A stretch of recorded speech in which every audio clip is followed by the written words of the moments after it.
Good morning, my lady. Today's witness is the Prime Minister.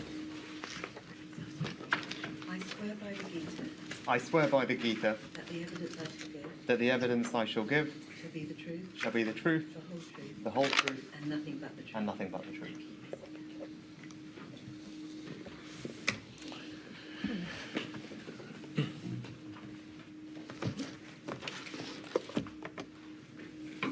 Could you commence your evidence, please, Prime Minister, by giving us your full name? Rishi Sunak. Mr. Sunak, you have provided a witness statement for the purposes of this module 263374, which has been signed in the usual way with the Declaration of Truth. We're very grateful to you for the provision of that statement. Also, the further written material from members of your team, erstwhile team in then Her Majesty's Treasury, the statements of Mr. York Smith and Miss Joseph, all of which will, of course, be considered by the inquiry in due course. Thank you very much for providing the statement and for attending today. We understand that you wanted to say a few words by way of preface to the evidence that you'll be giving.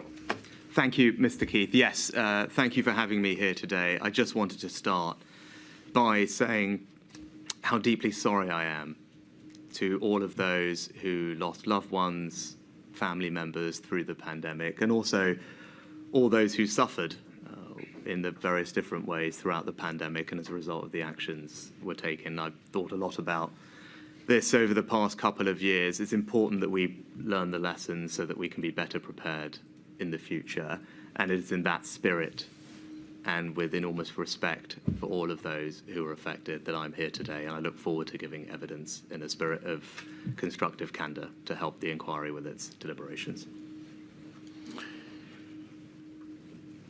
As is very well known, Mr. Sunak, you were elected Member of Parliament for Richmond in Yorkshire in May 2015. You then became, in January 2018, a junior minister at what was then the Ministry of Housing, Communities and Local Government. You then became Chief Secretary to the Treasury in July of 2019. And most relevantly for our purposes, in February 2020, did you become Chancellor of the Exchequer after Sajid Javid MP.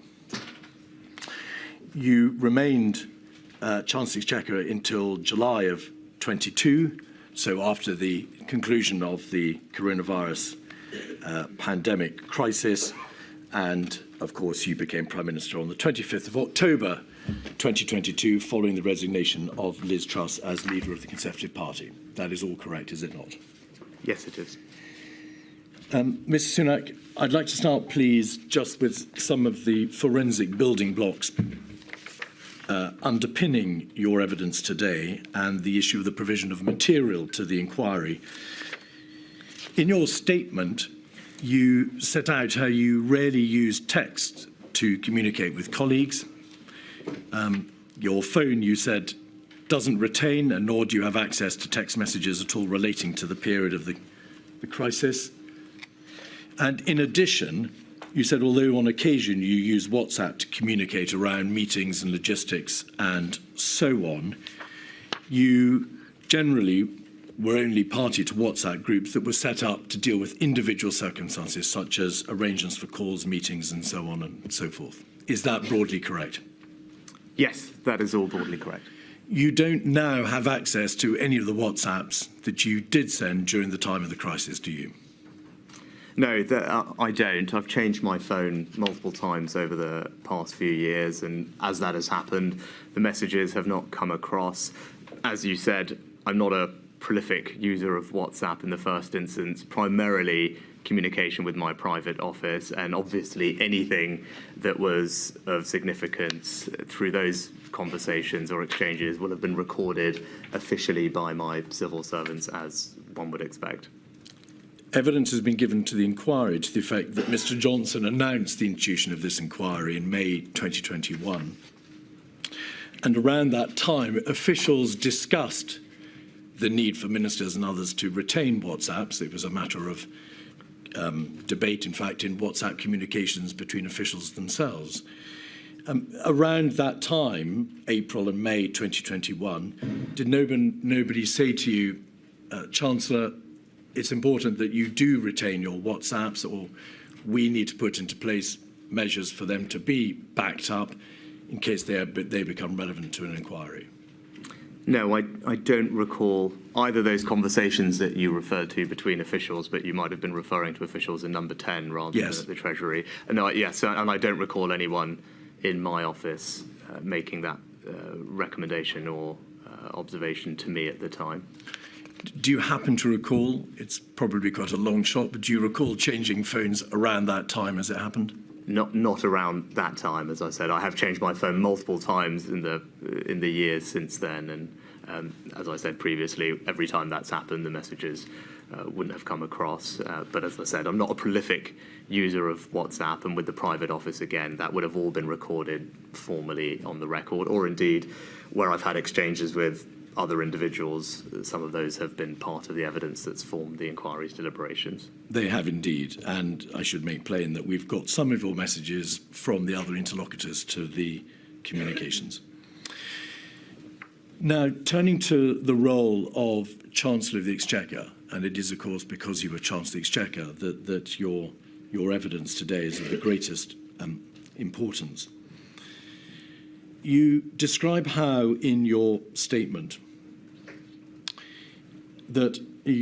how there was obviously, throughout the currency of the entire crisis, a clash between public health epidemiological considerations and economic and fiscal issues, both by way of the economic considerations which had to be taken into account by the government, and also the vast economic and societal damage that would be done by decisions such as lockdowns.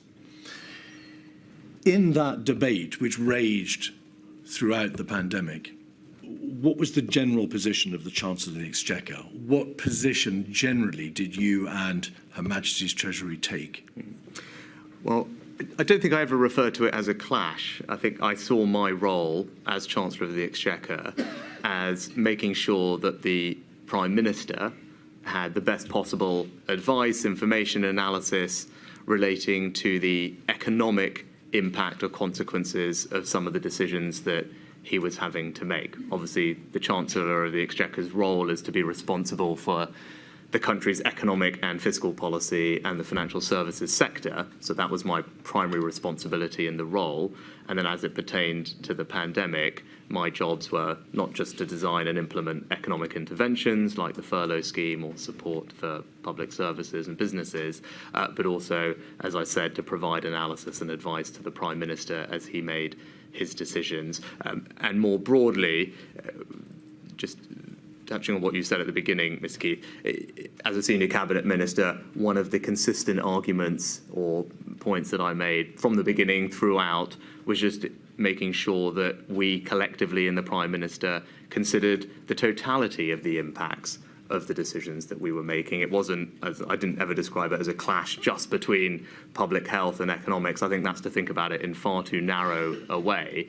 As many people have alluded to, and I did at the time, there were a range of impacts, many of them socioeconomic, the impact on children's education, on mental health, on the issue in the criminal justice system, as well as the pure economic impact. And it was important that policymakers consider the totality of those, and that was a consistent point throughout. But obviously, my particular responsibility was the economy and fiscal policy. You do, I think, refer to how the issues confronting the government consisted of highly compelling competing interests. Would that be a fair summary? Yes, I think that is right. Again, as I said, none of these decisions were easy, as I think everyone has acknowledged. Indeed. And the Prime Minister's incredibly difficult job was to have to balance many competing interests and make the best decision with the evidence and advice available to him at the time. And again, only he could do that because only he saw the totality of those, with input coming from various different cabinet ministers with their domains of expertise and responsibility. We'll see in a moment some examples of the way in which the arguments were promoted by HMT, Her Majesty's Treasury. In general terms, however, was it a question of putting before the Prime Minister your and HMT's views on the likely consequences of whatever decision might be taken by him, or did you engage in the ultimate debate as to what should be done? Did you promote a particular outcome in relation to, for example, lockdown decisions, decisions to ease, decisions to institute a roadmap, decisions whether or not to have a circuit breaker and so on? Did you promote a particular position as part of your role as Chancellor of the Exchequer, or was it just a question of providing a broad advice as to the consequences? I think it's probably difficult to generalise in that way. It would depend on the decision confronting the Prime Minister or the committee or the meeting that I would be participating in. So it wouldn't be one consistent answer throughout the pandemic. It would be context specific. But as a general rule, my primary responsibility was to feed in advice and analysis as to the economic consequences of what was being considered. Of course, where the Prime Minister would ask for my broader opinion, I'd always be happy to give it to him if it was something that I thought I could offer on the basis of some element of knowledge. But broadly, primarily my role was to feed in the economic advice and analysis, and I can provide opinions to the Prime Minister as and when he would have requested them. And do we take it from the fact that this advice was given to the Prime Minister that the Prime Minister ultimately was the decision maker who mattered? It's notable that a great deal of the advice that you provided was directed exclusively at the Prime Minister, as opposed to perhaps exclusively or in large part to Cabinet or the other bodies. Of course, you address them as well, but the final decision-making appears to be concerned solely with the Prime Minister. Well, I think it's absolutely right to say that the Prime Minister, as I say in my evidence, was the ultimate and sole decision maker. I don't think that's particularly controversial or challenged.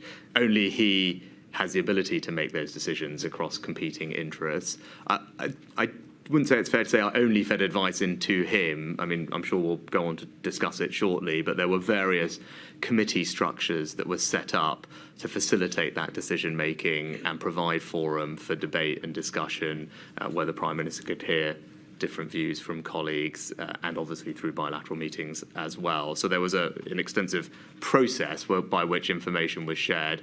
Often in the first instance, the Treasury would be sharing or I would be sharing that information with, as it later became, the COVID task force, whose job it was to coordinate and synthesise information from many departments to put together to Cabinet or Cabinet committees or presumably the Prime Minister himself so that he could make his decision.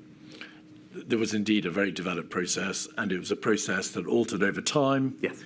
The government put into place a number of changes in order to make it work better, and we can see the progress from the MIGs at the beginning to COVID-S and COVID-O and so on. But the material shows, Ms. Sunak, that when it came to a hard-edged decision, whether or not the Prime Minister would impose a lockdown or not impose a circuit breaker or institute the tier system, the Treasury was astute to ensure that it provided its opinion to the Prime Minister to the very last moment. You would try, in effect, to get the last word to say, Prime Minister, these are the consequences of whatever decision you will take, and you need to know what they are. I'm not sure that's a fair characterisation. The Prime Minister obviously is responsible for setting up the decision-making structures that work best for him.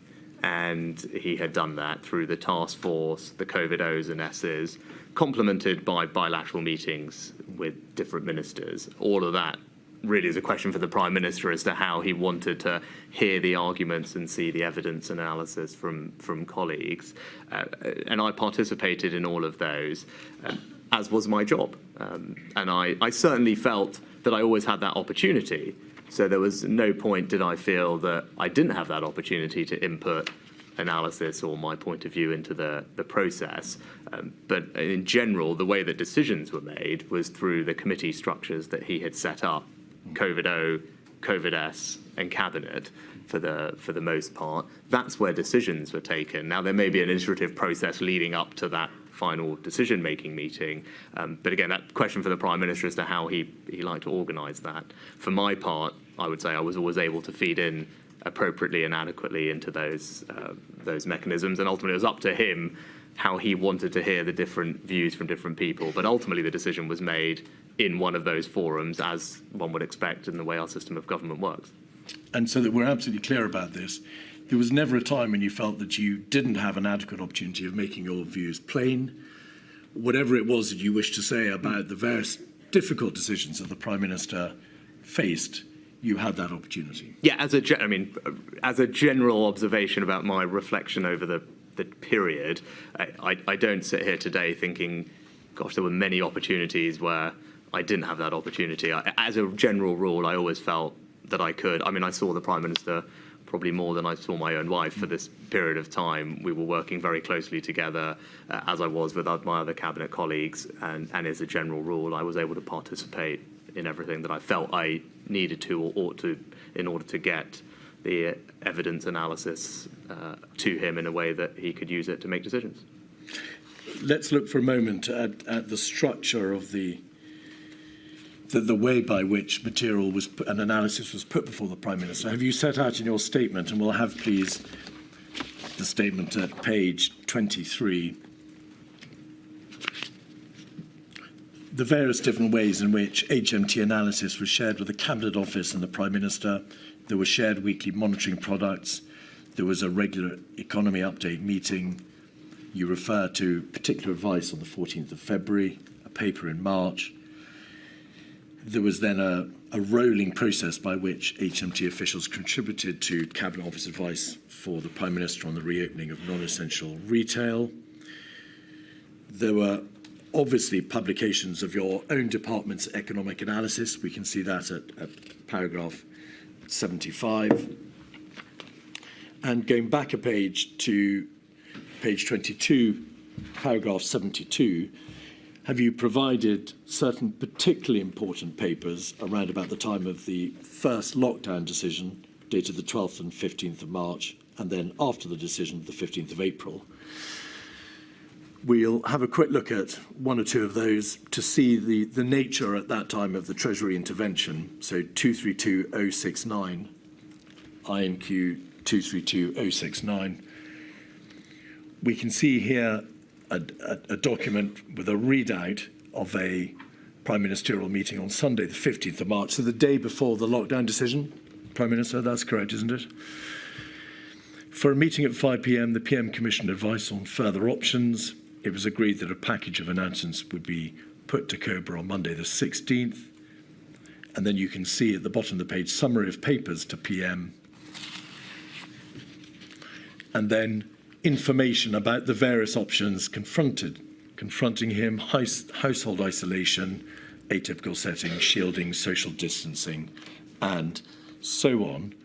If we look at page 5, you'll see HMT position, and did your department set out in relation to each of the particular interventions or social distancing measures what the consequences would be or would be likely to be in terms of impact economically and fiscally.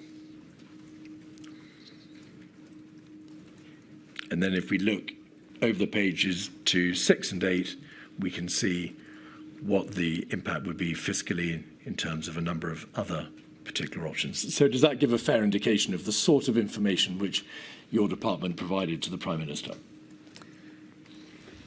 I mean, yes. All I'd say is this was very, very early on, as you said. So this was we were weeks into this, and I think what you'll see over the duration of the next 18 months is the quality and I'd say extra granularity of the information that an analysis we were able to provide improved considerably.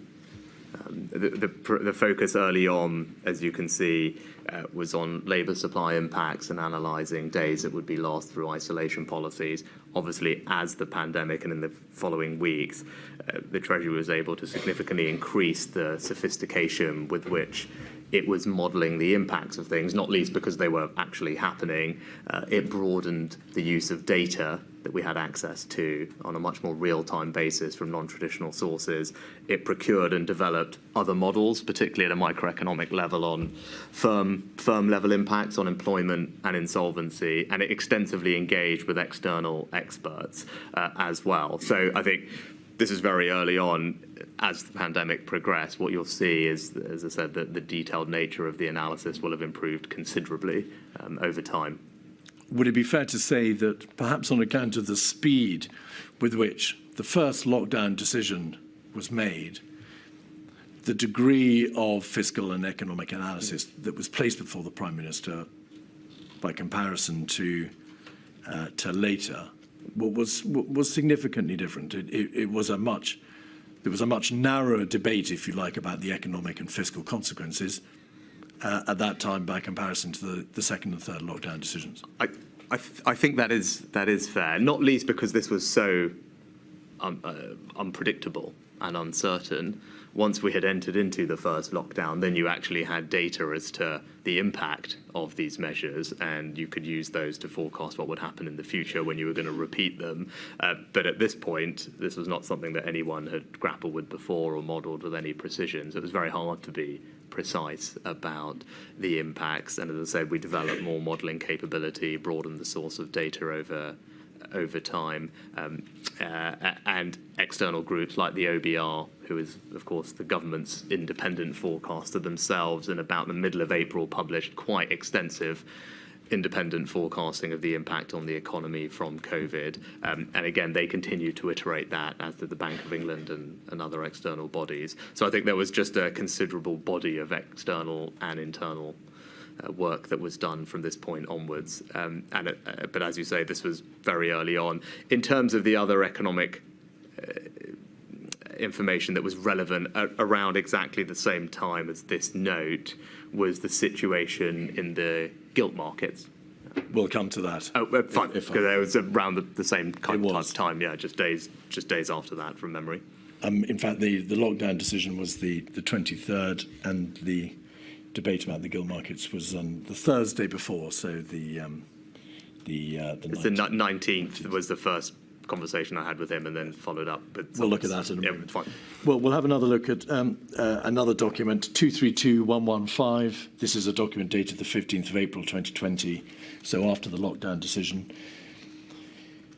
The Cabinet Office produced a paper, COVID-19 Social Distancing Review Summary Data Deck, and we can see from pages 5 to 7 and 9 to 11 a considerable amount of information and analysis provided about the economic impact of course, what was then the lockdown, and we can see the sort of detail into which it descends. Would that sort of economic and societal analysis have been produced by HMT? I mean, I think what you'll see from that presentation, I think it was produced by the Cabinet Office rather than the Treasury. So no doubt the Treasury would have fed into that. Indeed. And I would imagine worked closely, particularly with economic departments like BEIS or DFT, for example. And I saw them, or DWP, and I saw those departments, I think at least a couple of them referenced in some of the slides that you showed. So, of course, Treasury would have fed into that alongside those departments and would have been working closely with them to think through the impact. You've described how ultimately many of the most momentous decisions were matters for the Prime Minister. I'd like to ask you, please, about your understanding of where and when those sorts of decisions were taken. The inquiry has received a considerable amount of evidence about the debates and the decision-making processes that went on around the Prime Minister with his closest advisers, effectively debates in the Cabinet room, at 9:15 meetings, in meetings of the Prime Minister and his advisers. Did you form a view yourself as to the divide between the taking of those decisions by the Prime Minister and his advisers and the necessary debate which had to take place in Cabinet? Did you believe that Cabinet was in any way being sidelined, as one or two witnesses have suggested? You know, that's not my strong recollection. I mean, to reiterate what I said before, first and foremost, I was always in a position where I felt I had the opportunity to provide the Prime Minister with relevant advice and information that he needed. That's the first thing to say. I think the second broad observation I have was that the COVID-O and COVID-S structure actually worked, I thought, quite well. It was modelled on something that had the Prime Minister himself, I think, had brought in during the Brexit process. So it was a template that I participated on more at the O level in those days. So it's a template that had been used before, had been shown to work. My general recollection is that it was a good structure, and it did that separation between broader strategy and operations. I thought was a structure that made sense, and I found typically effective. I think my significant recollection of this time was the lack of the task force model early on, which was corrected by about June and then improved as well over time. And I think that was an improvement. And I think actually that is a model that now is ready to be deployed off the shelf, and rightly so. But not having a task force at the centre that I think it was described as the gearbox or the engine room that could synthesise across departments the information and analysis and advice coming in for the Prime Minister to present things in the round, together with input from SAGE, I think was a necessary and an important step in improving the quality of the decision making and the sharing of information. And so that was not there in the first couple of months. And clearly at that phase, it was DH were described as the lead department with the response, particularly in March and April. And I think if this happened again, one would want to make sure that that task force model was there from the beginning, day one, day zero, because that definitely improved things. It was Mr. Cummings who referred to the Cabinet Office as being a gearbox, but with sand in it. Did you, as Chancellor, take a view as to the efficiency of the Cabinet Office, particularly in those early days from March through to May, by which time, as you rightly say, the COVID-S, COVID-O structure was put into place? I think it was very difficult. I think it's obviously easy to sit here now and say task force was better. Of course it was. COVID-O and COVID-S was better. Yes, of course it was, and it improved decision making.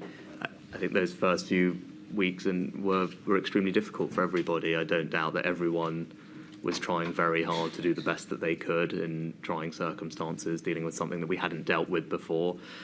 So it's, I wouldn't sit here and say that people weren't doing the best they could. I think they were. But it's clear that the task force structure, the O and the S structures, made things, I think, work more effectively and efficiently, and they were not there right at the beginning. And it's good that they were implemented, and good that they continue to improve over time. But I think the other thing I'd say is, I think there is this perception that somehow decisions are not being made in these fora. But I think they're really, my strong recollection is that they were. I mean, the COVID-Os and COVID-S were the places where an appropriate group of people came together to discuss, to deliberate, for the Prime Minister to make his decision. Now, there's obviously a trade-off between speed of decision-making and the number of people involved. I mean, it was ever thus, and I think there's probably no perfect answer. Ultimately, it's for the Prime Minister to himself figure out what the right balance between those two things is. Broadly, I thought the O-S structure did that. But also, decision-making is an iterative process. That's the reality of government. I think what would be normal is that there would be a series of potentially bilateral meetings or a small group meeting leading up to the final decision meeting. I think that's completely fine. Every Prime Minister will have a different decision-making process that works for them. That's the previous Prime Minister, I think, liked that. I think nothing wrong with it, quite healthy. It allowed him time to digest the arguments. So I don't think there's anything wrong with there being a series of meetings considering the same topic before a final COVID-O, COVID-S or cabinet meeting to take the final decision. Your answer, at least at the start, Mr. Sunak, was heavily predicated upon the existence of COVID-S and COVID-O.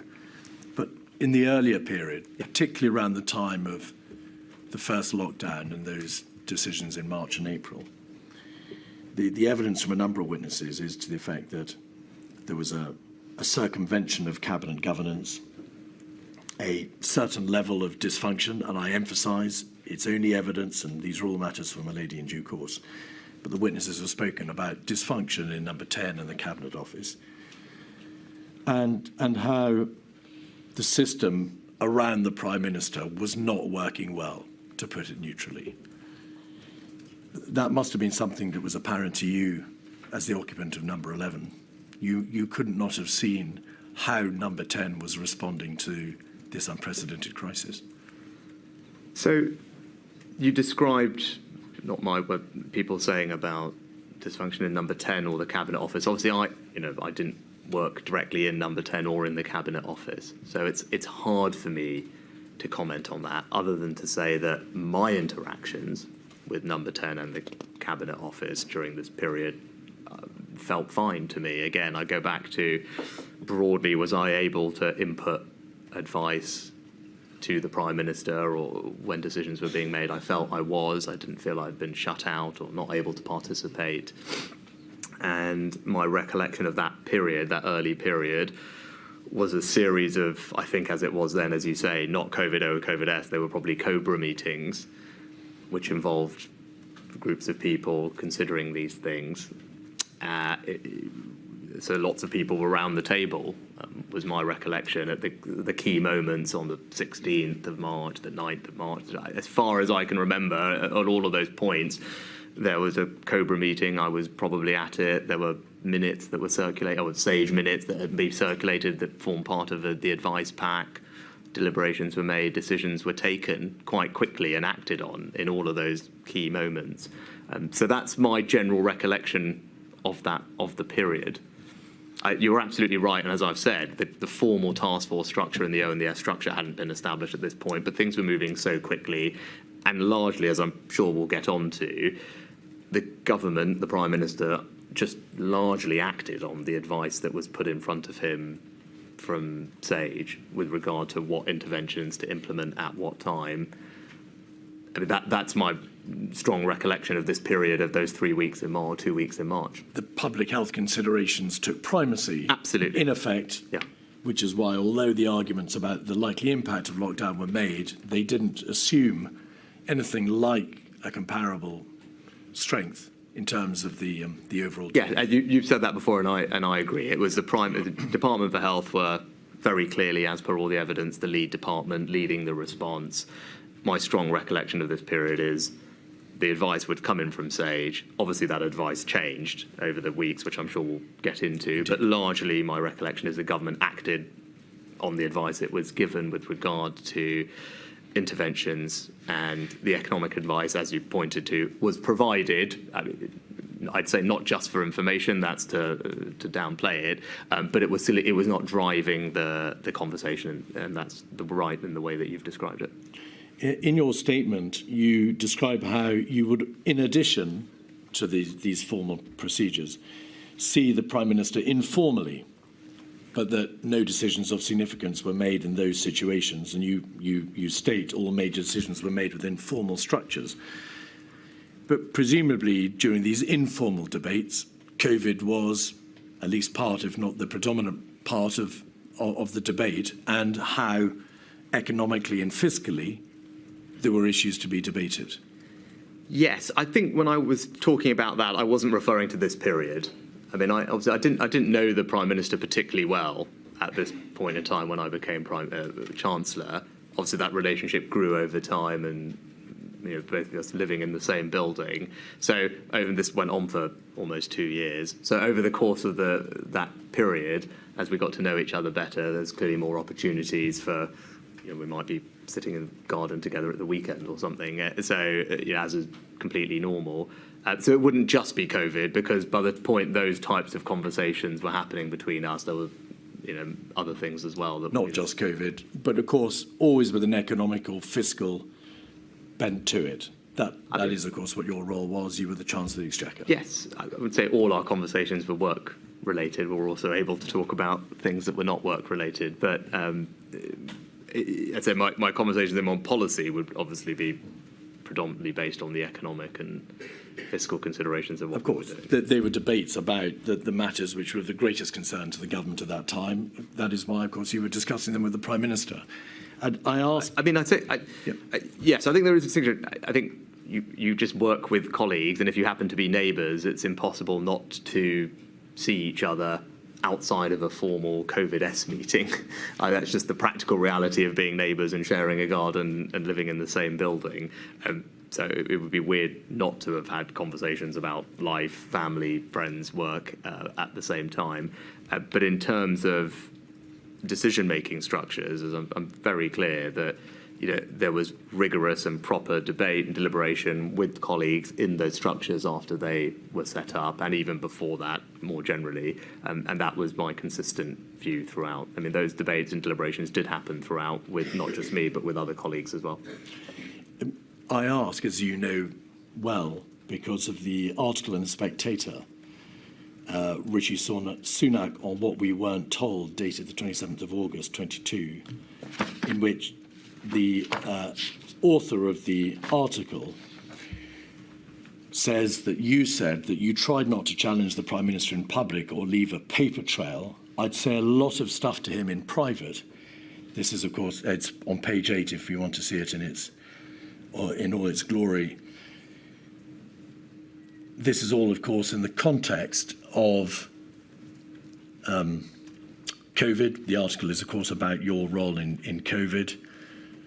And as I say, it says he tried not to challenge the Prime Minister in public or leave a paper trail. I'd say a lot of stuff to him in private. There's some written record of everything. In general, people leak it and it causes problems. Why, if you were debating these hugely important topics with the Prime Minister, was it important not to leave a paper trail? Well, I think, as the article said, that's not something that I've said. The quote from me is, I'd say a lot of stuff to him in private. And in fact, there is some written record of everything. So, I mean, of course, I had conversations with the Prime Minister. As I said, you share a garden, your neighbours, you live together. Of course, there'd be conversations I'd be having with him. And in terms of written records, I mean, I'm sure we'll get onto it. At multiple moments, I would write to him with just so that he could have it in one place, a set of thoughts or analysis from me with regard perhaps to exit roadmaps or the 2 metre to 1 metre, and there'll be others, or travel. So there's there is actually, in fact, lots of different bits of evidence that you have and that we've provided of when I did actually write to him formally at particular points where I thought it made sense to lay out a set of arguments from me to him. And we will look at some of the bilateral. There are many, many bilateral meetings where formally your officials and yourself and the Prime Minister and his officials met to talk about COVID-related issues as well as all the other economically related issues you raise. It's just that what is the inquiry to make of the suggestion here, to which you do appear to lend your support, that there was a form of communication between the Prime Minister that was not recorded and was obviously of significance? Well, I think the point I'd probably challenge is of significance. I think it is genuinely impossible for every single conversation between two cabinet ministers, whoever they are, to be recorded. I mean, there aren't civil servants following cabinet ministers through the division lobbies on a typical evening where they might be chatting about something, or if I was having lunch with my family in the garden at the same time that the Prime Minister was on a typical weekend in Downing Street, and we'd obviously be chatting as we were barbecuing or something. I mean, it's clearly impractical to think that every single conversation between two cabinet ministers can be recorded in that way, but I think everyone would accept that. But I think that's obviously fine, because what is happening is when there are formal decisions to be made and formal conversations to be had, those are happening with officials, they are minuted, they're happening in cabinet committees or COVID-Os or COVID-Ss or in cabinet itself or in bilateral meetings, and the decision itself is made in those forums, and that's ultimately what matters, is the decision and how it was made and who fed into it, and that's all a matter of public record and recorded correctly. I mean, I think it's implausible to think that every single conversation between two cabinet ministers could be recorded in that way. I mean, that's not just not, it's not practical or plausible. All right. Page 3 of the same article, and maybe you've got something to say about what should be taken from this article generally, but on page 3, you refer to in general terms, you refer to the conversations that you had with the Prime Minister and to the debate that went on constantly around the Prime Minister as to what decisions should be taken. You say a cost-benefit calculation, a basic requirement for pretty much every public health intervention, was never made, or at least that's what the journalist has said you were implying. I wasn't allowed to talk about the trade-off, says Sunak. Ministers were briefed by Number 10 on how to handle questions about the side effects of lockdown. The script was never not to ever acknowledge them. The script was, oh, there's no trade-off because doing this for our health is good for the economy. We need to be quite clear, don't we, that the reality was that the Chancellor of the Exchequer, yourself and HMT, took every opportunity to bring to the attention of the Prime Minister the potential consequences of the lockdown decisions and the fiscal and economic harm that would be done. That's very apparent. Would you agree with that? Yes, that was my primary responsibility, and that's what we did.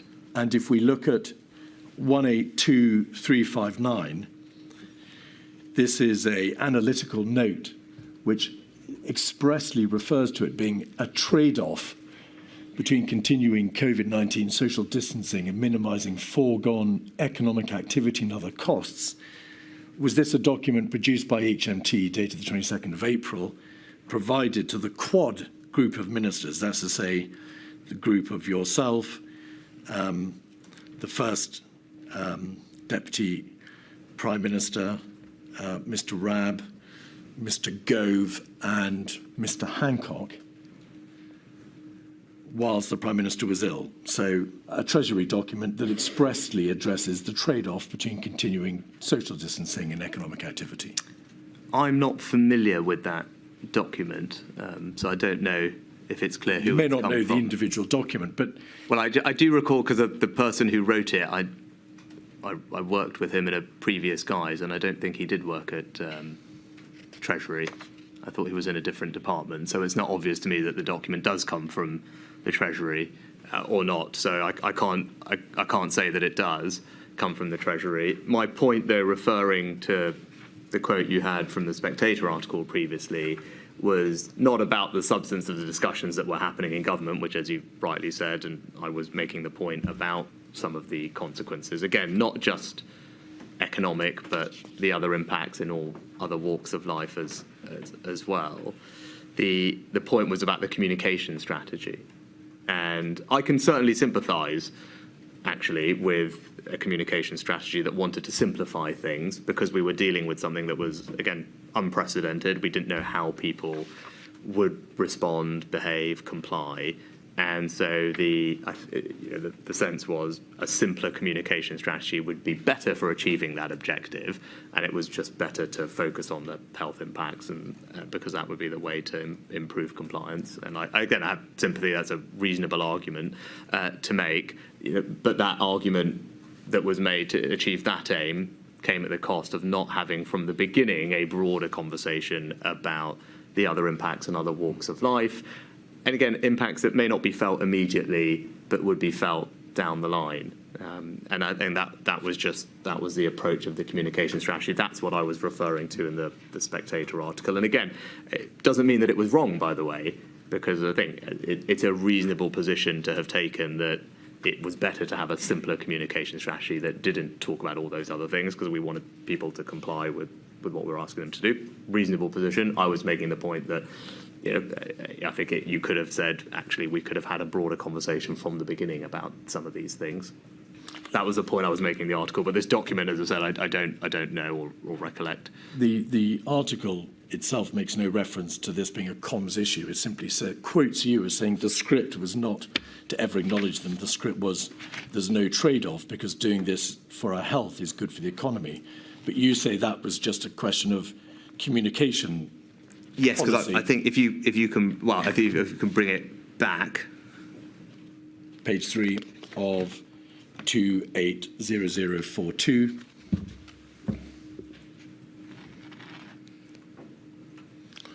and it's the top of the page, Mr. Sunak. Yes, it was. That is talking about the common strategy, because it's what you're allowed to talk about. It says very specifically, and then again, not my words, but the author's words, ministers were briefed by number 10 on how to handle questions about the side effects of lockdown. That again is briefing before people do media appearances, and the script in a generic sense probably refers to the standard what number 10 produces and still produces to this day as a kind of broadcast script or broadcast brief that has the government's overall public-facing narrative. So that is very much what those comments are talking about. But there was no doubt whatsoever, as far as you could tell, in the public's mind, that as Chancellor, you were warning of the economic and fiscal consequences of lockdowns, that your position and HMT's position was that there is a trade-off. If you make a decision about, if you make a decision to lockdown, it's going to be enormously damaging. I mean, that was your raison d'etre, was it not? I think that, maybe I wouldn't quite put it like that, but my, I'd say almost constitutional responsibility as Chancellor of the Exchequer was to make sure that the Prime Minister had the economic, the analysis and the advice relating to the economic and fiscal implications or consequences of the decisions that he was considering. Of course, that was my job, and of course, that's what I did. And I don't think it's controversial, and indeed, even I see now in the evidence has been submitted to the inquiry by many of the scientists from SAGE acknowledging that the benefit, I think the chief science advisor at the time former chief science advisor said that the benefits of imposing lockdowns had to be balanced by policymakers against the social, health and other economic detriments that they would cause. I think Professor Edmonds said policymakers had to weigh up many other ethical, logistical and economic constraints. And again, I could quote, and actually the previous chief science advisor also said there were costs in other domains of life, economic, people's well-being, education, all those needed to be analysed. So I don't think it's particularly controversial to say that, of course, there are lots of other impacts that come from decisions.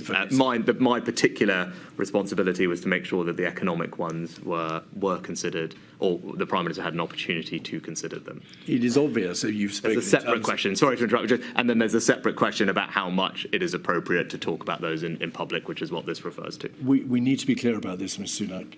You made no bones about the fact that there was a trade-off, that there were huge, it's self-evident, devastating economic and societal consequences from the lockdown decisions. That is obvious. The whole country knows that. The Chancellor of the Exchequer yourself made no bones about it. The Treasury raised quite properly, perhaps constitutionally, all the concerns that needed to be raised.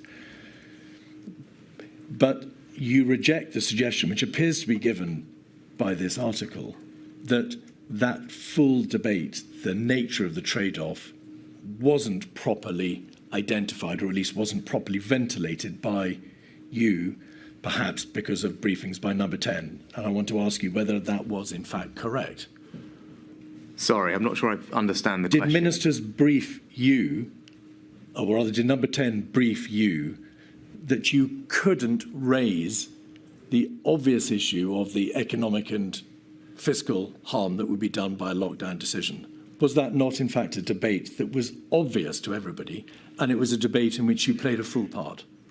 As I said, that debate was certainly something that happened in the deliberations. As we've previously been discussing, it didn't happen particularly extensively for the first lockdown because everything happened very quickly at that point and was driven, as I said, largely by the public health advice. Over time, that debate became I'd say more a feature of the discussions, particularly because we started to have more understanding and evidence of the impact on the short term, at least, of what lockdowns were doing, or the MPIs were doing in other domains or other walks of life. So that was the kind of evolution of the debate inside of government. As I said, from a comm strategy, very understandably, as I said, reasonable people can disagree. Simplicity of message is often important, and the simpler message was just to focus on the public health side of it earlier on. And again, I think that evolved over time. And if you compare what was said in press conferences in the autumn, for example, when these debates were happening, it had evolved by that period of time. Earlier on, it was certainly not a feature. I think you can just see that if you watch all the press conferences. And then when you get to the autumn, you have, I think, in the press conferences, a much more open discussion about the fact that there are all these other things that policymakers have to take into account. These aren't easy decisions, they're balanced decisions. They're all different types of impact. You had, whether it's Chris Whitty or Patrick Vallance saying all the things that I've just said in press conferences in September and October. I don't think you would find that type of communications or forming part of the message earlier on in the pandemic. I think that's probably fair to say. Right. Can we have 236586, page 1, please, which is an email from your principal private secretary, Elizabeth Perelman, dated the 6th of June 2020. The subject, Prime Minister, is read out Friday bilat. Is bilat a shorthand for the meetings that you had bilaterally with the Prime Minister? Yes. On NPI, non-pharmaceutical easements, non-pharmaceutical intervention easements, no actions for teams, just for info only. Your principal private secretary says, following the inconclusive strategy meeting, the Prime Minister, Chancellor met and discussed the plan for NPI easements on Friday. No other minister included, shows the strength of the Chancellor's voice in these discussions. This email, did you see this email after the event? Did you see the readout? Do you recall? No, I wouldn't typically see these readouts. She does appear there to be referring to how, as the Chancellor, because of your ability to meet bilaterally with the Prime Minister, your voice carried a particular strength. Would you agree? I'm not entirely sure.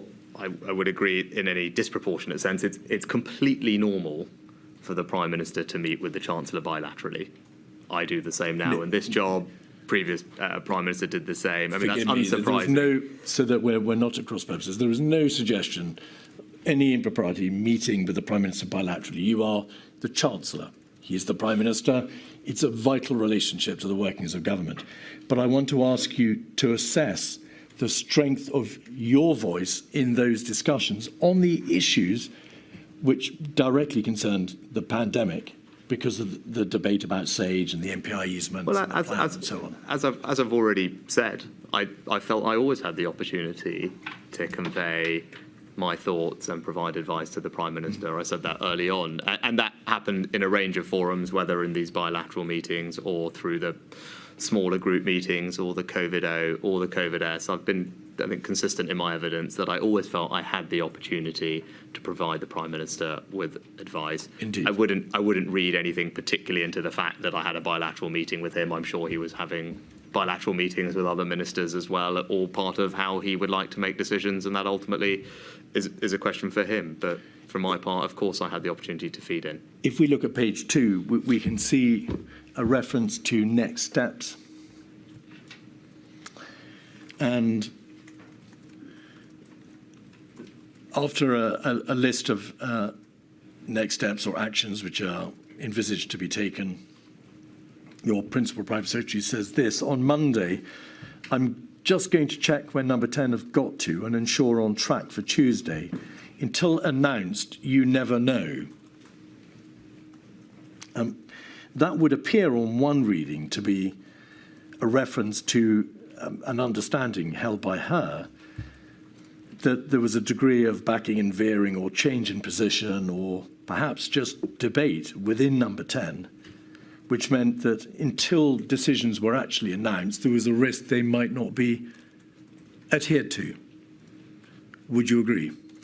I think I touched on it in my responses earlier, that decision-making is a process. And every Prime Minister will have a different process by which they want to make decisions. And that would just be different depending on the personality style of the person in the job. But my experience of the previous Prime Minister was, and I think entirely rightly, that for big decisions, he would want to go over the arguments, test out different points of view. He might do some of that bilaterally with ministers, do some of it in smaller group meetings, and through that process, again, same way that you develop policy or I develop policy as Chancellor, that process of discussion, debate, reviewing evidence and analysis might change your mind on something. I don't think there's anything wrong with that. Over the many policy development processes that I've personally been involved in as Chancellor, it might well be the case that you come to a question with an intuitive view of what you think is right, and over the course of a policy development process, going over the analysis, the evidence, hearing from people, that you think, well, I did think that, but it's clear now, having reviewed everything, that that wasn't right, or we should do it a different way. I think that's entirely normal, particularly when you're dealing with something that is uncertain and unprecedented. It's not surprising that that happens, and I don't necessarily think that it is a bad thing. I think it shows that someone is engaging with the process and hearing from different people before you get to a final decision meeting in the right format, COVID-O, COVID-S, cabinet, etc. But I don't think it's necessarily, as I said, a bad thing that over the course of a process the Prime Minister would want to hear different points of view before coming to a final decision. And it may well be that, during that process you hear different things which challenge thoughts that you had before. 236594, page 1, is another email from Elizabeth Perelman to various recipients in the Treasury. We can see at the bottom of that first page, the Chancellor in particular wanted to thank you, the economic team, the health team and the COVID team for all the work. The briefs and information meant the Chancellor was well armed to challenge and scrutinise the proposal. I should say this is dated the 9th of October, Prime Minister, and had a level of detail beyond the rest of the room which allowed us to make and land our points with a great result. An outline of the wider discussion is below, but afterwards there was a smaller Prime Minister-Chancellor huddle, and the upshot is no final decision has been taken on the MPIs. And then over the page, please. However, the Prime Ministerial steer is that he's not minded to agree to the Cabinet Office proposal. His preference is either to do nothing or close pubs only. And then, under the bulleted points, clearly there is a high risk that this is unpicked over Friday the weekend. So 2 questions, please, Mr. Sunak. Firstly, the reference to the fact that there was a huddle between yourself and the Prime Minister after the general debate appears to suggest that with this Prime Minister there was an ability to get the last word in, to meet with him and to be able to influence his ultimate decision. And secondly, the reference to unwinding and unpicking a position which appears to have been agreed suggests that this wasn't an open-ended debate which led to a consistent decision. There was the ability to be able to unwind or unpick a position which had already been reached. Do you agree with both those propositions or neither? Well, obviously I didn't write the email, No. so I don't know precisely what it refers to. And is it possible that I might have had a chat with the Prime Minister once a meeting wound up on my way back somewhere? Of course that's possible. He might have said to me, that was interesting, I'm thinking X as a result of it. I don't think anything particularly wrong with that, right? I mean, I don't call it huddle or not. It might be just that he might have just giving me a sense of where his head was at that particular moment in time. But again, I don't think there's anything particularly untoward about that, to be honest. And as I've talked previously about decision-making processes, and ultimately there would be a final decision taken at an appropriate forum. It might well be that there had been an iterative process leading up to that. But again, I don't think in and of itself that is necessarily a bad thing. And again, I'm not entirely sure what this specifically refers to. You refer to the fact that there might be an issue as to where his head is at, where the Prime Minister has reached in terms of his thinking. And I need to ask you, because of the evidence which has been given by his former cabinet secretaries, his former chief advisor, his former director of communications, also by privately his chief scientific advisor, that he had a tendency to back and veer, to bear the impression of the last person who sat in him in terms of the debates which were raging in Downing Street, and that this led to a degree of chaos, or to use Sir Patrick Vance's words, operational inefficiency. Were you aware that his closest advisors had seemingly unanimously taken the view that there was a lack of efficiency? The administration is described privately as brutal and useless, or criminally incompetent, or operationally chaotic. Was any of that known to you? No, I don't think any of those comments were shared with me at the time. You made a point, though, Mr. Keith, is that debates raged. I don't think that is necessarily a bad thing. No, indeed. I mean, these. It's right that there was vigorous debate, because these were incredibly consequential decisions for tens of millions of people in all spheres, whether it was health, whether it was education, whether it was economic, whether it was social, whether it was the long-term impacts. These were incredibly big decisions, the likes of which no prime minister had taken in decades, if ever, like this. So the fact that there was debate and that people were passionate about it and they had different points of view is I think, A, unsurprising, and B, good, because it would be worse if we were having this conversation and all the commentary was, well, there was no debate about any of this whatsoever. It was all just signed off straightforward. Someone put a piece of paper, someone checked, and that was the last we heard of it. I think that would actually be far worse, quite frankly. It's good that there was debate about these things. Now, in terms of operational inefficiency, again, there is no perfect amount of deliberation versus speed. That's a trade-off that only the Prime Minister can make. Again, and it will be context dependent, it will be decision dependent, so it's hard to generalise what the right amount of deliberative time is. But as I've talked about the process, I don't think it's a problem that the Prime Minister gets advice from different people, mulls over it, tries out different arguments, assuming there is the time to do that before coming to a final decision. I think it's a good thing that there was debate, because debate was required when you're dealing with consequences of the sort that we were.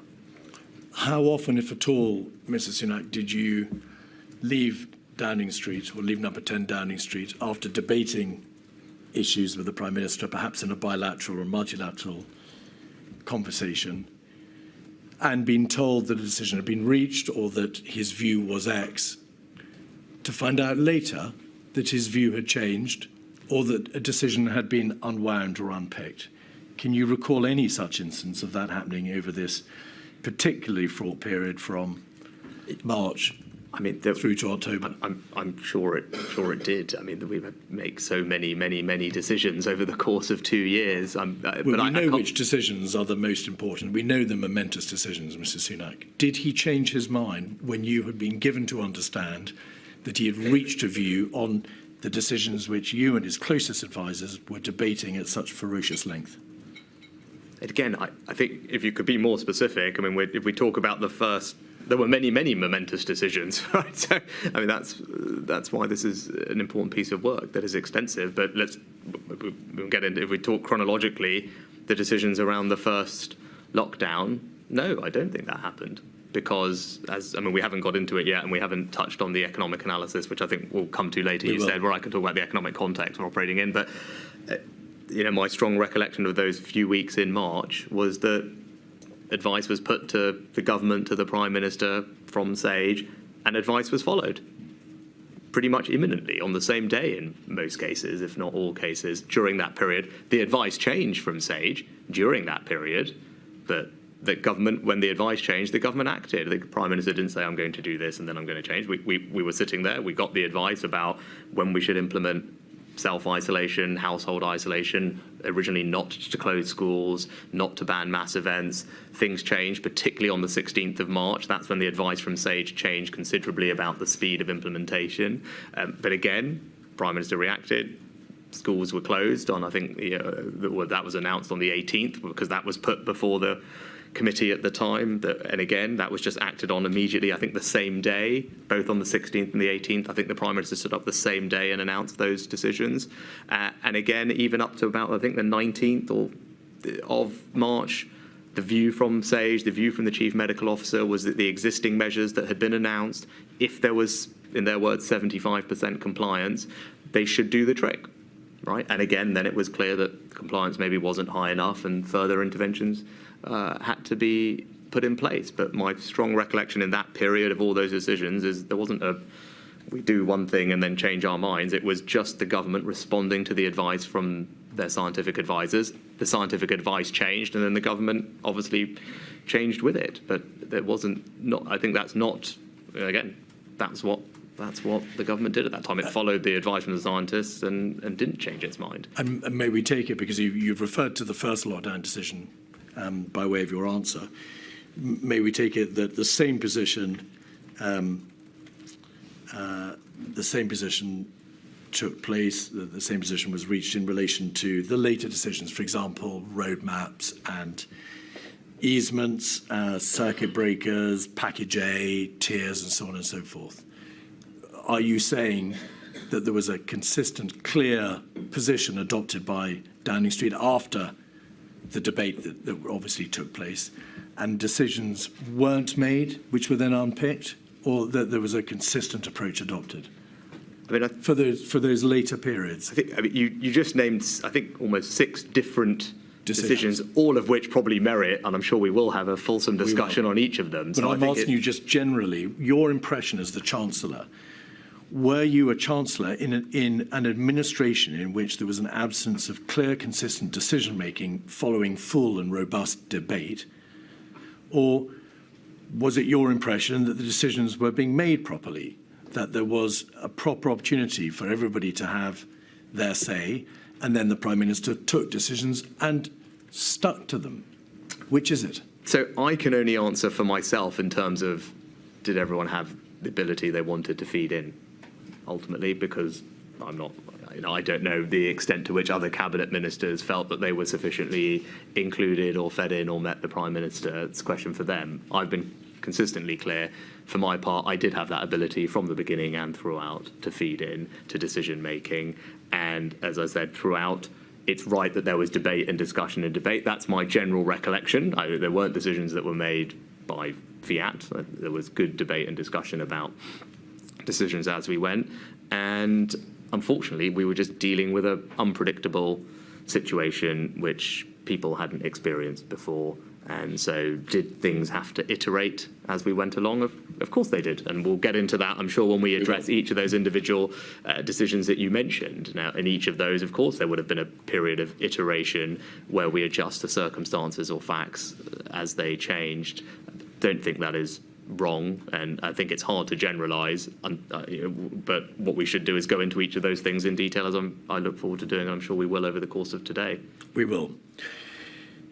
The first lockdown decision was taken on the 23rd of March. In your statement, you relay, as you said this morning, your general impression that the recommendations which were being made in public health terms were strongly supported, and there was a sense of the sooner the better that they were implemented, because the majority of the advice, indeed the vast majority of the advice that the government was receiving in those weeks of the 9th and the 16th of March, focused upon the public health considerations, the exponential nature of the growth curve, the damage that would be done, and the ultimate collapse of the NHS, and of course on the number of deaths, the mortality that would ensue. Can you recall, Mr. Sunak, your take on and your recollection of the robustness of the data underpinning the proposition that the NHS would collapse? It was obviously debated by you and others at the meeting on the Monday, the 23rd. It was debated at all the COBRAs and the cabinet meetings hitherto.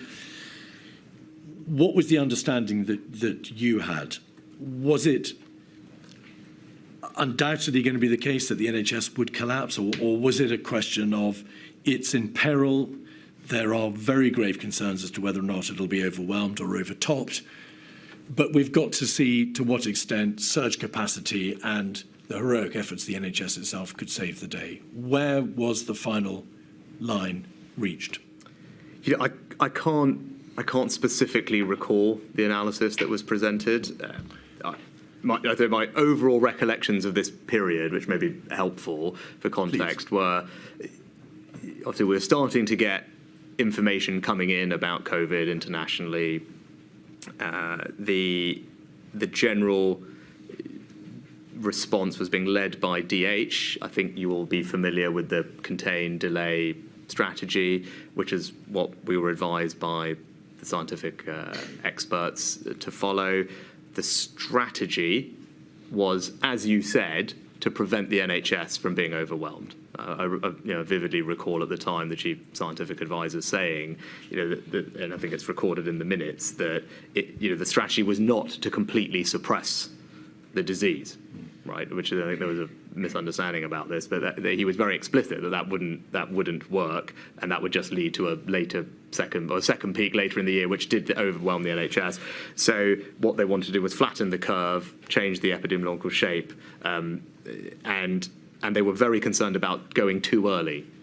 Right, the general advice from them was they were worried about implementing these things too early. They said that in private, but also in private in the meetings, but also in public in the press conferences. But you're right. Increasingly, it became, well, the advice we were getting was the NHS was imminently in danger of being overwhelmed. Incrementally, more and more measures were implemented. New modelling came out, I think, around the 16th, which changed the timing that Sage had worked to previously.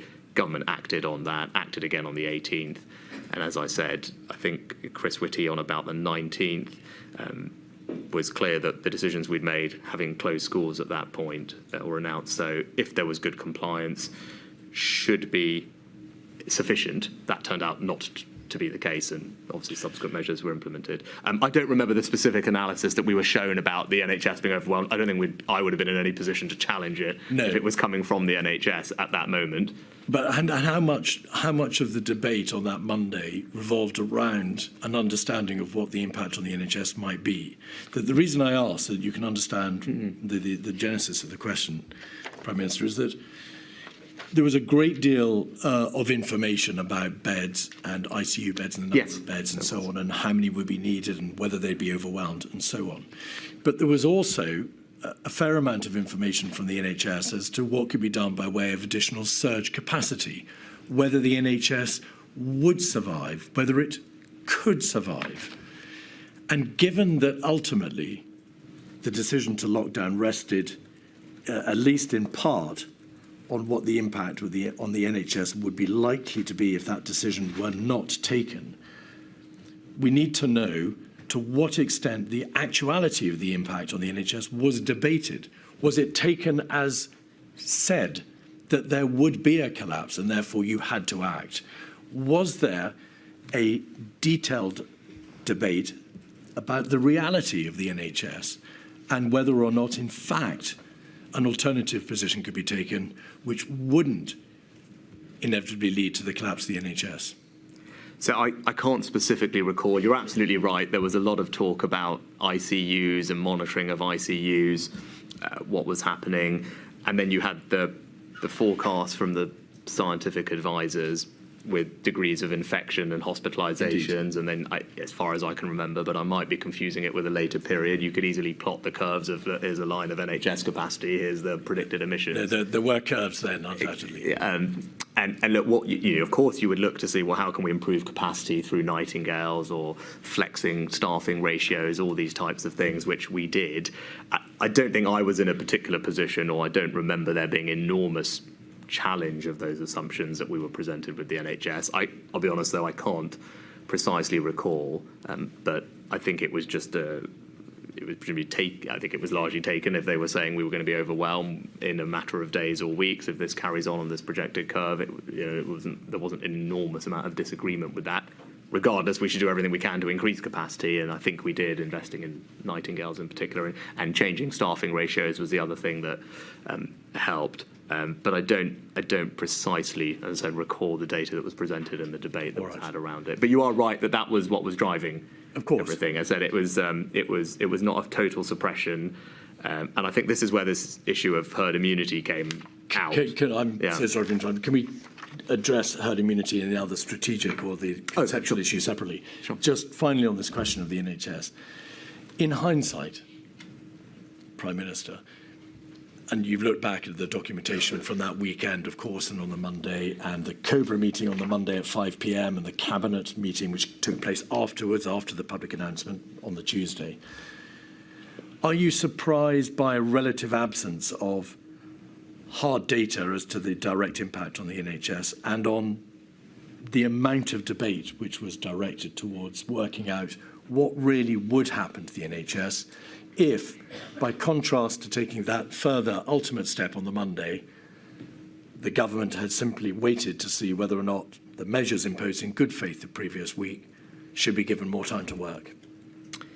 So one of my more general reflections on this whole thing, but particularly on this period as well, is about data and access to good data. I think it's very clear that early on there just wasn't the quality and timeliness of the data in all areas that you would have liked in order to make decisions. I think that's clear. Now, that improved over time, I think. So the good news is, I'd like to believe if this happened again, actually we now know the data that we need and are able to get it in terms of monitoring the progression of the virus or what's happening in the economy or the testing, all these things, including the NHS. Do I think at this moment in time the data was perfect? I doubt it was. I can't remember it precisely. I would assume it will be much improved today compared to as it was then about our ability to know exactly what was happening in various hospitals. And to your broader, so I think a general reflection, look, I agree, data was not as good as it could have been at the beginning. I think that improved over time and would be a big lessons learned for me. To your broader point about was there enough attention scrutiny on this, this was all happening very quickly. As the advice was coming in from the people at Sage, it was essentially just acted on the I think on the 12th, on the 16th, on the 18th, on the 20th and the 23rd. Sorry, I know you're referring to days, and I think about it as dates in my head. So if you could translate your Mondays and Sundays into dates, it would help me. But those are the key dates that I remember in the key meetings. I think the 16th is when the advice from Sage changed about the timing of implementation. Government, I think, made an announcement same day. 18th, again. Indeed. Conversation about London. Will you forgive me if sorry, because we're going to be looking at after the break in a bit more detail. But okay. I didn't suggest to you that the data was not as it could have been at the beginning, to which you lent your assent by saying I agree. There was obviously data before you and your colleagues from the NHS sit reps, which were daily. There was data in relation to the number of beds, the number of ICU beds, and so on. There was data in relation to the infection fatality rates, the hospitalisation rate, and so on. The broad position was plain as a pikestaff. You knew what the position was in the NHS, and you knew what the position was in terms of hospitalisation and fatality rates. My question to you is, are you surprised at the relative absence of debate in those final ultimate decision-making meetings as to what really would happen to the NHS if you decided not to impose a mandatory stay-at-home order? I mean, as I remember it, I think actually you have to remember there were all these scenes. What people talked about a lot was Lombardy, right? I think people could. It was in Italy, that region of Italy. There were these scenes of the hospitals being overwhelmed, and I think that was very much in people's consciousness at the time. Was the scenes from Lombardy, what happened in Lombardy, and needing to avoid that happening in the UK. So I think that was the kind of emotional backdrop to these conversations. And you're absolutely right. Of course, the NHS presented all the data on ICU and all that, and it was based on the combination of the scientific modelling of what was going to happen to hospital admissions and the NHS saying, well, obviously, if you have admissions up here and capacity down here, that's a pretty poor outcome for everybody. I don't remember the degree of scrutiny over those assumptions of saying, no, you guys are just being very conservative. Clearly, you can treat 5 times as many people as you think. I don't remember those precise conversations. They may well have happened. I wouldn't have any particular ability to challenge them, I don't think. I mean, if the chief medical officer and the head of the NHS are telling you this is the amount of staff we've got, this is how many are going to be off sick themselves, this is the maximum number of people or the ratio we can have of ICU nurses to a bed, even if we flex it. It's probably hard for me to say, well, you're wrong, right? I mean, I could probably say, well, they've done this over here or done this over there. But again, this is not my lane, so to speak. But this was, of course, one of the most momentous decisions in the history of this nation. A great deal of water was passed under the bridge. The decision taken at that 5 p.m. meeting. On what when you say the Monday, 5 p.m. meeting, what date? Monday, the 23rd of March, the decision to impose a mandatory stay-at-home order, followed by the Prime Ministerial announcement, and then the Cabinet meeting the following day. It all revolved around that decision. My suggestion to you is that debate just didn't take place, or if it did, it didn't take place to the degree to which it should. Yeah, I can't precisely recall that particular meeting, but as I said, the track record of all those meetings, 16th, 18th, 19th, or 20th and 23rd, was the government following the scientific advice that was put in front of it about the right MPIs to implement and at what time. Based on protecting the NHS, as you said. Thank you. Madaid, does that give you a moment? Certainly. We'll break till 12:05. All right.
it's a slightly slower process because identification has to be checked.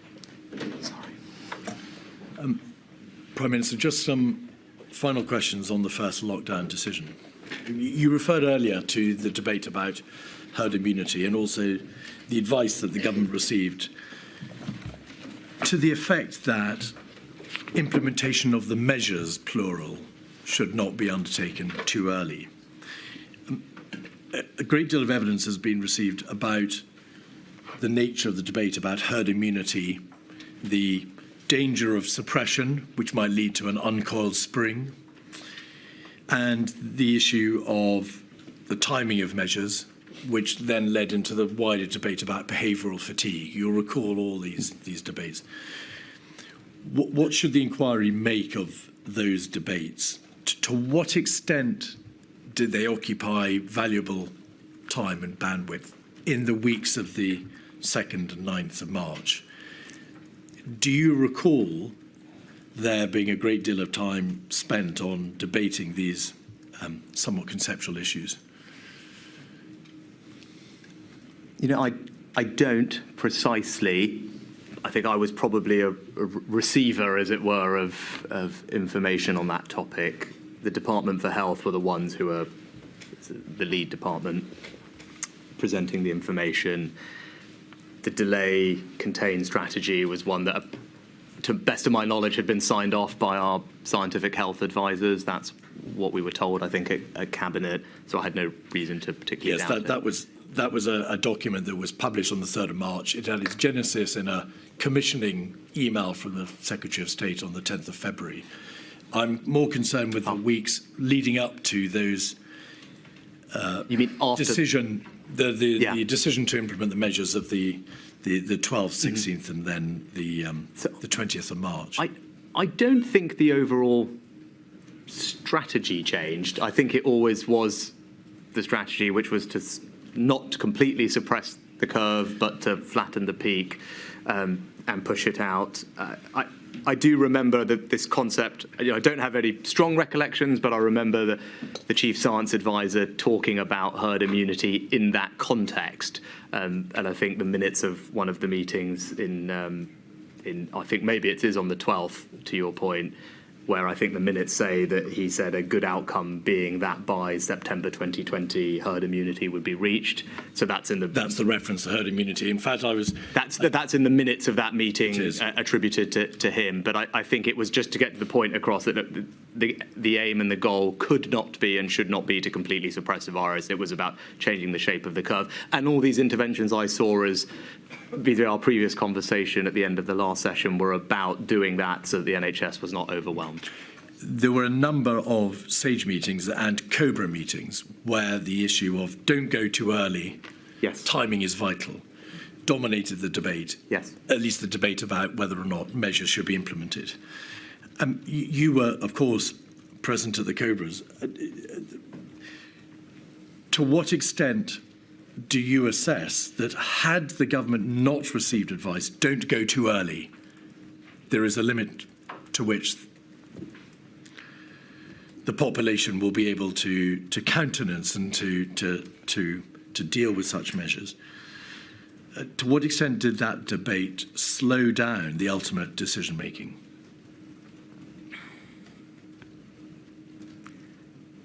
Okay, my strong recollection from this period is that the government acted, I think, almost immediately on the recommendations from SAGE. But SAGE didn't, with respect to make specific suggestions. It could only recommend that more stringent interventions would be applied, and then they would produce papers showing what the consequences would be of any particular intervention. But they also advised on timing. They did, ultimately on the 30th. Both on substance and timing. So I think on the 9th of March, from memory, I have to check, was the meeting where they said, look, here are 3 things that we think you're going to need to do, but we don't think you need to implement even the first one until later in the month. And here are 3 things that you definitely don't need to think about now, including banning mass events or closing schools. So that was a meeting I remember vividly. Now, that was on the 9th, I think. That was the week of the 9th of March. And then what happened on what then they came back with timing advice, which on the 12th was more specific, and the timing advice on the 12th said you don't need to implement the first of these until I think the 20th, and the other two later. Then that all changed on the 16th. Well, there was a 13th stage where they said don't allow a concern about the timing of implementation to delay anything you might wish to do. So there was a change on the 13th in terms of material from Sage, and the evidence is quite clearly that there were dramatic changes in the approach over that weekend. I think the 16th is the meeting that I remember, which is where, and I think the imperial modelling had come out at around the same time. Sage themselves said at that moment in time, and it's recorded in the minutes, that their view had changed just in the past few days. So That's what you recall. Yes, in those mid-teens days, something changed. I do remember it was the imperial modelling that had come out at around the same time, which no doubt was a factor, but again, you'd have to ask them. And then on the 16th, that's when they said, we need to do these things sooner than we thought, do them now. And I think the Prime Minister announced them that day. He did. There was a suite of measures on the 16th, and then, of course, decision taken on the 18th to close schools, and then on the 20th, you'll recall vividly the decision that non-essential retail and so on should shut. But the fact that you, as Chancellor, recall the debate about the warning, and I don't mean that in any pejorative sense, the debate about the potential impact of going too early, rather suggests that it was an important issue and that it would be prone, it would be likely to have had an impact on the decision-making process. I think we were following the advice from the scientists. So I do agree that we were influenced and informed by what they were telling the government to do and when to do it. And they definitely earlier on, as you've mentioned, they talked a lot about timing and not going too early, in their words, in the press conferences and with us in meetings. On Thursday, the 19th of March, WhatsApps between Mr. Cummings and Mr. Keynes show that there was an emergency, or at least a debate, that had to take place in front of the Prime Minister concerning the fear that the bond market, or I suppose the gilts market, as we would call it, might collapse, or at least a concern as to the extent to which the government might be able to fund itself. Just so that we can get the chronological picture correct, did you go and debate or speak to the Prime Minister on that Thursday in relation to your concerns about funding, because there had been, or as there was shortly to be, a placing of debt in the marketplace that failed? So there was a real problem on that Thursday. Yes. Now, I don't recall the precise timing and the date by when I was speaking to the Prime Minister on these issues, but you'll have a record of it. But the key moments were I received advice on the 19th. Thursday.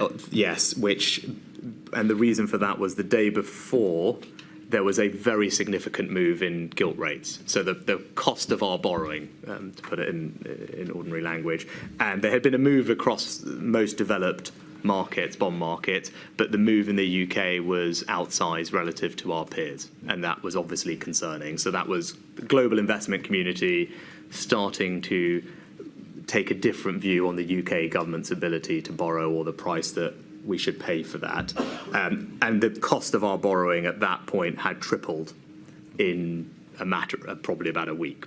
So it was a very major problem. So that was, and there are some other things that are technical, but led the Treasury and the advice I was getting to tell me that there was the gilt markets were showing some signs of impaired functioning. So that was that was what was happening on the 18th and the 19th. Indeed. And then something else happened on the 21st. I don't want to go into the detail of it, but would you just confirm that, of course, the government put arrangements into place to ensure additional liquidity in the event they weren't used, but the government was on top of the problem, and you raised this problem with the Prime Minister on the Thursday in the context of the decision-making which was then going on as to whether or not London should be locked down first. And you were concerned that in any final decision, the Prime Minister understood that the bond market, the gilt market, was a consideration. Yes. Is that a fair? So I think it's worth, if you don't mind me just spending a minute on it, because I do think it's important for the context of the time, because it was incredibly worrying to me as Chancellor. What happened on the 21st is that we had a failed gilt auction. Is, Now, is this what the does that mean? DMO operation? Yes. What that means is the government, in order to fund itself and pay for all the things that we need, borrows in the markets. And on that day, when we tried to borrow from people, the auction didn't go as planned, and we couldn't raise the money we needed. That is a extremely serious and rare event. It had happened once before in the financial crisis, and it unsurprisingly caused enormous anxiety inside the Treasury and with me, because it was a very worrying development. Subsequent to that, the government had to enter into, I think, what you were referring to, Mr. Keith, which was something called the Ways and Means Facility, which, again, in ordinary parlance is an overdraft facility at the Bank of England. It's the government saying we're not sure if we're going to be able to borrow the money that we need and fund ourselves, so we will open up essentially an overdraft at the Bank of England, and if need be, they will just fund us, which is, again, almost unprecedented. It happened once before in the crisis, and it's strong evidence of the extreme stress that we were under from a financing perspective. Sorry to explain, but I think it's important for understanding the context that I was operating in, and that's what I would have, over the course of those few days, no doubt have explained to the Prime Minister. And what did you understand to have been the impact of you telling the Prime Minister about your concerns? So in the context of the debate which was running on, of course, during those days as to the extent to which further measures would need to be imposed, and, of course, ultimately whether there should be a lockdown decision, what impact did your concerns about the gilt or the bond market and the government's ability to fund itself have on that decision-making process? And I ask, and so that you are clear, there is some suggestion that there was on that Thursday mooted the possibility of locking down London in advance of the rest of the country. And we want to know to what extent that decision was influenced by the concerns about government borrowing. I think probably a question for the previous Prime Minister, really, because he would have been hearing lots of different things from lots of different... But you must have expressed a view on it to the Prime Minister when you spoke to him on the Thursday.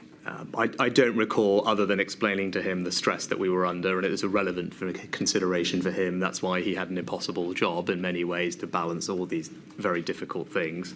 But with regard to London specifically, I recollect that meeting, and I recollect that the priority intervention that had been recommended, suggested by SAGE, was to close schools.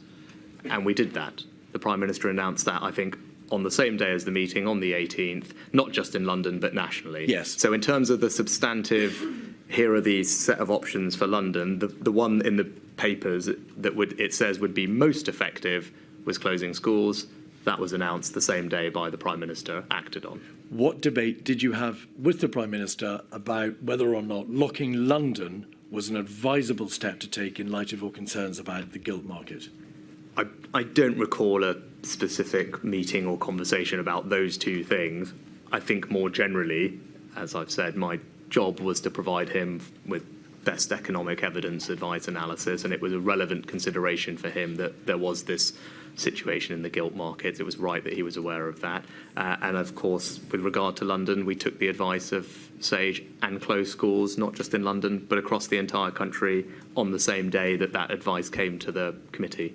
Yes, the decision was then announced on the 18th to take effect from the 20th. On the 20th, that's right. In your statement, so that we can understand, and it's a matter of obviously huge public interest, we can understand the nature of the impact of the lockdown decision. Have you set out, and we'll have your statement at page 53, at paragraphs 182 to 187, the scale of the economic and social impact of the pandemic restrictions? Mr. Sunak, I'm going to respectfully ask you to try to keep your answers as concise as you can. Perhaps you might just agree with the following proposition.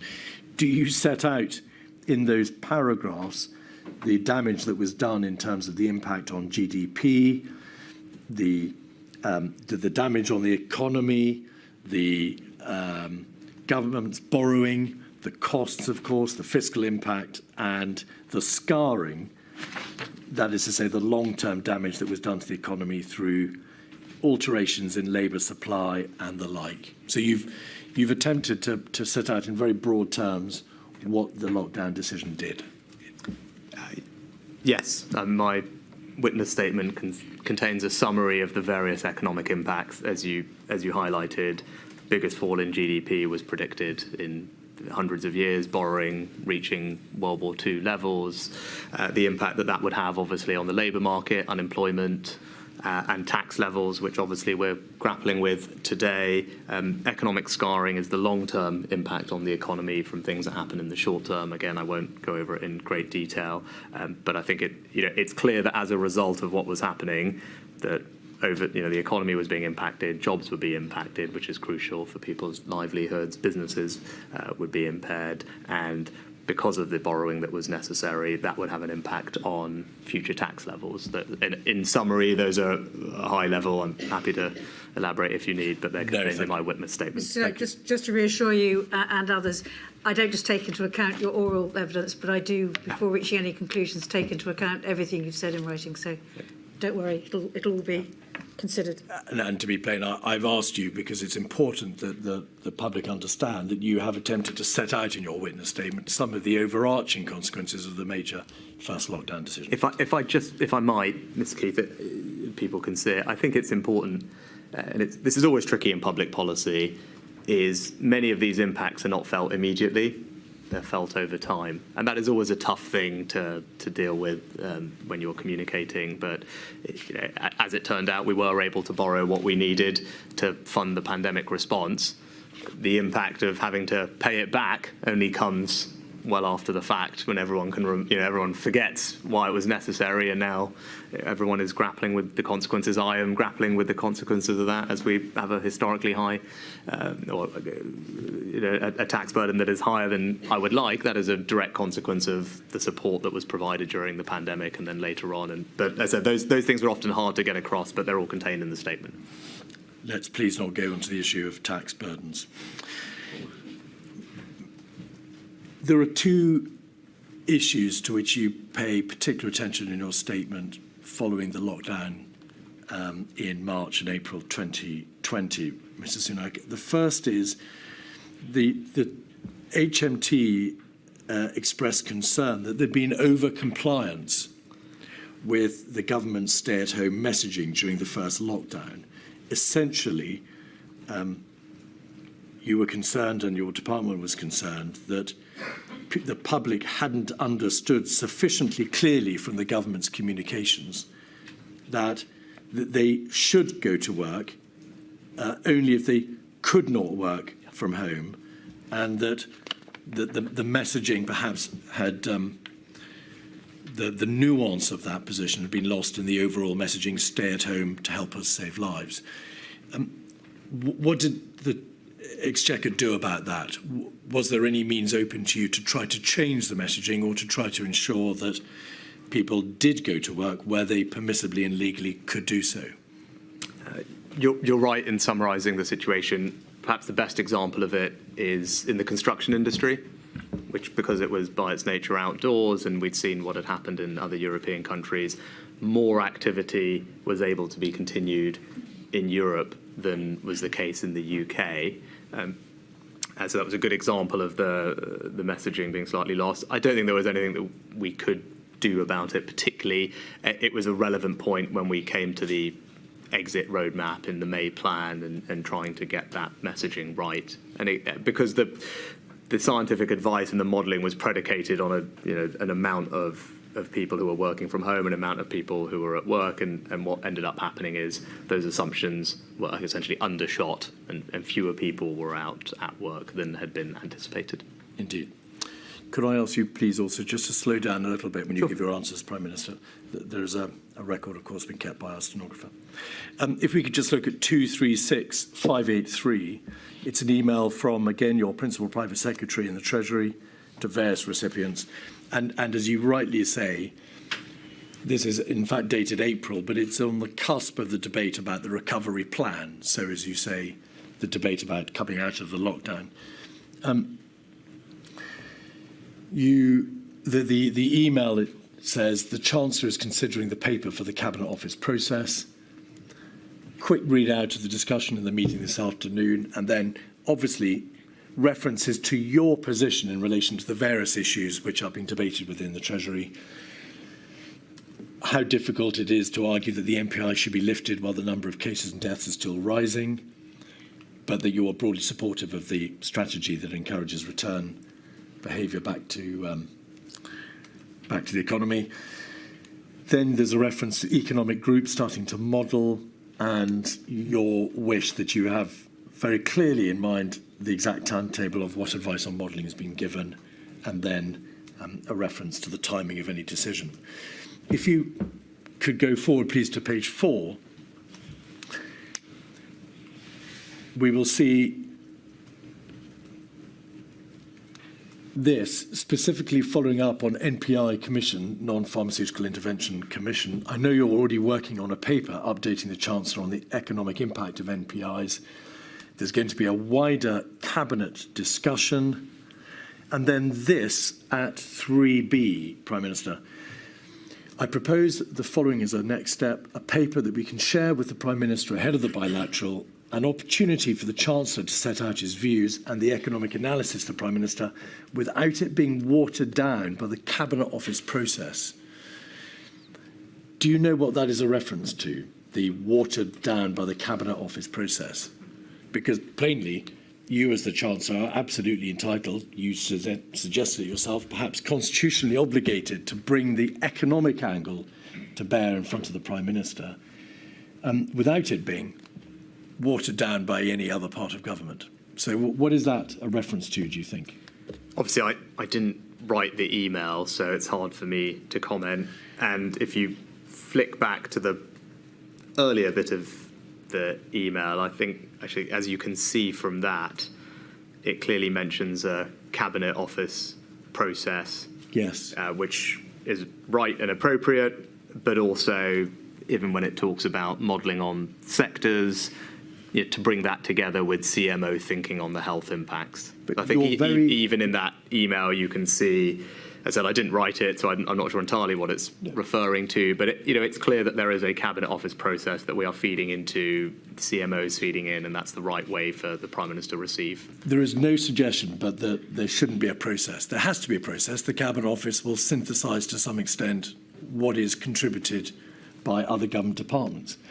But these are the most senior officials in your department talking about your position and your thoughts and what should be done in advance of a bilateral. And it refers to a concern that your voice might be watered down by the Cabinet Office. And therefore, that must have been something of which you were aware, if only in the most general terms. I think, as I said previously, I never felt that I didn't have an opportunity to feed in what I wanted to the Prime Minister. And again, I didn't write the email. I'm not sure how officials may have felt in their conversations with other departments or the Cabinet Office. I generally thought we had good, constructive relations. And for my part, I felt I always had the opportunity to feed into the Prime Minister's thinking. All right. A second noteworthy debate was taking place before we look at the detail of the roadmap. You expressed concern in May, in fact at a 9:15 meeting on the 14th of May, that international polling had suggested that the British people were more fearful of the virus than other countries. And in the Spectator article, to which I've already referred you, you state that when you say this, it's quoted, "In every brief, we tried to say, let's stop the fear narrative. It was always wrong from the beginning. I constantly said it was wrong." What was that about? What was your concern about the general response of the British people? Again, from an economic perspective, we are a consumption-driven economy, and therefore people's jobs and livelihoods and our ability to pay for public service is a function of consumption being strong. And if you have a situation like this where we've actively discouraged or shut down consumption sectors from operating, once they reopen, it was a point of concern for me and for anyone thinking about the economy and those jobs as to the pace of return, of people returning to normal activity over time. Because if they didn't, then that would have significant implications for many people's jobs. And those sectors of the economy, and this is a really important point, that were most impacted by lockdown, these consumption sectors, hospitality, leisure, tourism, retail, disproportionately employed people who were the most vulnerable in society. Those on the lowest incomes, people coming off welfare, women, ethnic minorities, those working part-time. So those jobs, I think, as a matter of social justice, were particularly important to try and safeguard. And polling was clear. I can't remember the exact polling firm, but there was international polling, Ipsos. Ipsos, that demonstrated there seemed to be, or there was, a much greater reticence for people in the UK to want to return back to all those activities, even once things had been reopened, and that would have genuine impacts on people's lives and their jobs, and and everything else that we'd want to do as a country. So that was their concern. The clock is ticking. I'm going to ask you to try to just be a little bit more concise, if you wouldn't mind, Prime Minister. On the subject of the obvious understanding of the needs of those in part-time work, the vulnerable, the young, female employees, members of the black and minority ethnic sector, your statement makes it plain that, if not at the forefront, certainly a major part of the Exchequer's thinking throughout the pandemic was the need to ensure that their interests were not forgotten, and that as much should be done as possible and ought to be done as possible in terms of trying to get the consumer sector back to life, to safeguard their position. And we'll just have a quick look where you've summarised the position. It's your statement 232069, and the interventions are at page 26. Sorry, it's not 232069, it's your witness statement, page 26. In briefings and papers that were circulated before meetings, there was often reference to and consideration of the equalities impact.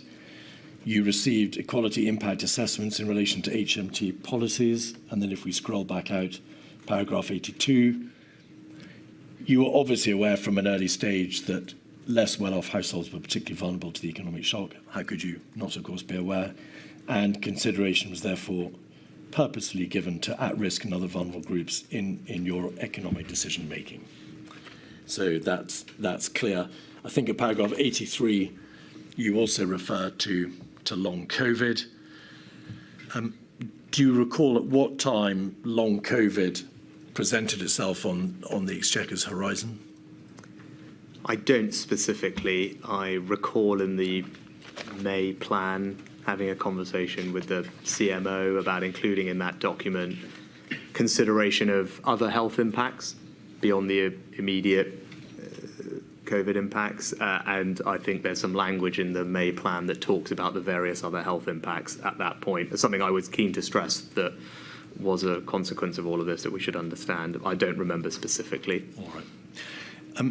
And on account of, as you rightly say, the need to ensure that the retail and hospitality sectors could be brought back to life as soon as reasonably possible, the Treasury pushed, indeed, for the sector to be opened ahead of schools. That was the original position of HMT, was it not? I think if I recall, it wasn't ultimately what happened, but I think that was the Exchequer's position. If I recall it correctly, when I was having these deliberations or participating in them in May, there's a letter I sent to the Prime Minister that contains it. Non-essential retail, I think you'll have the exhibit that may be helpful. I talk about non-essential retail because of the economic, the jobs, there are millions of jobs, and particularly the type of people in those jobs. But also, as we later discovered, and was my sense during, Sage themselves later said that non-essential retail had a very minimal impact on R.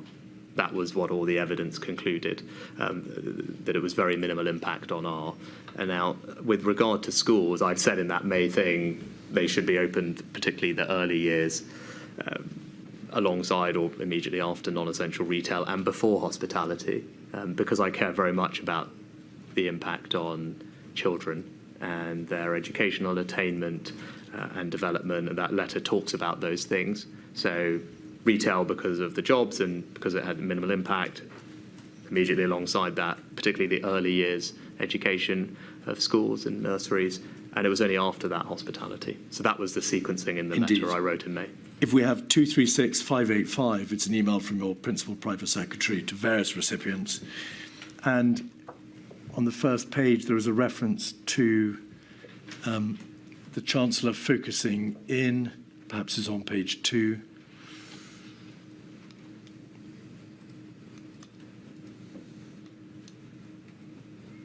Yes, the second bullet point. Therefore, need hospitality open in the summer, July, and to, here's this, and to stage things, this means open sectors now, schools early June, and non-essential between the two in mid-May. So suddenly at the beginning of May, and this is dated, I think, the 4th of May, the proposal from the Treasury is we've got to get hospitality and particularly non-essential open, and then schools will follow. And there's another letter, an email, 232085, paragraph 17 on page 2. This is your letter delivering our roadmap dated May. Paragraph 17. We must then continue with our plan to return early years reception in years 1 and 6 to school. That is continuing after the opening of non-essential retail. Can you recall why how the final position was reached, the order of play in which schools and non-essential retail opened? Do you recall how that debate was resolved? No, not particularly. I think you said previously, Ms. Keith, that hospitality was before schools, which is, as you said there, it's not. It was retail and education pretty much together, one after another, and hospitality later. That was the position that was reached, yes. But that was also what that email said. Right. The one that you had previously popped up also had hospitality in July and schools and retail before then. You called in according to the email from your principal private secretary dated the 4th of May, she says open sectors now, then schools early June and non-essential between the two. So open sectors now, then non-essential, then schools. But I said hospitality thereafter. It says hospitality. I don't have it in front of me, but it had hospitality. Let's have a look. July. 236585. On my reading of it, if you look at the months, I don't think between the two makes sense. Well, I mean, I think it's if you have the second page up. Yes, it's the second page. I think it said need hospitality open in summer brackets July. This means open sectors now, schools early June, and non-essential between the two mid-May. So non-essential is coming in before schools. Yes, just a couple of weeks. But I think what you'd said that hospitality was also coming in. I just want to reiterate that was never the case. Between the two doesn't make sense. Yeah. It's first. It was retail and this was schools. your policy, Prime Minister. All I'd say is that the point was to do retail and schools a couple of weeks apart in May, June. Hospitality was always summer because it was the last thing. Retail because, as you see from the letter that you had up in May, the jobs and the people particularly employed in those jobs, again, people who are more vulnerable work in retail on lower incomes, and actually those jobs therefore have I think a broader social purpose or benefit as well as the job itself.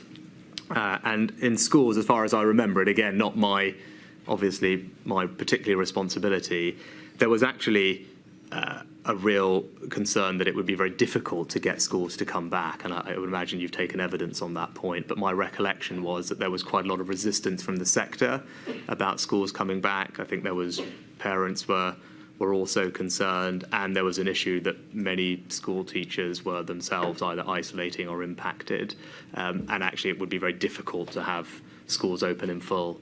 All right, so all that was part of the mix. That was part of the mix. I've suggested to you that this wasn't exactly how it panned out, but it was quite clear that consideration was given to these various competing factors and reasons why schools could only be open when they were. Again, a question probably for the Education Secretary and the Prime Minister. I'd say from an economic perspective, or the only input the Treasury would have into that deliberation or the Cabinet Office would be the labour market impact. And that's why, from a purely economic perspective, again, it would be the Education Secretary who would talk about children's attainment, although I cared very much about that, as you can see from the the letter I sent, and it's there because I long stand had concerns about that. But from an analytical perspective, what the Treasury could do is explain, I mean, unsurprisingly, if you open early years and children and primary school children, that it has a disproportionate benefit on the labour market because it means their parents can return to work in a way that doesn't. You don't necessarily get that benefit from older students. But all right. Around the same time, in fact, on the 7th of May, you expressed to a COVID-S, Mr. Sunak, your concern that unless the economy was reopened at perhaps a somewhat faster speed than some other cabinet ministers were advising, we would be at risk of placing the United Kingdom at a competitive disadvantage. And you referred to international comparative data, in essence, how other European countries were showing, you said, how reopening the economy can be done. Can we just look very briefly at the issue of comparative data? Did the Treasury, throughout the whole crisis, refer repeatedly, of course, to what other countries were doing, what their data was demonstrating, what ultimate decisions they were taking in light of their own particular positions? And was that something that was at the forefront of the debate when these arguments came to be ventilated in front of the Prime Minister? I think it's probably too much to say it was at the forefront, but certainly right to say it was another piece of information that was helpful and worth taking into account. Yes. All right. On the 28th of April, so again around this time, you had a bilateral with the Prime Minister, 236584. Again, this is a note from your Principal Private Secretary referring to a bilateral on Tuesday. The subject matter is PM bilateral on Tuesday.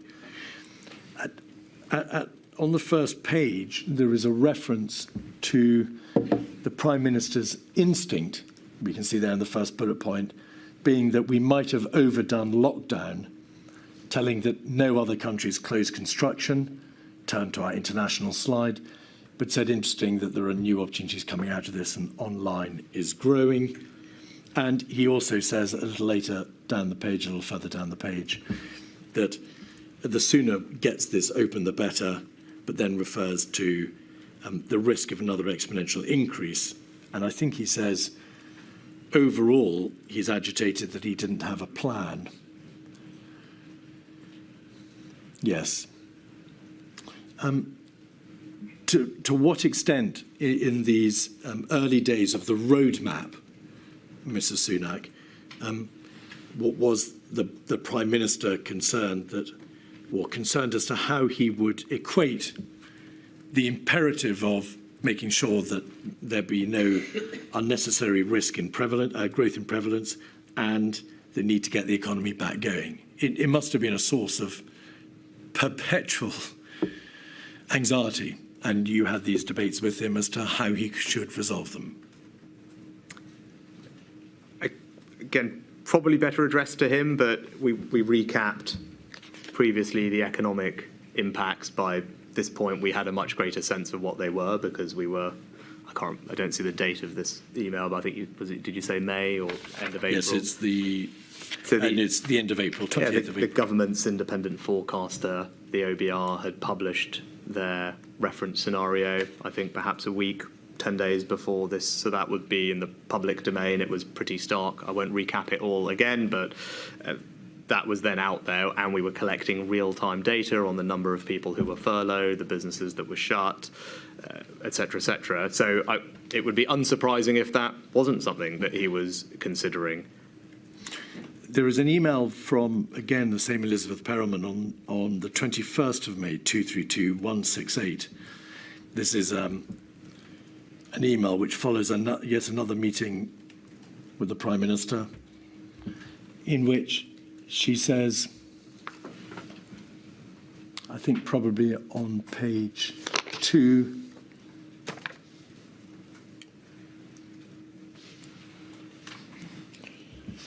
no one can say that HMT has not given gold standard economic advice to the Prime Minister, Chancellor. but perhaps there might be an element of marking one's own homework there, but the Chancellor has not eloquently and authentically put these points across. So there could be no question but that you've eloquently and authentically put these points across. But once again, he was a lone voice, and it was a tricky meeting where sense was they were trying to appease him. Do you recall what that is a reference to? No. Was it, do you think, a reference to the fact that in this particular meeting, you had argued for an opening up of the economy, but the majority of the room had expressed its combined view that the risk of opening up too fast would have terrible consequences further down the road? What, was that not the debate that was going on at the time? I can't comment on the particular meeting because I don't recall it. In general, I was making the points at this time about the economic impact, what was happening internationally, the fact that we were investing in test and trace and the Joint Biosecurity Centre as new institutions that would allow us to manage an exit. And I was also concerned at this point in time about the data that we were receiving on transmission and admissions. And I think it was exactly around this time that it was clear that we had probably been overestimating R. That's something that SAGE themselves acknowledged a bit later. And also the issue of nosocomial transmission, where a large amount of the transmission that was happening not in sectors of the economy that were open or closed, but in hospitals or care homes, which requires a slightly obviously different response. Those weren't well understood issues earlier on, but it was clear that they were starting to become issues. So those were the types of conversations that I was having at that moment in time. Do you recall in June how an HMT official who attended SAGE provided a readout which referred to the fact that the CMO, Professor Sir Chris Whitty, and the government's chief scientific advisor, Professor Sir Patrick Vallance, began to warn that the package of measures for reopening, in particular the beginning of July, was at the riskier end of the spectrum and therefore had the potential to increase R above 1. Do you recall that warning being relayed to you or to the Treasury at the end of June? You know, I don't. What I do recall, though, and perhaps should have started with this, is this May plan. I'd say two things about it. One, that it was conditional, so there were various tests that were set out to unlock each stage, and indeed it was delayed at one point, which shows, I think, the flexibility, decision-making and responsiveness to the health concerns. Yes, step 2 was delayed from the 1st to the 15th of June. Yes, that's right. But I think it demonstrates the process working and the conditions working. And the second, and perhaps most important thing to say is, you know, the May plan was developed with scientific and epidemiological input. And it was modelled at SAGE in early May. I remember the CMO, and again, this is recorded in the minutes of the COVID strategy meeting at the time, saying that this package of measures should not push R above 1. That was my strong. What date was that? That was in the COVID strategy meeting, I think, I haven't got the exact date in front of me, in May. I'm happy to send it. It's in my witness statement. By June, Mr. Sunak, wasn't the scientific evidence, the epidemiological evidence from SAGE and from the CMO and the GCSA, was that the measures which had been agreed, first proposed and then agreed, were at the riskier end of the spectrum? And I'm specifically asking you about the stage which had been reached by then, late June, which was step 3. Were you not aware that the scientists were beginning to question the speed at which the roadmap was operating? Do you recall that being brought to your attention? No. I think they always thought that from the beginning. I think they thought it was consistent with R not being above 1, but I think from the beginning they thought it was, you know, at that end of the spectrum. It was closer to 1 than it was to 0.1, if I could put it that way. But they were involved and modelled the package of measures that was announced in May. I think that's important. Well, no, they didn't. They didn't model the package, Mr. Sunak. They gave advice through SAGE on what the consequences would be of the package. And then it was for the government, the Prime Minister in particular, to decide what consequences would flow from whatever he decided. So that's, again, I don't have a perfect recollection, but I thought in May, either on the 2nd or 5th, around that time, that SAGE had modelled the impact on R of the various measures under consideration. And at the meeting, I think on the 6th, the CMO and CSA, the minutes record, were broadly content. That was, I think, in relation to the broad roadmap, which was itself dated the 13th of May, and step 1, which of course was the first step. The second step, which was 15th of June, and the third step, of course, came later. And by the end of June, the 23rd of June, the CMO and the GCSA were warning that the package of measures was at the riskier end of the spectrum, with the potential to increase R above 1. Shall we have a look at 232181? It's a readout of SAGE from your principal private secretary. Vallance noted the heavy trailing in the press of the measures the government has now announced it will relax. He and Whitty had made clear to the policymakers that this package was at the riskier end of the spectrum, with the potential to increase R above 1, and that they needed to be prepared to reimpose measures if necessary. Noted also this package reduces the space for doing other things like bringing schools back in September. If schools are to return, policymakers may have to reimpose restrictions in other places like retail. The government had obviously made the various decisions that it made in relation to the 3 steps in the roadmap. But by the end of June, the Treasury was, of course, considering the voucher scheme that became Eat Out to Help Out. Was that not something that was being contemplated at the end of June, with a view to its implementation in August? Yes, I mean, I don't recall seeing that email, so that didn't come to me. As I said, the exit plan was developed and hadn't changed, and I strongly recall it being modelled in terms of the impact on R, and people broadly being comfortable that it did just about keep things at that level. And I think the other thing, as I said, that was relevant consideration at this time was that in June, probably actually 3 days before this email, the SAGE minutes record that there had been errors that meant that for some time they had been overestimating the rate of transmission, making it look artificially high. Well, so there was an issue about hospital data, was there not? Yeah, I mean, I think in the SAGE minutes from the 20th of June, it's very clear that SAGE, because there were errors in the data collection, so it meant that all the numbers we were working off were artificially high. There was also a separate conversation. Forgive me, just so that we don't lose track of where we're going. Yeah, but I think it's a relevant consideration. If you just bear with me. Of course. In the same email, in the middle of the page, there's a bullet point which refers to that very issue. The NHS have looked into the serious concerns raised by the modellers about the hospital admissions data and claim it's causing no more than a 5% error in that data stream. So there was a debate about the significance of the error and what its impact was, but the NHS appeared to say there was no more than a 5% error. But be that as it may, whatever the position was on the data, the CMO and the GCSA were raising a general alarm at the end of June about the risk that the transmission prevalence would go up and that the package which had already been agreed was itself already at the riskier end of the spectrum. So the question for you is, to what extent did HMT understand at the end of June that whatever it proposed to do thereafter came with significant risk? That's just not my recollection of it. I mean, my recollection was that we went over a set of things that could be done. It was conditional. It was delayed at one stage on the advice from the scientists.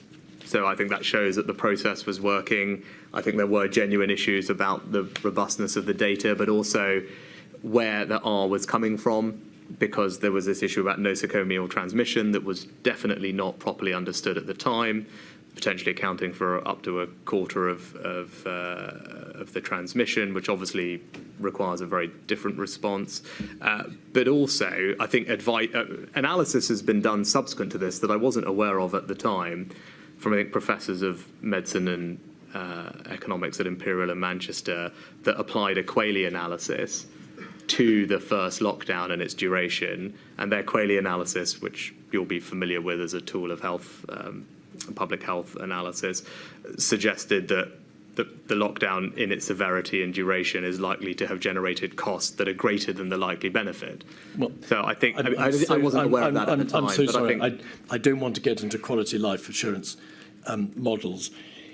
Is it your position as the Chancellor that at the end of June you were unaware that the government's chief advisors, epidemiological public health advisors, were making clear that the existing package was already at the riskier end of the spectrum, and therefore that going forward, real care would have to be taken to ensure that that prevalence and the R rate going above 1 did not eventuate? I was always clear that schools was something they viewed as a big risk factor, which I think is alluded to in that email. Did you know that the package in place was at the riskier end of the spectrum epidemiologically? I don't precisely remember that, but I do remember it was modelled and designed to keep R at or below 1. All right. And as I said, I'm sure it was closer to 1 than it was to 0.1. But remember, as we've discussed in the first session, policymakers are taking into account a whole range of considerations, and the objective strategy here was not to completely suppress the virus. It was to make sure that the NHS was not overwhelmed. That is consistent with a range of R ratios. The point is well made. Ultimately, the Prime Minister has to make the final decision, and he'll take into account the risk, he'll take into account the economic and fiscal consequences.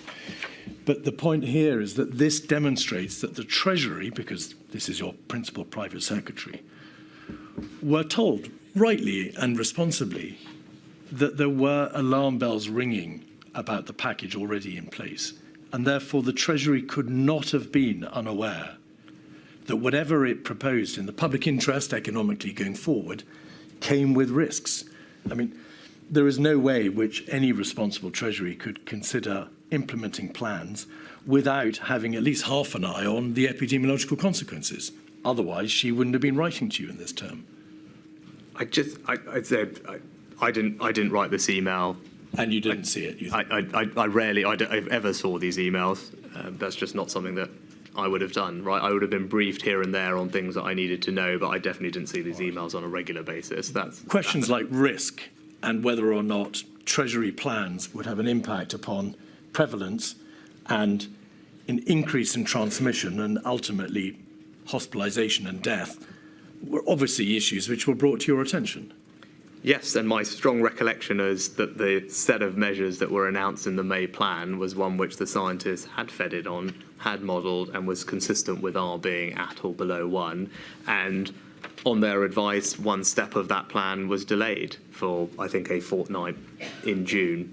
And there were measures that were continued with after this email, which rather suggests that there wasn't a significant concern raised, because when they had raised a concern previous to this, the government acted on it with regard to delaying whichever step it was, step 2 or step 3. So I think there is a track record of the government responding to the concerns that the scientists had and actively delaying a stage of the unlocking. All right. So that's all I can remember about that event. Yeah. That's clear. Can I squeeze in one further topic before the break, and it's this, and we can deal with it very shortly. Your statement refers to the issue of PPE. Prime Minister, that is, as you know, a matter for a later hearing, but you address the issue of PPE from a high-level Treasury perspective. Is this a fair summary of the position insofar as the Exchequer was concerned? Plainly, HMT involvement in the issue of PPE commenced right at the beginning. It commenced in March 2020. Is that right? Yes, that is right. All right. And although at the beginning the Treasury was obligated to approve individual PPE contracts at the request of the DHSC, the Treasury agreed to depart from the usual process and put into place a flexible spending control envelope. So the DHSC were given an envelope within which they could spend and within which they could enter into PPE contracts without having to go to the Treasury or the Chief Secretary to the Treasury or you. And that funding envelope started, I think, at £100 million on the 25th of March, but by the 11th of April, it was £1 billion.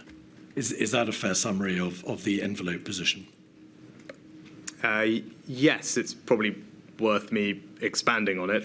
Well, only if you think that we'd be greatly assisted by it, given that there is another module looking at it, but it may or may not be the case. You'll have to give evidence in that module, and I'm trying to cover the possibility you might not, Mrs. Sunak, by asking you just to agree with my general proposition now. I think that the first thing to say is I wasn't involved in it day to day because it was led by the Chief Secretary. Yes.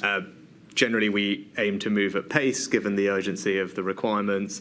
And as you suggested accurately, we put in place a new way of doing it so that rather than individual contracts being agreed, as would be normal with the scrutiny that would come from that, HMT gave to the Department of Health a budget that it could spend. It raised that budget, I think, 5 different times. It ended up being close to £14 billion in the end, so that there would be no blocks and there would be speed of approval so that PPE could get to the people who needed it. And the last thing to say was no issues were ever substantively raised with me about blocks in that process or delays at all, including, I think we had a meeting in April on the PPE plan, and there's no minutes or anything recorded there being any issues about that. I think it worked very well from our ability to give Department of Health the cover it needed and the funding it needed to buy the PPE that it wanted. The approval process was amended at great speed, very rapidly. Yes. And lastly, the Treasury was properly concerned in the process as to what sort of checks and balances should be put into place,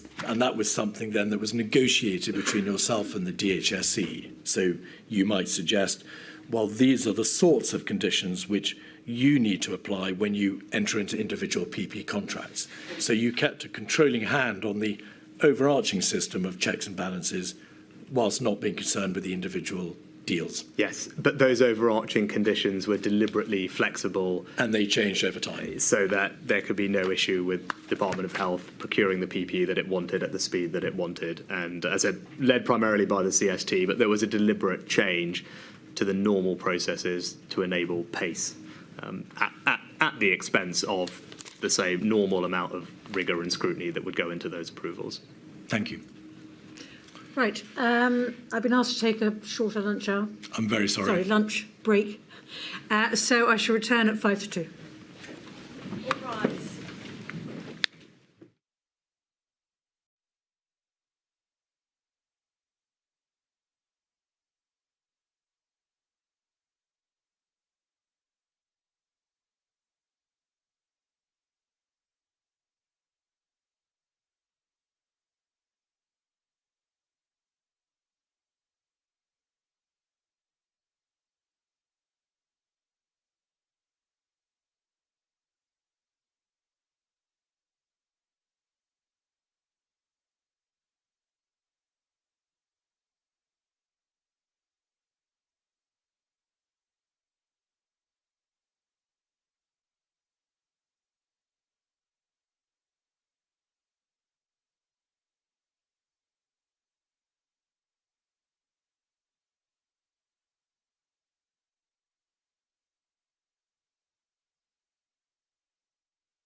Prime Minister, the reduction from the 2 metre rule to the 1 metre rule, very shortly. On the 2nd of June, Cabinet decided that the rule needed to be re-examined. You'll recall. On the second... Take it from me, please. Okay. The analysis showed that there was a very significant difference between the economic impact of a 1 metre rule and that of a 2 metre rule. And you and the Treasury made it absolutely plain that if the 2 metre rule continued, many businesses would remain unviable. Yes or no? So what I did was convene a group of other Secretaries of State, including from Departments for Business, DCMS, Transport and Local Government, together with the CDL, to take the evidence. Few major points. One is that it would make a big difference to the number of businesses that would open, or how they could profitably open. Second was the international comparisons. At that point, 24 other countries had something less than 2 metres. And then thirdly, international organisations like the World Health Organization and the European Centre for Diseases also had recommended something different. I wrote to the Prime Minister on behalf of that group on the 3rd of June.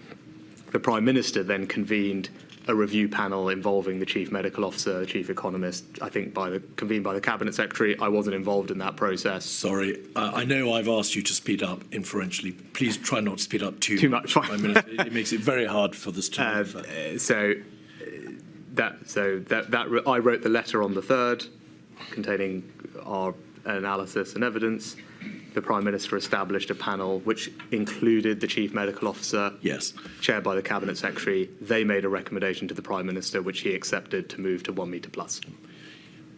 At the heart of what was called 1 metre plus. Yes, at the heart of that debate was the recognition, of course, that the 2 metre rule, if it remained, would be economically hugely damaging, but that while Sage, and it was made absolutely plain to you in an email from your Principal Private Secretary on the 4th of June, while Sage adhered to the view that science clearly supported the 2 metre rule, the scientific impact was what was described by Sage as a continuum, not an absolute rule, and that mitigants could be put into place when it's not possible to adhere to 2 metre rule at all times. So the science lent towards and in favour of the 2 metre rule, but it recognised itself that it was a movable feast, that there could be mitigants put into place, and that it was a policy choice for the government, and that was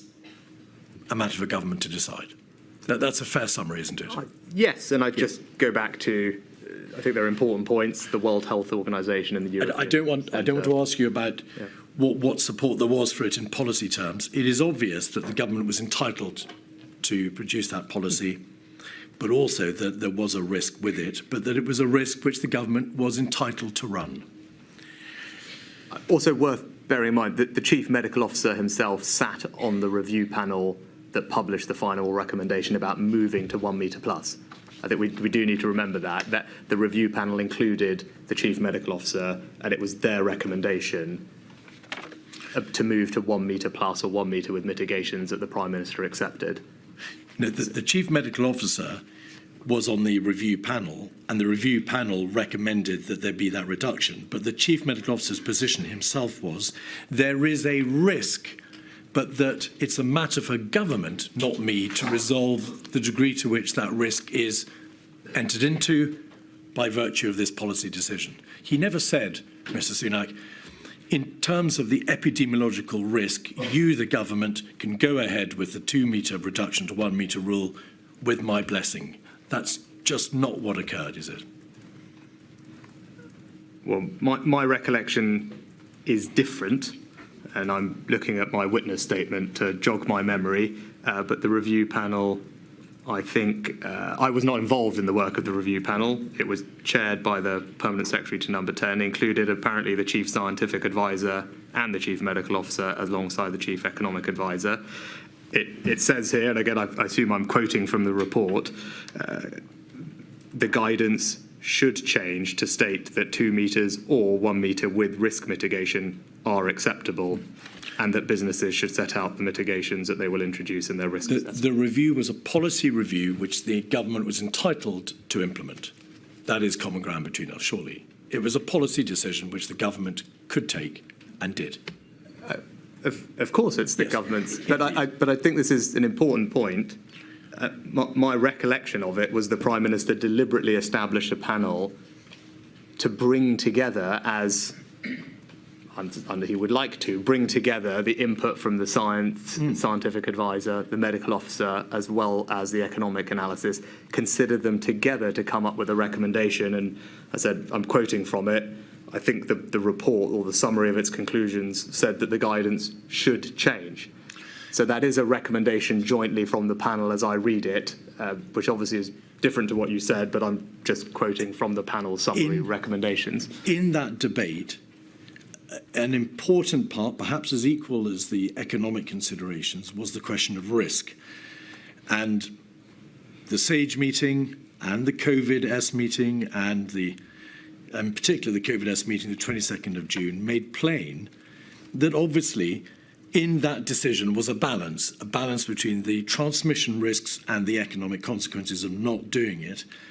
And COVID-S, to which you were, of course, a party, you were present on that meeting, was made aware that the potential for higher occupancy affects risk. It's an obvious point. The question of transmission and risk was something that had to be debated, and it was resolved in favour of the economic opening up. Do you agree? Maybe it would be helpful if we may. Can we bring up paragraph 257 of my witness statement? But by all means. Because that contains the panel's summary of its conclusions. Again, there's a specific point in paragraph C where it says mitigations can reduce the risk at 1 metres so that it is the evidence shows that it is relative broadly risk equivalent to being 2 metres apart, noting that a precise assessment is not possible. And then the paragraph D is the bit I was quoting for before, saying that the panel concludes that the guidance should change. Again, this was a panel that I was not involved in, but contained scientific and medical advice alongside economic advice, and it went to the Prime Minister, not to me, and he acted on their recommendation, and I think rightly brought together all sides of the debate. Mr. Sunak, there is no doubt that the review panel made a policy recommendation and it was instituted. The point is a different one. In making that decision, the government was assisted by expert scientific advice on the risk. In the very nature of that decision, there was a balance between the transmission risk and the economic consequences. That's what the debate was all about. So I simply ask you to recognise that in that debate, an important consideration, but ultimately not the winning consideration, was what risks are attendant upon such a social distancing change. Do you agree that? I wasn't privy to the deliberations on the panel, because I didn't sit on it. All I can point you to is a letter that I sent to the Prime Minister, which you have in evidence, which explained my admittedly specific point of view about the economics. I understand that, but your very own witness statement at 257C makes plain that the panel considered the risk. Risk was an important consideration. That review, of course, took place, as you know. It was published on the 24th of June. On the 8th of July,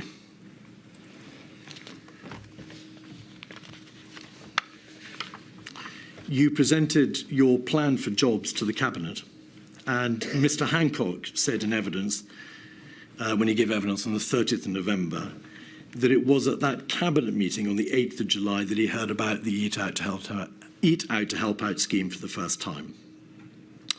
The scheme was announced, you'll recall, on the same day, the 8th of July, as part of the plan for jobs. Given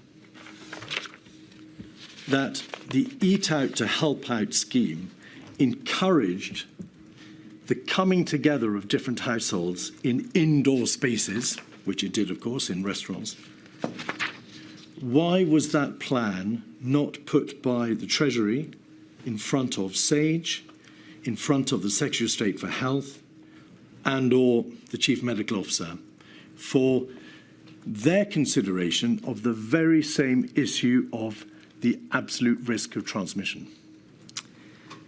So the first thing to say is why do Eat Out to help out at all? No, please. There is a method to my madness. I'm asking you why, in light of the obvious issue of risk of transmission inherent in any scheme that encouraged households to come together, did the Treasury not consult with SAGE, the CMO, the Secretary of State for Health, or anybody else outside number 10? Because Eat Out to Help Out had been designed specifically in the context of the safe lifting of MPIs that had already been signed off, as we talked about before, as part of the May Plan, which had reopened hospitality, indoor hospitality. That had already been part of the approved May Plan. Eat Out to Help Out only operated within that context, and indeed there were a significant range of other MPIs that were in place, including social distancing, COVID secure guidance, table service, contactless ordering, one-way systems, all of which had been put in place. But the overall reopening of indoor hospitality had already been implemented and, as we discussed before, modelled and all the rest of it, and involved scientists in that. And Eat Out to Help Out was designed to operate within that context of the safe lifting of MPIs. It didn't do anything further than that. This was a micro policy to make sure that that capacity, which the scientists had already said was part of an overall package which could be safely delivered, was actually used. And it was done very much in that context. And in the same way that other economic decisions like a VAT cut for hospitality or a stamp duty cut or indeed furlough or anything else or grants for the hospitality industry wouldn't ordinarily be cleared with medical advisors, nor was this, because we had already made the collective decision to reopen indoor hospitality, and this was a policy that sat within and beneath that. In addition to the obvious economic policy, which was to encourage consumption in the hospitality sector, to encourage people to use restaurants and to preserve the jobs of women and the lower paid and individuals from minority ethnic backgrounds in the hospitality sector. It's obvious that the plan was designed with a meritorious consideration in mind. But it was also part of that plan, was it not, to address what you had called the fear, the fact that data showed that our country was far and away the least likely to get back to normal, and to promote what you've described in your Spectator article as an optimistic counter-narrative. You wanted to bring about a change in behaviour, to encourage people, more people than had previously gone to restaurants the previous year, to encourage people to come together. That was part of the policy objective, was it not? I think as you're describing it, they're one and the same. My primary concern was protecting millions of jobs of particularly vulnerable people who worked in this industry. All the data, all the evidence, all the polling, all the input from those companies suggested that unless we did something, many of those jobs would have been at risk with devastating consequences for those people and their families. And that's why independent think tanks had recommended doing something like this. Indeed, other countries had done something like this because everyone was grappling with the same issue of how to ensure that those jobs are safeguarded because people return. And that was the primary driver for what we were doing. And all that material, Mr. Sunak, internationally, the material from industry bodies and the like, all referred to the balance inherent in any scheme to encourage households to come together in greater numbers. The issue of risk of transmission, putting aside its obvious economic advantage and putting aside the obviously good policy reasons for encouraging restaurant use in the context of restaurants which were already COVID safe. There was no getting away from the fact that an issue for you in the Treasury was will it nevertheless have an impact on transmission? It's the elephant in the room. It couldn't be avoided, could it? Well, no, because you made the point in your remarks. It was about COVID secure openings. Indoor hospitality had been opened as part of the May roadmap, and not opened in a casual or wanton way. It had been opened with a significant set of restrictions, including social distancing, which limited and reduced significantly the typical occupancy of a restaurant, with one-way systems, with signage, with screens, with shift work, with contactless payments. Indeed, there was 55 pages of government guidance for the hospitality industry, supplemented by 100 pages of guidance from their trade association, UK Hospitality, including the need for individual risk assessments at an individual restaurant level. So there was an extraordinary amount of work that had gone into the safe reopening of hospitality in a way that it was not previously, right? And it was an entirely different set of hospitality.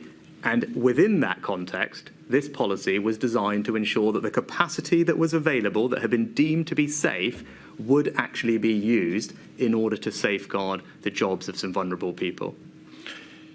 The minutes of the meeting of COVID-S, which you attended on the 22nd of June, make clear that Professor Sir Chris Whitty, in the context, you'll recall, of the debate about the reduction from 2 metres to 1 metre rule, said the most risky areas of the package were indoor hospitality and the prospect of reopening schools in September.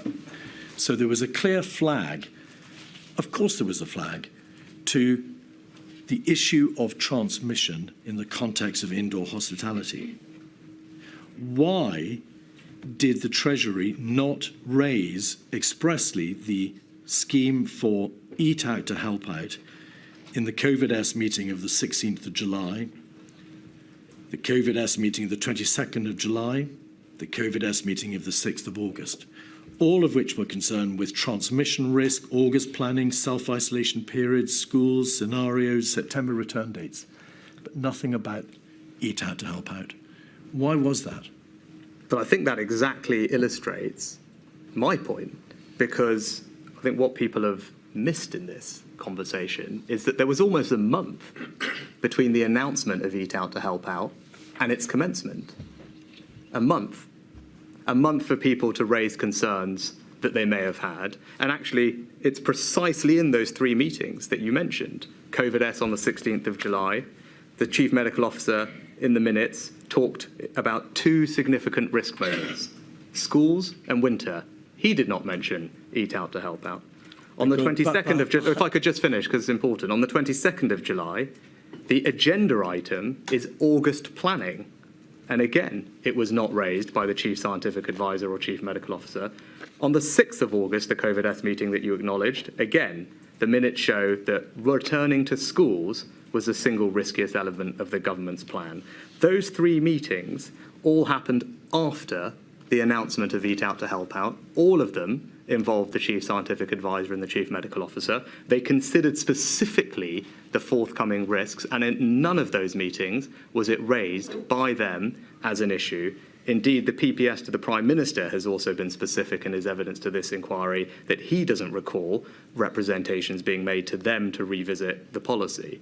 So I know there's been a lot of commentary on this point, but there was almost a month between announcement and commencement.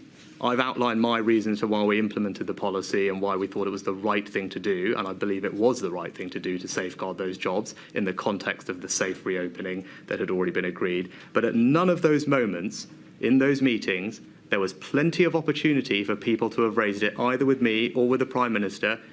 I don't recall, and the minutes do not suggest, that it was raised at all in the 3 precise meetings that you mentioned. Those meetings, Mr. Sunak, were raised by you in your own witness statement as examples of meetings in which no concerns were raised. But do you accept that the issue of Eat Out to Help Out was never raised by you or your department expressly at those meetings or at any other earlier meeting, and that by the date of those meetings, the scheme had already been announced following the Cabinet on the 8th of July and announced to the public the same day?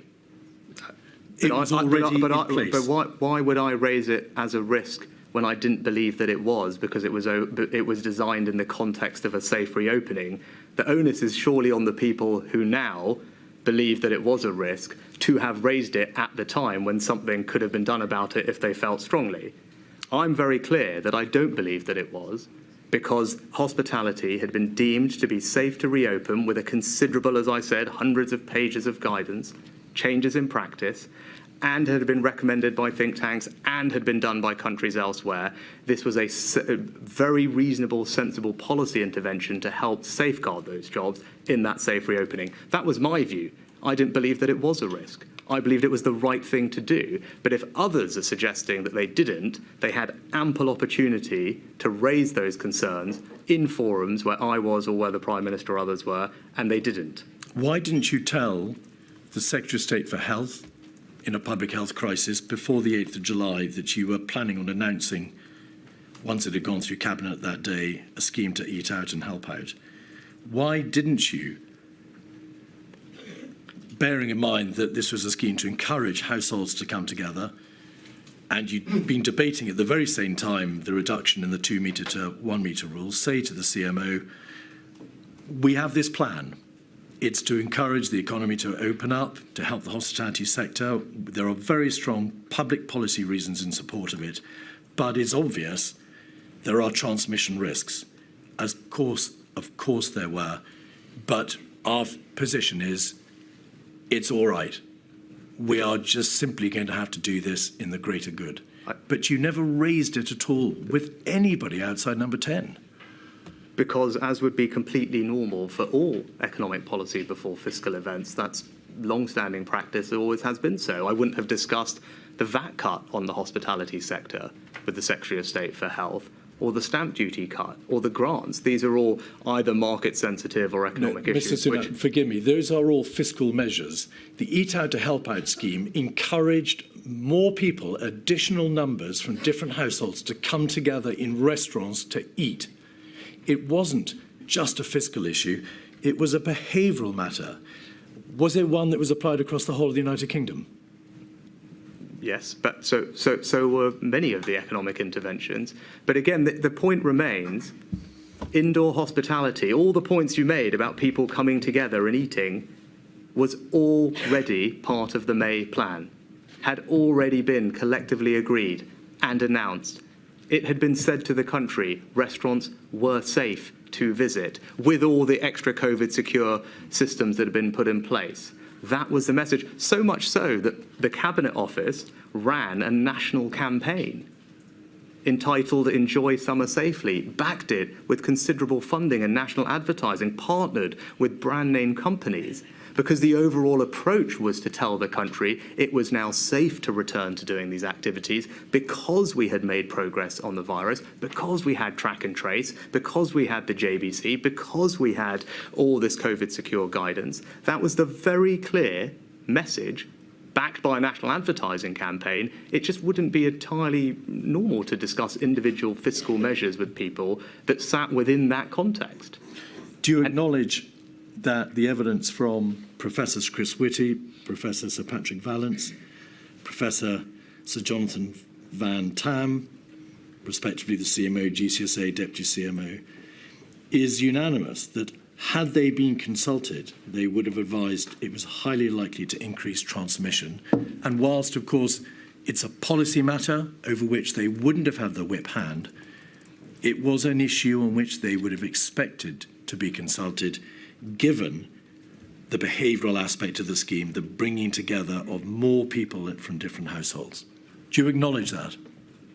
But they've not said that to me. I've not seen that. And as I said, they had ample opportunity to raise those concerns between the announcement of the scheme and its implementation. None of them chose to do so in any fora that they were in. And I think all of them have said on the record, as the evidence also conclusively demonstrates, that this was in way, no shape or form responsible for a second wave, which was predicted by the CMO and CSA as early as my first conversation with them in March, and happened in every other country in Europe. That is a different issue with respect, and we're going to address that in a moment.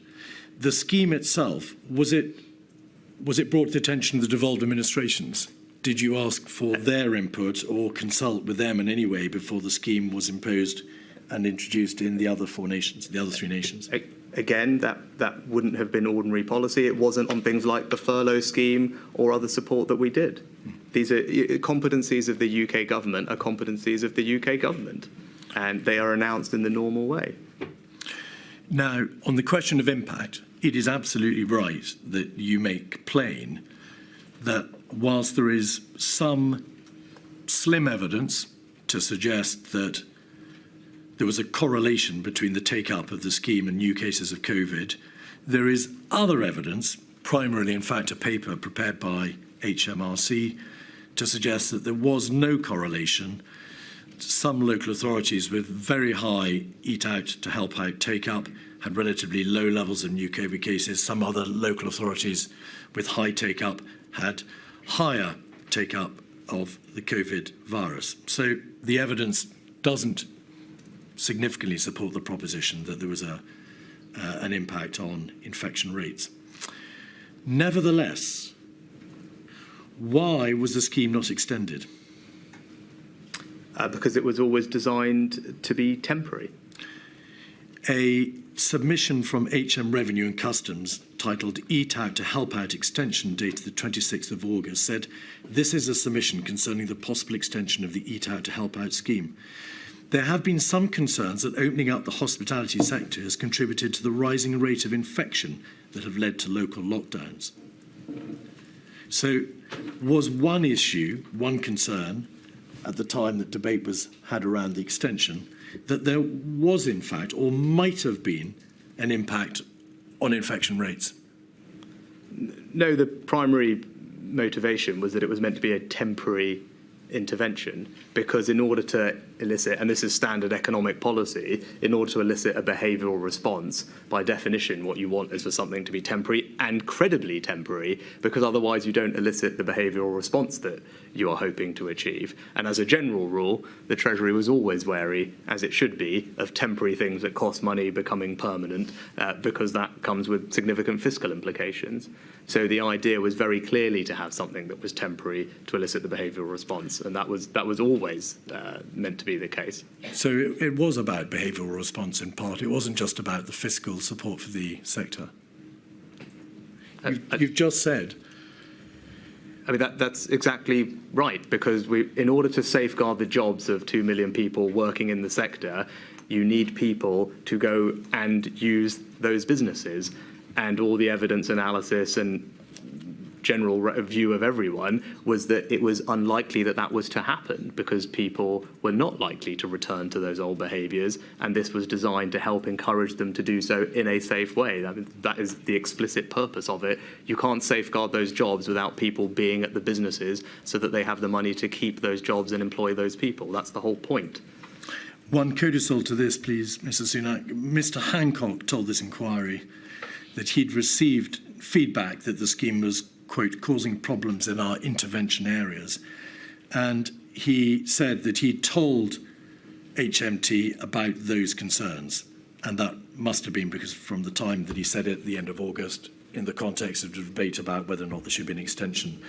Are you aware that the Secretary of State for Health, who, by your own word, didn't know in advance of the Cabinet meeting, the 8th of July, of the promulgation of the scheme, expressed concerns latterly to your department about the risk of transmission? No, I'm not sure I have any record of that, but I do know he has said that there has been undue focus on this one item in his evidence to the inquiry. Excuse me? You're suggesting that he said this isn't a matter of some importance? I think he said himself that there's been undue focus on this one item, was his words to the inquiry. And he certainly, I have no recollection of him raising that, nor do I have any record of him doing so with me at the time. Well, it's a matter for my lady, but matters as to whether or not they are of importance, this inquiry, are for this inquiry. Scientific advice. It is obvious, Mr. Sunak, that throughout the pandemic, SAGE, which consisted of highly distinguished expert contributors, gave enormous time and energy over hundreds of meetings in the service of the government. Do you agree that? Yes, and I make that same point in my witness statement as well, and I'm grateful to them for everything they did. You say in the article in The Spectator that a lady was planted on Sage. You said the Sage people didn't realise for a very long time there was a Treasury person on all their calls. And in the article, you describe how this meant that you were alerted early to the fact that the all-important minutes of Sage often edited out dissenting voices. It's difficult to know how much of that is journalistic flourish. But would you accept that everybody who attended Sage, or the identity of everybody who attended Sage, was known to Sage and the Secretariat that ran Sage? Because, of course, they all had to give their identities and their phone numbers for the purposes of the calls that took place. Well, as I said there, it wasn't apparent to me in some conversations with them that they did realise, but I mean, it's almost by the by. The point was there was someone there who was feeding back information which is incredibly helpful, and you've shared some of it before, summaries of which were often given to me verbally. Vanessa McDougall, who was a member of your department at that time, was encouraged to attend. In fact, Sir Patrick Vallance had encouraged the attendance of somebody from Treasury on Sage in correspondence with Sir Tom Scholar. Was Sir Tom Scholar the permanent secretary in your department? Yes. Right. In that same article, you also say, for a year, UK government policy in the fate of millions was being decided by half-explained graphs cooked up by outside academics. That wasn't a reference to Sage, was it? No, sorry, where is that? It's page 6.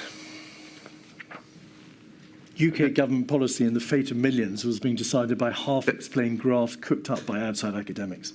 Those aren't my words, just so we're clear. Why would they appear in an article with you exclusively devoted to the issue of your performance during the pandemic crisis? That's a question for the journalist, I think, Mr. Keith. Would you accept that whilst the science was highly complex and uncertain, and obviously not susceptible to clear outcomes, that the advice given by Sage was, over the entirety of the pandemic, given in good faith and at the upper limits of all their professional abilities? Yes, I make that same point in my witness statement. But having considered this, and there's again some reflections looking back at this time with regard to Sage, I think there are a few things that I've reflected on over time that I probably was less focused on at the time. I think the first one was, and this is the point that I was getting at in the article, Sage's views were presented as a consensus or a single view. I think there was definitely not an accurate perception of the degree of debate and perhaps lack of consensus within Sage. I think that is how it was presented. Again, not to take away in any way from them, but it was presented as a more singular view when in fact there was more debate within Sage about most things. I think secondly, can I ask you to pause there and just ask you about your views on that first point, Mr. Sunak? Okay. Evidence has been given to the effect that indeed the consensus minutes were relatively short, designed to allow people to read them. Evidence has also been given as to the extent to which they were read. But it's obvious that number 10 had officials attend Sage. Mr. Warner attended, and it's obvious that HMT had an official attend as well, in order precisely that the wider range of views could be made clear to their sponsoring departments, number 10 and the HMT. Did that not suffice? You were aware of Sage. I don't think that was the explicit reason that someone was on the calls. They were just there more generally, and I'm making the point that I think just more generally in the policy debates that were being had and in the external communications, I'm not sure the country probably understood that there was less consensus within Sage than was being presented, because this was an inherently tricky subject. And on that issue, some evidence has been given to the effect that, of course, Sage responded to commission requests from the government. The government would raise issues with it, to which it responded.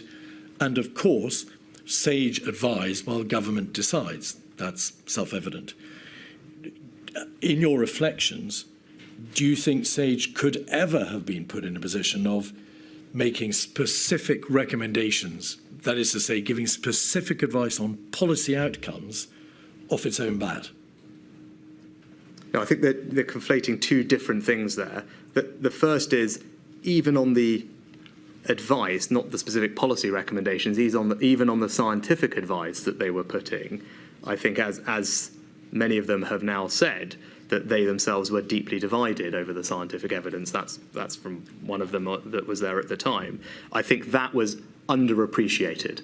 And I think in hindsight and on reflection, it probably would be good to have made sure that there was a broader awareness of that point. I think the second thing is the science itself, as you pointed out, Mr. Keith, was itself uncertain. I think people hear science, and I reflect on it, and they think science, okay, 2 + 2 = 4, that's what this is. It clearly wasn't like that. This was uncertain science, as the scientists themselves say. It would be too simplistic to say that there was one answer on these things, and itself was prone to change. So SAGE's advice on asymptomatic transmission, the benefit of face masks or schools, all of that changed over time. So science itself was not certain. It was not singular. There was more debate about it. I'm not sure that nuance was communicated perhaps as much as it should have been, so that people could understand the decisions we were making. It wasn't as simple as crystal clear science view, crystal clear some other view. The science itself had a range of views in it. And again, for simplicity, reaching a consensus is obviously helpful for policymakers, but we can't lose sight of the fact that it was more complex than that. But you always understood that SAGE advised while government decided. There was no question of you thinking at any time, these scientists are doing any more than giving advice to the government based on their best knowledge and experience as to what the consequences are of any particular policy decision the government reaches. SAGE never said, you, the government, must, on Monday, impose a lockdown. It just didn't work like that, did it? I'm not sure quite how the advice was phrased. Well, you've read the consensus. I mean, I can't remember exactly the language you're using, but in general, SAGE's job was to provide advice to the government, but in the sphere that they had competence over, which was public health. Now, there's been a lot of commentary and debate over this point about how much there was a focus more on SAGE than other aspects of it. I think everyone from SAGE has subsequently made it crystal clear that they view policymakers as having to take into account many other considerations in their deliberations. I think they would say that. Chief Scientific Advisors said that. I would agree with that. And they had one very important input into that multifaceted process.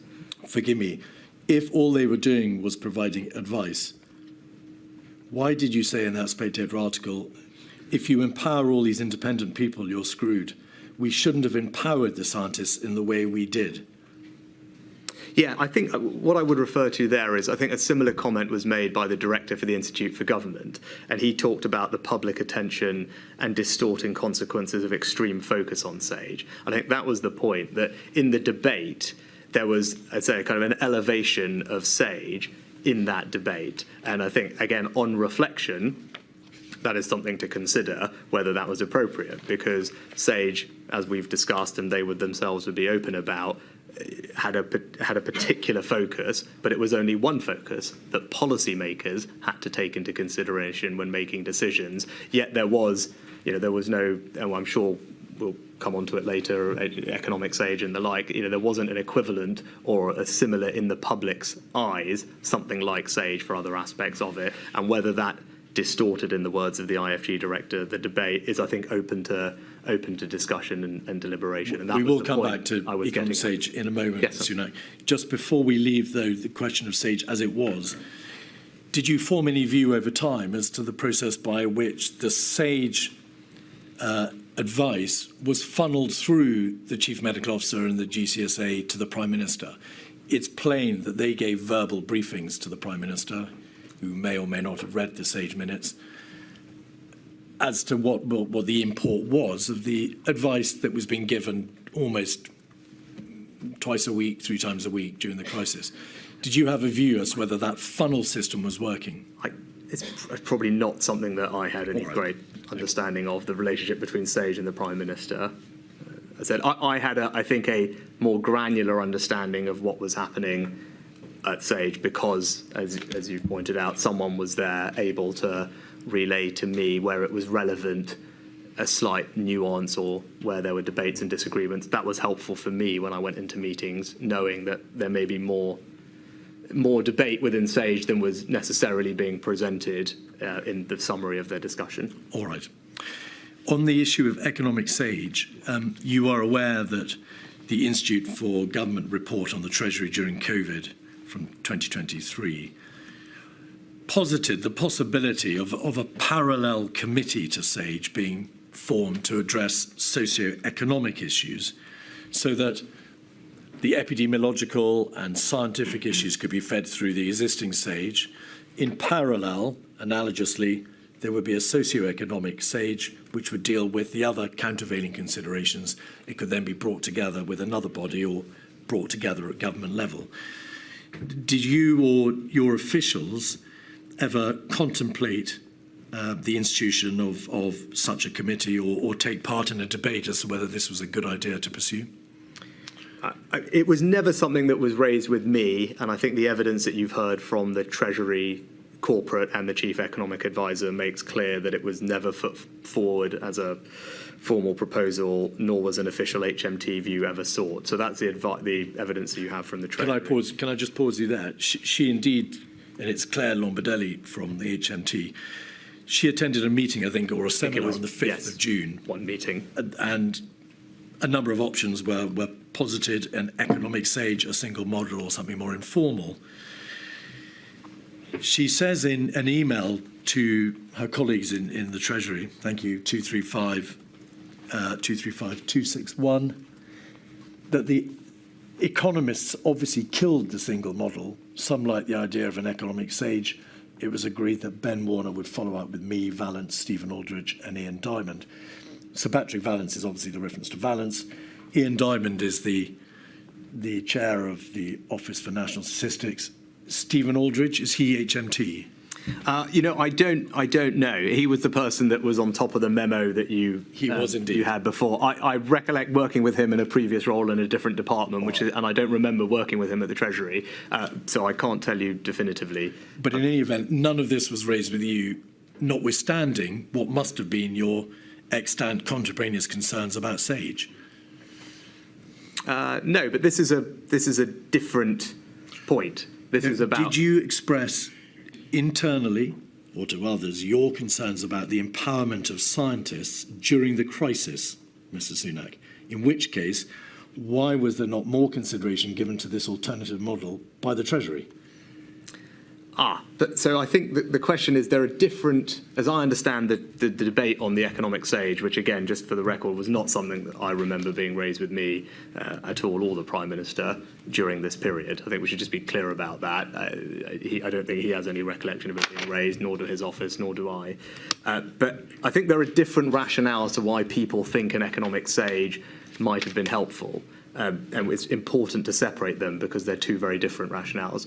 One is that the modelling expertise, or more generally the expertise, didn't exist inside the Treasury to do the job. Now, that is something that I don't think is true. I think the Treasury did have the capability to do the analysis that we needed. It improved it over time, but it also engaged extensively with external people and economists, as it should do, to build that advice, use new forms of data. And the second thing is there exist already independent organisations, principally the OBR, but also the Bank of England and others. So HMT is not operating in a vacuum. There are many other independent bodies doing very similar job and doing it at a very high level. So I don't think that reason for an economic Sage stacks up. And I'm happy to elaborate. There's a separate rationale, which I think, Mr. Keith, is a bit more what you were alluding to, which is that it might be helpful as a counterweight in the narrative, because if you had a public health Sage, then you needed an economic Sage. Now, that's a different reason. I'm not personally particularly persuaded by that, because I think the expertise exists. It's more for government to decide how it wants to appropriately balance these things. You are, with respect to the government now. You must have formed a view as to whether or not, in the light of this crisis, the optimum system was put into place and whether or not there is, in fact, a very good argument for having a parallel body for dealing with other non-scientific So I said I'm not particularly persuaded that it's necessary because, unlike SAGE, that expertise exists within government departments. The Treasury has the ability to do the modelling and the analysis that's necessary on the economy, and it works with external bodies. Indeed, you mentioned Ian Diamond. He himself has said that he worked closely with the Treasury during this period. I think is indicative of their approach. There are other organisations that do the same type of thing. And ditto in other departments, that expertise will already exist. The difference with SAGE is that expertise did not exist within DH, as I understand it, which is why it was necessary. So I don't think that rationale really supports the need for an economic SAGE. There's a separate point, though, about titles, structures, not to develop extra information, but just how they are weighed in the debate and the discussion. Now, again, I've expressed some views about reflections about how SAGE was perceived, which I think I tend to agree with the Institute for Government comment that there was kind of, as I forget his exact words, but there was a slightly disproportionate focus. I think that's right. That doesn't necessarily mean you need to create countervailing structures elsewhere. You can just choose to communicate or think about SAGE differently, or the science SAGE. Again, people may have different points of view on that. I think reasonable people could disagree, but my reflections are that it wouldn't necessarily have added to anything. It's obvious that the Treasury provided detailed analysis to Number 10, relayed through you, relayed through these bilateral meetings, relayed as part of emails to Number 10 in the Cabinet Office. But that advice, of course, was not transparent in the same way that the SAGE advice was. Would you agree? These weren't reflections of an HMT committee, the minutes of which were then condensed and published and made known to the world. Yes, I think that is. Well, actually, it's not quite right, because HMT did publish a considerable amount of information. Of underlying data. But the data, the information, the advice and the analysis, which was given directly to Downing Street by HMT, was never itself published, was it? I think that is.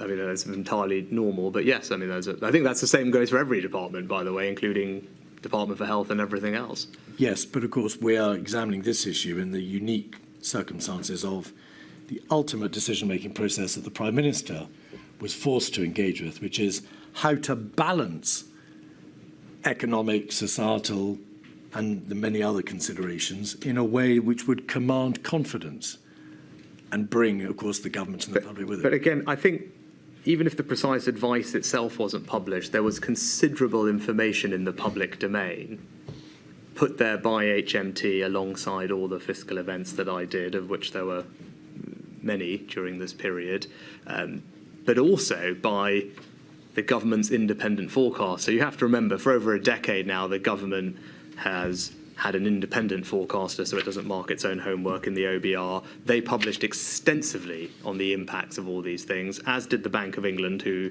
contain probably more people engaged in forecasting and modelling the UK economy than anyone else. And then again, you had the IMF, the OECD, investment banks. So I don't think there was any... I'm so sorry. Yeah. Could you slow down a little bit? Sorry, I was taking your steer to move along. Sorry, I misinterpreted the signal. I didn't tell you to go so fast. We can't keep up. So I think my point would be there was considerable information about the economic impacts on the economy in the public domain, not just from HMT, but many other independent expert bodies. So even if this specific advice on a micro point wasn't published, there was a lot of evidence out there. Look, is it possible that HMT could have published even more? Perhaps. I think you bemoan in the article in The Spectator the absence of cost-benefit calculations. You say a basic requirement for pretty much every public health intervention, but this was never made. What did you mean by that? Again, I think I'm just agreeing with something that one of the epidemiologists has subsequently said, that the cost benefit in a precise way wasn't done. I think you talked about it, Mr. Keith, in our early conversation about March, where it just was happening very quickly. I mentioned Quayle analysis before. You told me not to mention it, but that would be an example of a cost benefit analysis that has been used in other aspects of healthcare, and indeed independent academics used it to evaluate the benefits and costs of the first lockdown. That was the broader point I was making. There was, it appears from the evidence of Claire Lombardelli, at the beginning of the pandemic, no pre-existing model of how a pandemic would affect the economy. There was no material showing what the estimated costs would be likely to be, of course. But during the course of the pandemic, did you instruct the Treasury to start preparing cost-benefit calculations on account of your view that those sorts of analyses were simply not there? I think that would be more a function for the Cabinet Office and the task force, and that's exactly what you would expect the task force to, over time, be able to do, which is to synthesise the different things from different areas and try and bring them together. So that's really what the task force over time was able to do a better job at. Mr. Sunak, the HMT is a wizard in the field of fiscal and economic matters and cost-benefit analyses. You can't bemoan in The Spectator, on one hand, the absence of any calculation along those lines, and then say that it's something that you expect the Cabinet Office to have done. Why didn't the Treasury say the government would be hugely assisted by calculations that bring together the cost-benefit thinking about future lockdowns? Let's do it. Because I think it's an incredibly hard thing to do. I think we shouldn't just assume that it was available off the shelf to just do. These are incredibly complex decisions, and in many cases very hard to quantify. I mean, many health decisions are trade-offs. I mean, how do you think about quantifying? Well, we do it with drugs, often with Quayle analysis, but the moral dimensions to these things is very complex.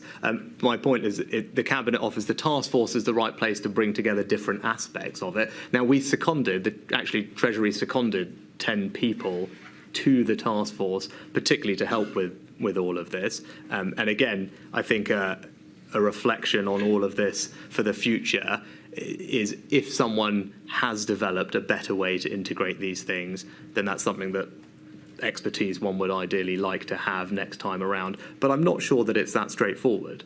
I think you can do illustrative cost-benefit analyses, as indeed the academics who produced the Quayle paper did, but we shouldn't pretend that you could reduce all these things to a simple number that the Prime Minister can just see and then make a decision based on it. It will never be that straightforward. Well, indeed, and I don't think anybody has suggested that. Could we now look, please, at the winter strategy briefly and September, October? The winter strategy document of the 19th of September made plain that the infection was spreading rapidly. The 7-day average of confirmed cases had risen from 1,077 in mid-August to 3,598 today. That's the 19th of September, and is on a sharp upward trajectory. And there are references to what the hospital admissions might be if no further measures are implemented. As a general rule, and I'm sure you would accept this proposition, the Treasury briefed you. We can see a briefing for a COVID strategy committee, COVID-S meeting on the 21st of September, to oppose a circuit breaker. Obviously, a proposal for circuit breakers was what was being discussed, on the basis that the Treasury feared that a circuit breaker of perhaps 2 to 3 weeks wouldn't itself be enough if that was the route that would be pursued. And also there was a risk that if it was only 2 to 3 weeks, the government might find itself in the awful position of coming out of a circuit breaker whilst the number of deaths is still going in the wrong direction. So there were good arguments to be made against circuit breaker. You made them, did you not? Yes, I was never particularly persuaded by the circuit breaker, as indeed others weren't either. And it's fair to say that at the meeting of COVID-S on the 21st of September and also the COBRA and Cabinet meetings on the 22nd, you presented analysis from HMT showing how a circuit breaker would hit the hospitality sector incredibly hard with consequential damage to its vulnerable workforce. That's all very obvious. In the course of Professor Sir Chris Whitty's oral evidence, he said this in response to a question: had there perhaps been a circuit breaker in September and perhaps a tier-level system introduced earlier and had time to work over a longer period of time, would there have remained the possibility that the second lockdown might not have been necessary? He said yes, or might have not been as long. And he says, I think most people would say that's the case. So that we're absolutely clear, there was nothing wrong with opposing a circuit breaker. The government was in a very, very difficult position, and the arguments were extremely finely balanced between damage to the economy and the public health considerations in terms of rising infection. Is that obvious? Yes, it was obviously a finely balanced decision. Indeed, the CSA and the CMO used that phrase, I think, at a press conference at the time. And it was also the case that SAGE themselves said that the evidence base on which to judge the effectiveness and harms associated with different interventions was weak at that moment in time, and that policymakers would have to consider a whole range of impacts alongside the epidemiological impacts. So that was the context of the discussion at the time, even from the medical and scientific advisors and the kinds of things that they were saying. Indeed, I think the Deputy Chief Medical Officer, as late as the end of October, about the 20th of October, himself in a press conference said that he didn't think a national fire break was the right policy, and that was a month after the deliberations that we're talking about at the end of September. There was a meeting on the 20th of September in Downing Street or Chequers, I can't recall where the Prime Minister met with, you'll recall because you were there, Professors Edmonds and McLean and Professor Gupta, Professor Hennigan and Anders Tegnell of Sweden. Did you reflect upon why that meeting was being called, given the government's stated position that it would follow the science, by which it presumably meant its own chief medical officer and governmental chief scientific advisor? I wasn't responsible for organising the meeting, so you have to, I guess, whoever organised it would be the person to ask. Did you express views in the meeting in support of Professor Hennigan and Professor Gupta's stated position, which was essentially that there was no requirement for there to be a lockdown, and that in the general scheme of things, a lockdown would be an overreaction, massively damaging and epidemiologically not required?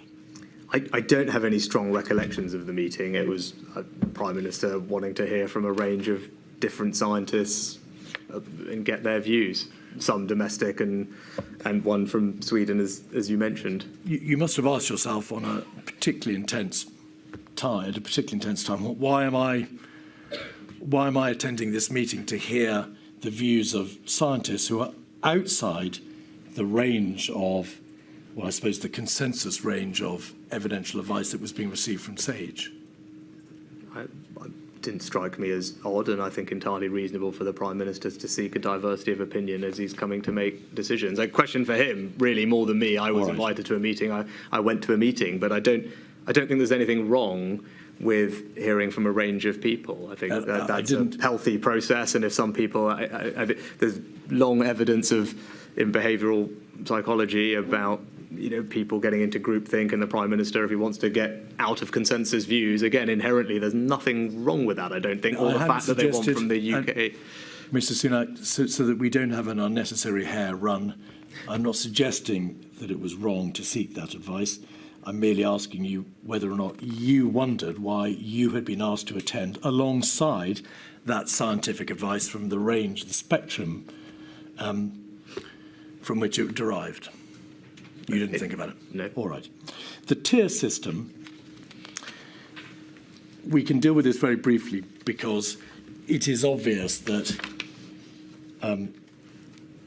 there were a number of meetings in front of COVID-S to consider the recommendation from the COVID task force that there be a tier system. You discussed on the 8th of October with the Prime Minister directly the health and economic arguments. And then following that day, I think perhaps that night or the next day, the Cabinet Secretary briefed officials that you and the Prime Minister had agreed that the government would seek to negotiate the restrictions which were a necessary part of the tier process. Mr. Hancock has said in evidence that he knew at the time of the announcement of the tiered system on the 12th of October that it wouldn't work. What was your view as to the likelihood that this tier system, which, to remind ourselves, of course, was imposed from the 12th of October and required these detailed local negotiations to take place, would work? Did you have a view on it? I think, I mean, well, the strong, I'd say strong maybe, I mean, the general consensus, I think, amongst our medical and scientific advisors on going into the autumn was that a local approach was the right approach. You can see that in the SAGE minutes consistently from the end of June. They talk about an emphasis on local control. I remember the chief medical officer in cabinet, either at the beginning of October or end of September, making the point that actually the UK's national outbreak in the first wave had been an exception to the pattern across Europe, where Italy and Spain in particular had seen more localised outbreaks. And I think he said in the minutes it's recorded that it's possible the second wave will be localised. And again, that even once we ended up going into a second, I think the proof is here actually, even once we ended up going into a second national lockdown, the cabinet minutes, I think from the 10th of November, reflect the CMO's views that reintroducing the tiered system after the national measures seemed entirely rational. So I think the strong point of view of everybody was that a local approach was sensible to try. He thought that even after we'd gone into a national lockdown. I think. Forgive me, you referred to the SAGE minutes consistently from the end of June. By October and the time of the introduction of the tier system, the CMO and the GCSA had made it absolutely plain that this would simply not suffice to reduce the R below 1, and that the only epidemiologically justified route was a more stringent circuit breaker or lockdown.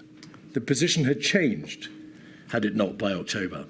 Well, in the minutes of the 20th of October cabinet meeting, the CMO is recorded as saying that the country remains split into 3 broad categories. This justified the government's approach of 3 tiers of local alert level. Yes. So that's in the cabinet minutes on the 20th of October. And in that meeting and on the 11th of October, he made it plain that epidemiologically there was a very high risk that the tier system would not work to bring R below 1. You were aware of that? I said on the 20th of October, he said that it justified the government's approach of 3 tiers at a local alert level. That's in the cabinet minutes on the 20th of October. All right. And even after the national lockdown, as I said, he said that it would be entirely rational to reintroduce the tiering system. Yes, but that, of course, is after the lockdown. But I'm saying it goes to the point that the principle of a tiered system is one which had, I think, wide support amongst scientific and health advisors. We may be at cross purposes. Yes, I feel Obviously, we are. there is a justification for a tier system within its own parameters. But was it not apparent that it was, bluntly, a bit of a chance as to whether or not epidemiologically it would work? Right.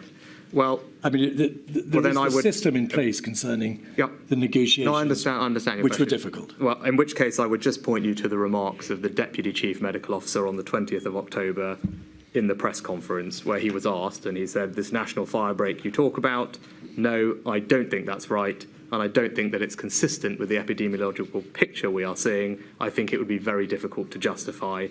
The chief medical, I think not the chief medical officer, but maybe the medical director at the NHS also made a point after that in the same press conference about the varied epidemiological impact they were seeing around the country in hospitals. So at the end of October, exactly on the date that you're talking about, in public, the deputy chief medical officer was saying that he didn't think national action would be justified given the varied epidemiological picture across the country. And that was backed up, I think, by Steve Powis in the same press conference. Forgive me, in the Cabinet and the COVID-S meetings which you attended as the Chancellor of the Exchequer, you were aware that epidemiologically this was a bit of a chance.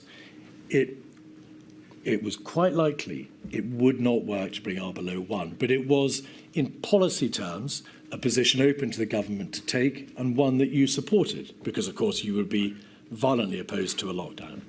I think that's not a fair characterisation of my position. I was opposed to a circuit breaker in September because I didn't think it would have achieved its stated objectives, something that I think most people now acknowledge to be the case, and I've seen in evidence people now accepting that it wouldn't have prevented the need for a second lockdown. Indeed, it didn't work in Wales when it was tried. So I was specifically opposed to a circuit breaker, again, as... I think violently opposed to lockdowns is not an accurate characterisation of my position at that time. I was opposed to the circuit breaker on its own merits because I didn't think it would work. Now, at the end of October, we can both quote minutes back at each other. I'm looking at a cabinet minute from the 20th of October where the chief medical officer is saying that it was justified. What was your position, Mr. Sunak, by the 30th of October in relation to the lockdown decision of the 4th of November? As the minutes show, that I didn't oppose it at the end of into November. I didn't oppose that lockdown, but what I can tell you that it was reasonable to believe at the end of October that the regional approach may still work. That was a reasonable belief. Now, obviously, it turned out not to be right with the benefit of hindsight, but when you have the Deputy Chief Medical Officer themselves saying at the end of October that he doesn't believe that national action is warranted because it wasn't consistent with the varied regional picture we're seeing, that demonstrates to you that reasonable people believed that the regional approach may still work and it was worth trying. Now, clearly, in the event, it didn't. But as we discussed earlier, these things were finely balanced, lots of things to think about. But was it a reasonable approach at the time? I think so, and it was extensively debated. So in terms of thinking about the decision-making process, even if the decision might be one that in hindsight people would revisit, I don't think there was any failure in the process because it was extensively debated in government. Do we take it from that you had every opportunity to dissuade the Prime Minister from the ultimate decision to impose a lockdown in November 2020? You were heard, your voice was listened to, but ultimately the Prime Minister, in effect, decided that there had to be a lockdown. It was always the case that decisions ultimately laid with the Prime Minister. That's the same throughout. And my job throughout, as I've said, was to make him aware of the impacts of the decisions. And I always felt that I had that opportunity. Did you specifically say to him, Prime Minister, my position as the Chancellor of the Exchequer is a lockdown is not warranted for all the reasons that this inquiry understands and for all the reasons reflected in the paperwork before you and before this inquiry? In that ultimate debate, your view was, I think this is the wrong decision. No. Is that what you told him? No, the debate, and as I think the record shows and the evidence shows, the point I made to him, which he did consider but ultimately disagreed with me on, was to consider whether it was necessary to shut non-essential retail as part of that lockdown. That's what the record shows. I put that. The Prime Minister, I think, said he wanted to think over that. He ended up deciding that it was worth shutting it down because by this point we had the evidence from Sage that confirmed the very minimal impact on R from closing non-essential retail. So by this point we had that data. So I said, reasonable to consider whether that was necessary given the impact it would have on those people's jobs. Doesn't have any impact on R as far as we're being told.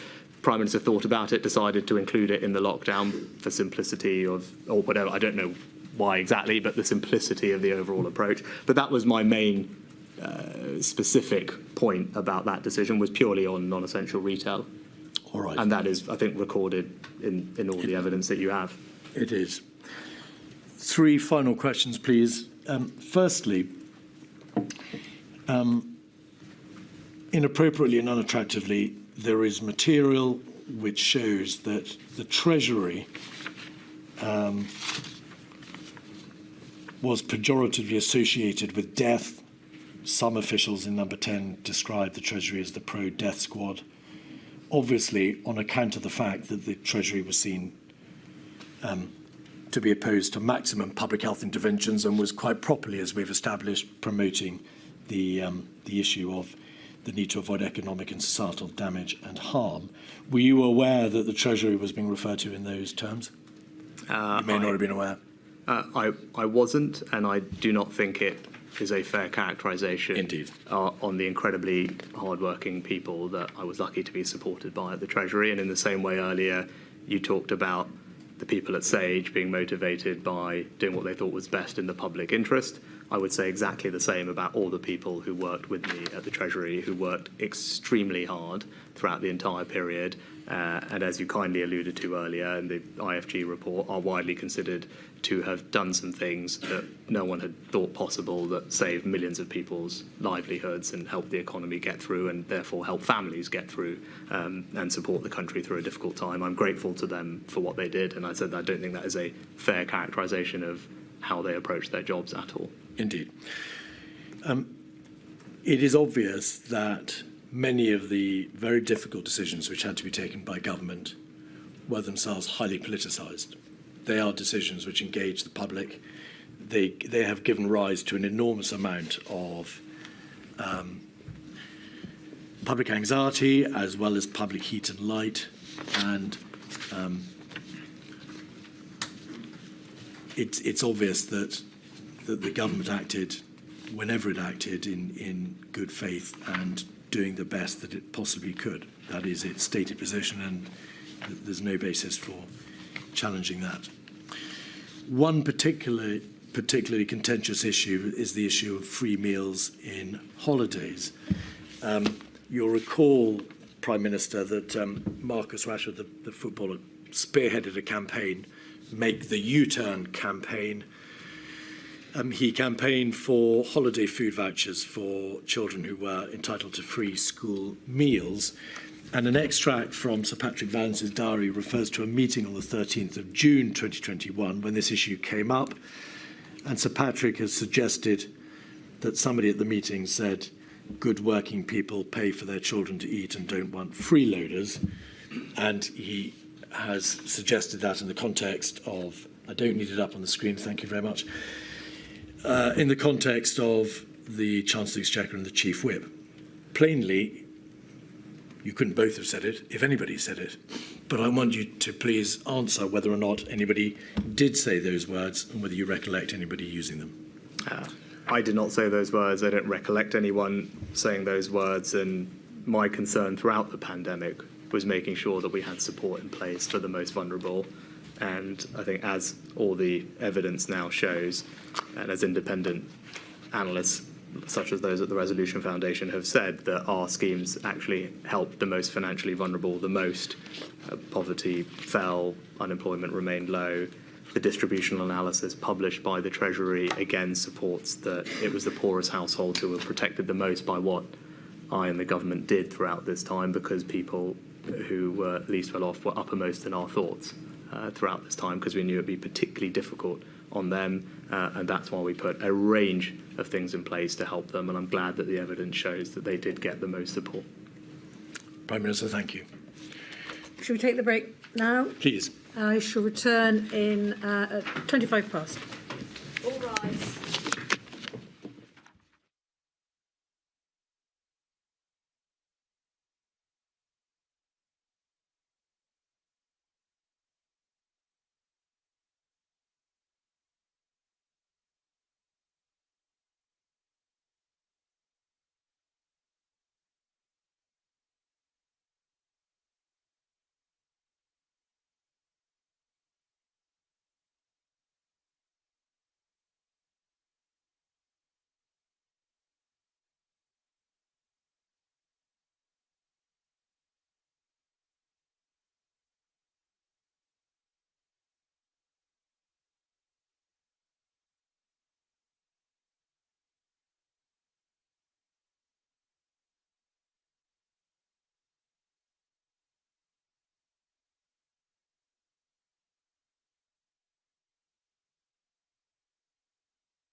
given the time and obviously the Prime Minister's other commitments, I'm afraid I'm going to have to be particularly tough on core participants questioning this afternoon. First of all, Mr Weatherby. No, it's not Mr Weatherby, it's Miss Morris. Thank you, my lady. Mr Sunak, I ask questions on behalf of COVID Bereaved Families for Justice UK. And I've been given permission to ask questions on one topic, and that is financial support for care home workers. So I'm going to put a short number of propositions to you from the evidence already before the Chair, and I'm going to ask you 2 short questions about them. First of all, the inquiry has already heard from Mr Hancock, and according to his second statement, it had been realised by early June 2020 that agency workers moving from one care home to another was a key pathway through which the virus was entering care homes to devastating effect.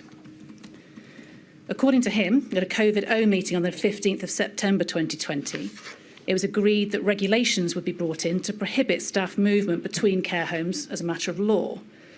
And the proposals were drafted and then went out for consultation. By December 2020, he described how DHSC had finalised proposals which included a compensation package for such workers' foregone hours, which required Treasury agreement. That's clearly where I'm going to ask you about your involvement. However, Mr Hancock said at, just for the record, paragraph 491 of his second statement, that it, quote, became clear that HMT was reticent to fund a scheme to support staff affected by the proposed regulation, and that the implementation of the plan was delayed again. And in fact, he uses the word opposition in the same paragraph.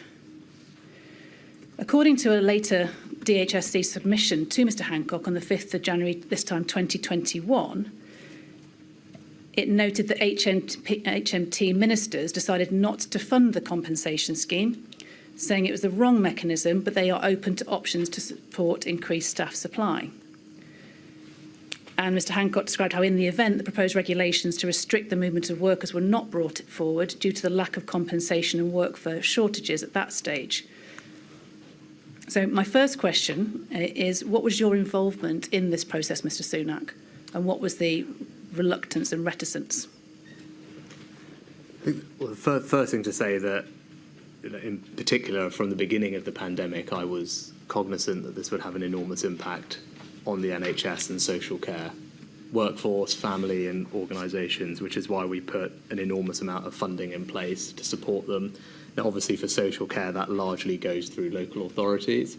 So one of the earliest things we did was provide billions of pounds extra for local authorities in unring-fenced grants so that they would have extra funds to spend on the things that they needed to at the time. And that was done, I can't remember exactly what date, but relatively early on in the pandemic.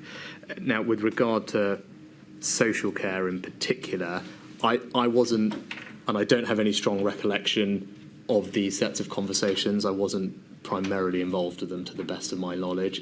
I think you referenced in advice that said HMT ministers. Ministers, yes. Yeah, the person responsible, which I think is clear from the documented evidence, was the Chief Secretary to the Treasury. And he's the minister responsible for spending. And he was the one that was going back and forth with the Department for Health on the various options that were available. I think in the Department for Health advice, I haven't got the exact date, it says CST considered funding an alternative proposal, not convinced the policy will achieve its aim. And also the DH advice was that whether to proceed when we nearly have the vaccine was already in the balance. Yeah. So I know that there were conversations happening between the Chief Secretary and the department. They were not ones that I was cited on or involved in. So in short, did it cross your desk? Not to my recollection, and having reviewed best I can some of the evidence at the time with the Treasury, has said these specific 2 proposals on compensation mechanisms and things were dealt with by him. In the event, I think a general fund was established at some point for the social care workforce specifically around this time, but again, it wasn't something that I was directly involved in. The question I have is specifically aimed around this period between the end of 2020 and prior to January 2021.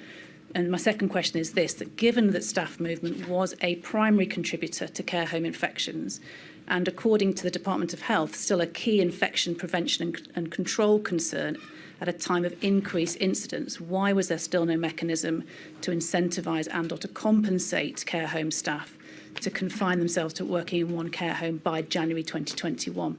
Well, I think if I check the details, I think there was some new funding announced on the 16th of January, and the CST had considered a proposal from DH about a general fund to boost the social care workforce, and had approved it, and it was precisely to support providers to restrict staff movement between care homes and other care settings, etc., etc. So I think that those conversations were happening and a fund was announced, as far as I can tell. But again, it wasn't something that I was directly involved in. That was the Chief Secretary to the Treasury's primary responsibility. And you'd agree from the documents that you're referring to and that I'm referring to that wasn't in place before January 2021, despite the conversations taking place between the departments and the Chief Secretary for the Treasury? Yes, I don't remember these conversations, again, happening until immediately before then anyway, having reviewed this pack from the Treasury. It sounded like those conversations were predominantly happening in and around December, with an announcement in January. Okay. And I think there's another point that's worth making, that in the end, I think key system partners no longer supported it, and that's something that I think the Secretary of State for Health and his officials have also said in their evidence. It wasn't just the funding, it was actually the mechanics of making it work, I think, weren't, as I said, key system partners no longer supported it, was the conclusion they had come to as well. But one of the reasons the regulations was not put in place by that point was because of the lack of financial package. Would you agree with that? I don't, I said, it's not something that I was directly involved in. And I think there were separate regulations that had been considered. But again, it was not something that I was actively involved in. So it's hard for me to comment much beyond what I've said. Thank you. Thank you, my lady. Those are my questions. Thank you very much indeed, Ms Morris. Ms Harris? No? It's Ms Gowan, exactly. Mr Sunak, I don't know if you can see Ms Gowan. I can. Around the pillar. No, I can. Sorry about the pillars. Thank you, my lady. Prime Minister, I ask questions on behalf of the COVID-19 bereaved families for Justice Cymru. And my questions relate to the UK government's interactions with the devolved administrations, and in particular the Welsh Government. My first topic relates to the Eat Out to Help Out scheme, and you've already explained in your evidence that the devolved administrations were not consulted. Did the devolved administrations, and specifically the Welsh Government, have the option of opting out of the scheme? And if not, why not? I'm not sure whether that was something that was ever raised with me. To be honest, I don't recall receiving any formal submission from the Welsh Government to do that. And if there is, I'd be happy to see it, but it's not something that I recall at the time.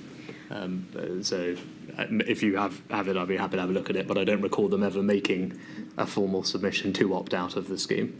Was that not indicative of the lack of consultation with them in the first place, though? No, because, as we have a devolution settlement where obviously the UK government is able to make policy on matters that are reserved, and devolved governments make matters on policy which is devolved, right, without, I wouldn't expect them to consult me on things that they were doing that were within their devolved competence every time they were making a budget decision.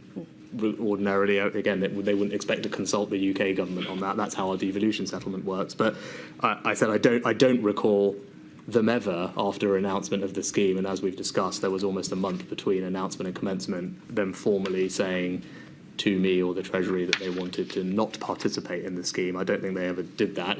I don't recall them doing so.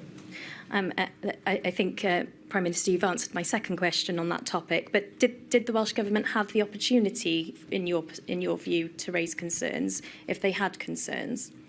I think that they always have an opportunity, and they frequently do. So if that was something that they wanted to raise, I'm sure they would have raised it through the normal channels that they had. Thank you. My second topic relates to the funding of public health decisions in Wales during the pandemic. And I'm going to put two particular paragraphs that are contained within the first witness statement of the First Minister for Wales, Mr Mark Drakeford's statement. This is exhibits 273747, page 40. Before we turn to Mr Drakeford's statement, it's important to set out two points of context that you set out within your witness statement. You say in your statement that the UK government provides most of the devolved administration's funding with quantum to be determined by the Barnett formula. And you also say that the UK government provided the devolved administrations with an upfront funding guarantee in July 2021, and that was further uplifted on 3 occasions to enable the devolved administrations greater flexibility to respond to the pandemic. And with those important points of context in mind, and turning to Mr Drakeford's statement, at paragraph 136 of the statement, he says this, and I hope that it's on the screen in front of you. On the 23rd of October 2020, the Welsh firebreak came into effect. Had we had the confidence that the UK government would provide the money needed to support people during the firebreak, we probably would have implemented the lockdown earlier. However, it was hard for Wales to take the initiative because that meant we had to take the decision without financial support provided by the UK government. Now, I'm not asking about the merits of the firebreak or otherwise, but do you agree with Mr Drakeford's views in respect of the lack of financial support? No, I don't. We have a constitutional settlement in the UK whereby funding for devolved administrations comes either through their standard block grant, their own tax raising powers, but then also the Barnett formula. So when the UK government decides that it's increasing spending in areas on England, that triggers what are called Barnett consequentials or extra funding for Wales, Scotland and Northern Ireland, because they're obviously funded at a larger level than in England. That is the constitutional settlement as it works. Because of the unprecedented nature of the pandemic, we actually did something different. Precisely to give devolved administrations extra financial flexibility and security, we gave them money in advance of that being triggered by a decision that might be taken with respect to England, precisely because we recognise that there would be some degree of iteration. That was introduced in July. There's never been done before. It's unprecedented, the upfront funding guarantee. It was uplifted 3 times, the first time of which was in early October, so just before this period. In total, it was extra £5 billion for Wales, which is a significant amount. So they had total freedom to spend that money as they wished. And so that money was available beyond their existing. Again, they have tax raising powers and borrowing powers that they can use if they want to raise extra funding. But as I said, we had provided in an unprecedented fashion money in advance of it being constitutionally triggered to give them extra financial flexibility. I think, Mr Sunak, it was the 9th of October that the first uplift was implemented. Yes. Is that right? Yes, the upfront funding guarantee was introduced in July. It was then uplifted 3 times, the first of which was on the 9th of October, so just before these conversations. Thank you. And again, that's funding, just so we're clear, at that moment, that would be the Welsh or Scottish or Northern Ireland governments receiving funding before it had been triggered through something that the UK government had done. So the constitutional settlement doesn't normally work like that, but that was government saying, we want you to have extra money. We don't know if actually this will ever come to pass. It may well, but we want to give you that extra certainty now. We'd never done that before. And so we did it, and then we uplifted it 3 times, including just before this particular moment. And you said in your evidence as well that Wales and indeed all of the devolved administrations had their own tax raising powers in addition to any of the additional funding that would have been made available by the UK government. Yes, I was giving an explanation more generally of how the funding settlements work and borrowing powers as well. There was a bit of a primer in there about how devolved funding works in general. Thank you. Moving on, in a similar vein, Mr Drakeford goes on at paragraph 138 of his statement to say that October 2020 was a challenging month for intergovernmental relations. And then at paragraph 139, he concludes as follows. The Chancellor of the Exchequer refused to fund the consequences of a public health decision taken in Wales. That decision was, in my view, one of the most misguided decisions of the whole pandemic. It demonstrated that the 4 nations of the UK were to be treated differently by HM Treasury. It was, in effect, acting as a treasury for England, not a treasury for the UK. This was vividly illustrated when, within a few days of the Welsh firebreak, a similar set of measures were adopted for England. Funds to support that cause of action were then released by the UK Treasury. Those funds were extended to Wales, but only because of decisions taken in response to the public health position in England, not because of the public health needs in Wales. So the same question, Mr Sunak, do you agree with Mr Drakeford's views? Is he being fair? No, I don't. It's the same answer I gave before. It precisely had funded extra money for Wales in early October in advance of that being triggered, as is normal. And I think actually what the UK government demonstrated through the pandemic, that there was incredible benefit to the people in Wales and indeed Scotland and Northern Ireland of being part of the United Kingdom, because the UK as an entity had the balance sheet strength to fund what were unprecedented interventions like the furlough scheme, which benefited, I haven't got the exact numbers in front of me, but a considerable number of people in Wales and indeed in Scotland and Northern Ireland. That was just one of many UK measures implemented, indeed the increase in universal credit, much of the support elsewhere extended through the welfare system, all of which benefited people in Wales. So that was the UK government delivering for people across the UK, and as I said, money was made available for Wales in advance of need because of the way that we structured the upfront funding guarantee. And again, it was not ring-fenced. It was up to the Welsh Government to decide how to spend that money.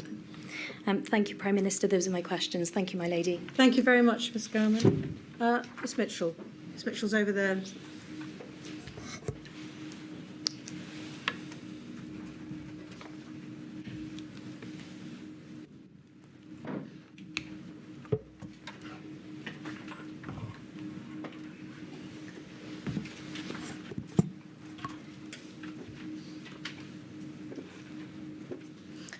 Prime Minister, I appear as instructed by Amar Anwar and Company on behalf of the Scottish COVID bereaved.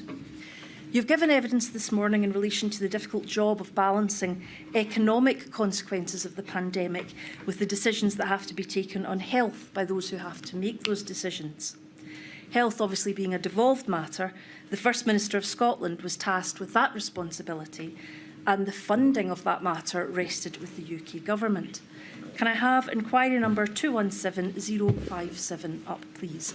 This is a letter from the then First Minister Nicola Sturgeon to the then Prime Minister Boris Johnson. Page 1, just for the date, we get that date on 23rd September 2020, and can we go to the top of page 2?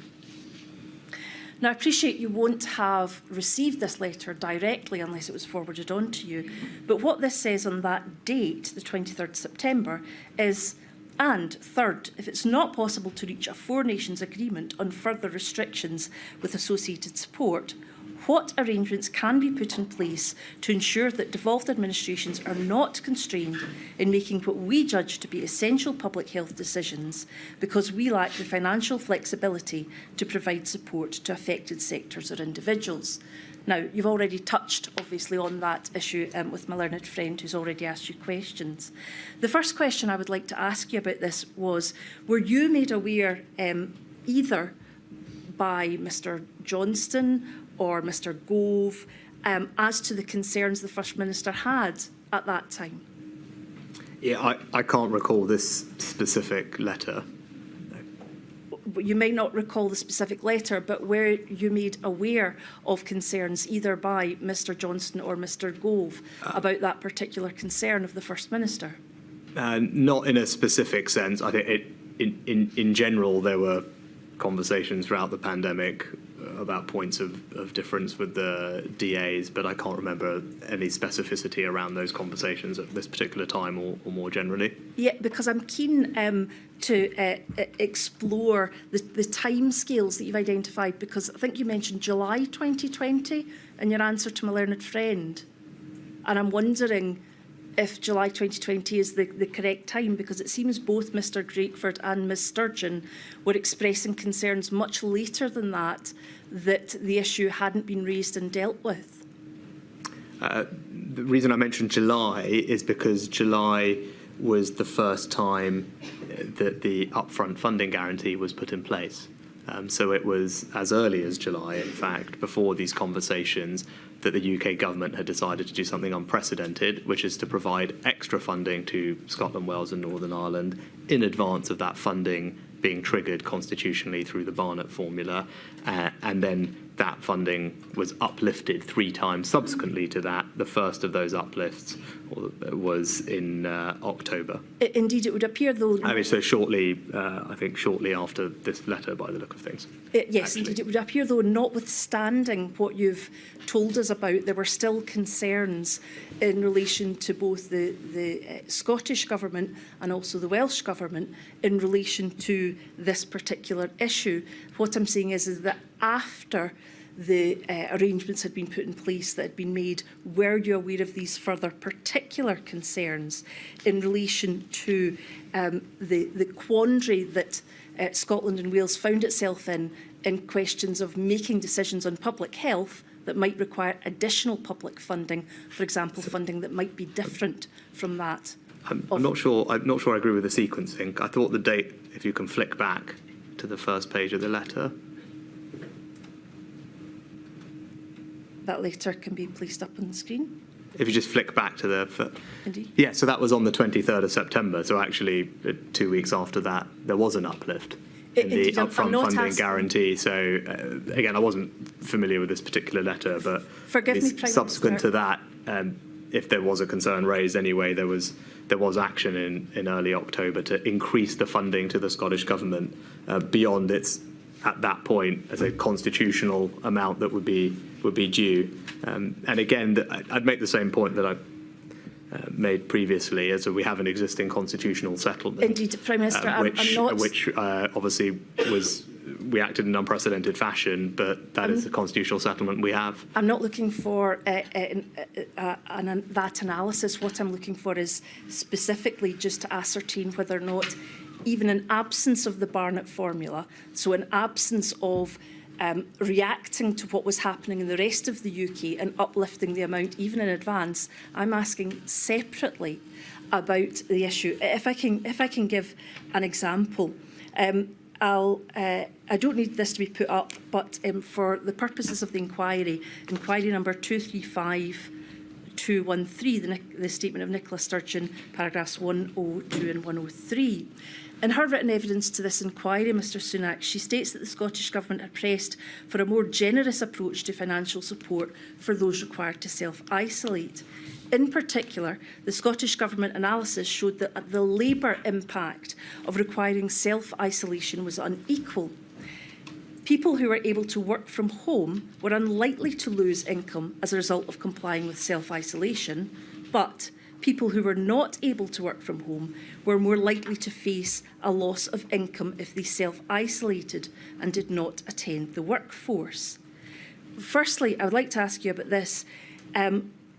What conversations did you have with the Scottish Government in relation to whether a more generous approach to financial support from those who could not work from home but required to self-isolate? You said you wanted to think about this relationship absent the Barnett formula. Yes. I genuinely think that's hard to do. The Barnett formula is the way that UK government spending in reserved areas translates into devolved areas, translates into incremental spending in the devolved administrations. It's hard to abstract away from that. That is the entire basis of our constitutional financial settlement. Indeed, but and we operated it in a way that was more generous than it normally works in order to provide extra funding in advance to the devolved administrations for them to use as they wanted, on top of their own ability, if they wanted, to raise more money or indeed borrow money. They have flexibilities that were available to them to do that. And actually, in the Scottish Government's case, on more than one occasion, with the Barnett formula consequentials that they received from the UK government, they were able to implement policies that were more generous than those that had been implemented in England, because they were obviously making different choices, or that money was enabled them to do that. So I think that is important. Mr. You can't Sunak, abstract away from it. I think that's the entire basis of how it works. Well, that is the basis of how it works, but I think the difficulty was that in a pandemic, the First Minister was in charge of health and was asking the Prime Minister what assistance can we get rather than waiting for the rest of the UK if we want to? And my point was the upfront guarantee was put in place precisely so that they didn't have to wait. The whole point about it was funding in advance of that funding being triggered by something consequent down the line. So it was precisely because of that that the upfront guarantee was put in place and increased regularly. My question, which was, what conversations did you have with the Scottish Government in relation to the issue that was raised about the unequal labour impact of requiring self-isolation to those who could work from home and those who couldn't? I don't recall any specific conversations. Most of the financial engagement with the DAs happens via the Chief Secretary to the Treasury, and there's a standard Finance Minister's quadrilateral that happens at that level between the DA, Finance Ministers and the Chief Secretary. That happened, as I believe, regularly during the pandemic, which would be the forum for those discussions. Were you aware that such analysis was done? As I said, more generally, the UK government did implement a scheme for self-isolation payments, and right at the early part of the pandemic, I introduced a scheme to support those who are self-employed. Yes, but I'm asking about considerably. this specific issue of inequality between those who could work from home, who self-isolated, and those who couldn't. Were you aware of that inequality, and were you aware of that problem? I think it's I guess self-evident that there would be an inequality between those things. I would just, by definition, if you can work from home, obviously you would be less impacted by self-isolation requirements. And was there anything done in that regard to try and equalise that inequality? As I said, we introduced extra payments for people who are self-isolating. And we obviously introduced considerable economic support more generally for people's jobs and livelihoods, which, as I touched on in my evidence earlier, was disproportionately focused on the most vulnerable and has been demonstrated to have achieved that aim in helping those on the lowest incomes the most. Finally, in your evidence, you've indicated that you've reflected upon your time as Chancellor and you've spoken of lessons learned and reflections. We know that prior to this pandemic, we've not heard any evidence of prior economic pandemic planning, despite it being highest risk on the National Risk Register. What provisions do you think should be put in place to allow the devolved administrations in the event of the next pandemic to access additional funding, to allow schemes, for example, such as furlough and those that we've talked about, to be put in place when they're required in those parts of the UK, but not required in England, i.e. when the Barnett formula isn't triggered? I think that speaks to our overall constitutional and devolution settlement, and I think it's quite hard to completely unpick that. It may speak to it may speak to a need to do more things on a UK-wide basis next time around. The upfront guarantee system, I actually think, worked relatively well in providing that funding in advance to devolved administrations. And as I said, broadly, over the course of the pandemic, most things happened at similar places at similar times. I think that if you step back from all the debates and discussion, broadly, that is what happened, as my general recollection of the time during it. And therefore, of those lessons learned, you think that broadly there isn't a need to change anything? I said, well, obviously the inquiry will no doubt have helpful suggestions, but from an economic support perspective, which was my role at the time, I'm confident that the economic support that we put in place achieved its objectives. It protected millions of people's jobs, livelihoods and businesses, and it did so in a way that disproportionately benefited the most vulnerable across the United Kingdom, and that's something that I'm proud of, and I'm glad it worked. Obviously, I'm sure there will be helpful suggestions as to how to improve on it in the future. But you yourself don't have any helpful solutions that you could give the inquiry? Well, obviously, this module is not concerned with the economic decisions that I made, and no doubt I will be back to give extensive evidence on all of those. This was about decision-making structures and processes, but with regard to that, and the devolved administration, again, as I said, the Chief Secretary to the Treasury is the one that maintains the quadrilateral framework of finance ministers. That's always been the case. I think generally has worked well when I was CST, and I think the upfront funding guarantee was a good innovation, and I'm glad we put it in place. I may have questions for next time, but my lady, I'm obliged. Thank you, Ms Mitchell. Mr Menon. Mr Menon's over there. Prime Minister. Good afternoon, Mr. Sunak. I ask questions on behalf of a number of children's rights organizations, and I want to return to the topic of the campaign for free meals for poorer school children during the summer holidays. Lee Kane, the former Downing Street Director of Communications, told the inquiry that the government's initial resistance in 2020 to Marcus Rashford's campaign for free meals for poorer school children during the summer holidays was a, quote, huge blunder, in that hungry children were not the right place to start showing public spending restraint from a moral or political standpoint. Given the government's subsequent U-turn on this issue, do you agree that Lee Kane was right about that? Well, I can't remember the exact decision-making around that in any great detail, other than to know that ultimately the government spent, I think, about £500 million over the course of the pandemic funding free school meals.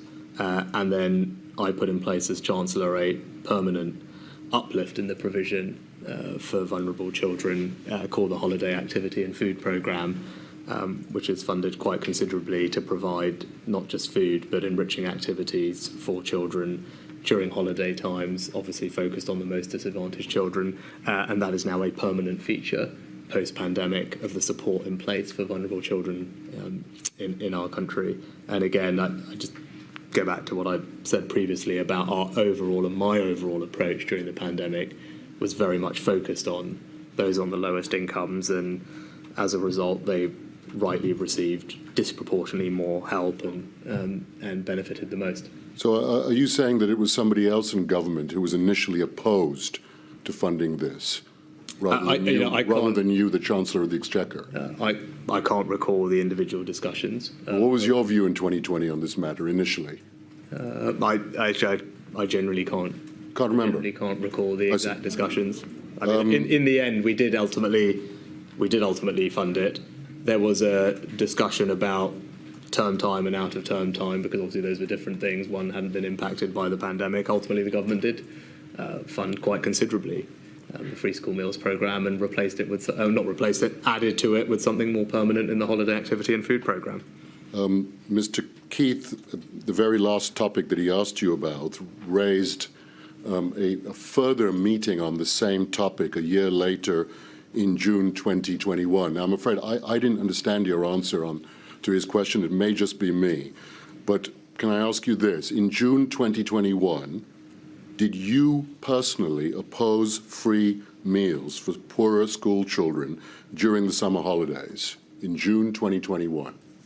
I can't remember at what point we funded instead the Holiday Activity and Food Programme. And because as we were coming out of the pandemic, unsurprisingly, things that were temporary were being removed more generally. Whether it was furlough, whether it was support for self-employed, I mean, it was reasonable not to be able to sustain. You have to remember, we spent almost £400 billion, or more accurately borrowed £400 billion.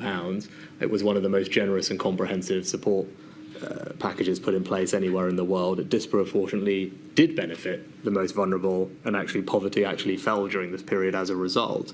But it's clear that that's not sustainable forever. So as the pandemic ended and we returned to more normal life, it's reasonable that we returned to a more normal state. But actually, when it came to the situation of free school meals, even though the pandemic support ended, more permanent extra support was put in place. So the provision of meals and indeed activities today is greater and more generously funded than it was before the pandemic as a result of changes that were made. Mr. Sunak, that's through the Holiday Activity and Food Programme. And indeed the increase in the what are called Healthy Start vouchers, which are vouchers that are given, I think, to expectant or new mothers for them to use on fresh fruit and milk and things like that when they have new babies. The value of those vouchers was also increased on a permanent basis. Mr. Sunak, I'm trying not to interrupt you, but I've got limited time. Can I just clarify this matter, please?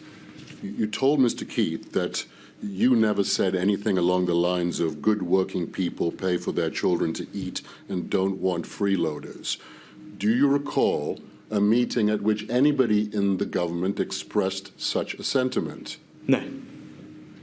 So it's, as far as you're concerned, it was never said, you don't recall it ever being said by anybody in the UK government? No. Can we at least agree on this finally, then, that if anybody had expressed such a sentiment about the parents of poorer school children, that would be a reprehensible thing to say in the circumstances of a pandemic that's caused so much economic turmoil? Well, it's precisely because I knew that the pandemic was causing particular turmoil for those who are on the lowest incomes that our support deliberately and specifically helped them the most and benefited them the most, because I thought that was the right thing to do, and I think we should be judged especially on our actions, and our actions in this regard were that the support was in place to help the most vulnerable. Now, of course, people would always like you to do more, always like you to do things slightly differently, but in the round, I think it's hard to argue with the proposition that the support we put in place was incredibly comprehensive and, in terms of its scale, generous by international standards, and the evidence is clear that it disproportionately, rightly benefited those on the lowest incomes. Well, I'm sure that'll be explored in a future module. Thank you, Mr. Sunak. Thank you, Mr. Miller.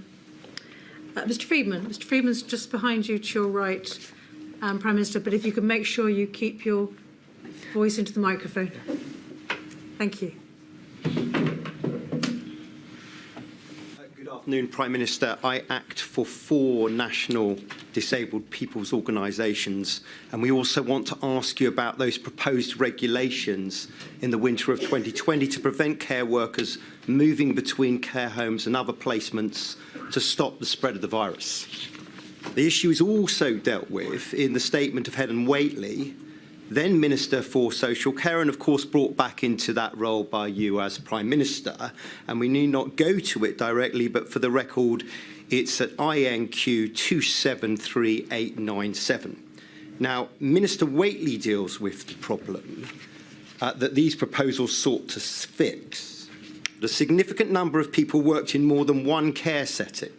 A balance was needed between stopping that happening and protecting people in a profession where, as Whately describes it in paragraph 229 of her statement, staff worked part-time on 0 hours contract, and the majority of that workforce were women and working for often low levels of pay.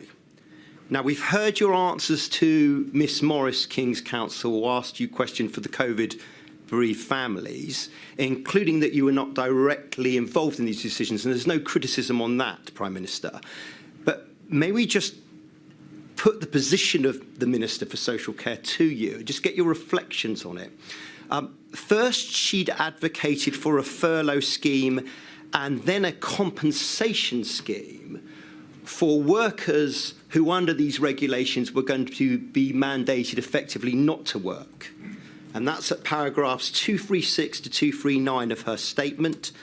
And in essence, cutting it short, HMT considered these positions, but did not approve either furlough or some further compensation scheme. Instead, as you say in your evidence this afternoon, it proposed a financial scheme to increase the supply of care workers.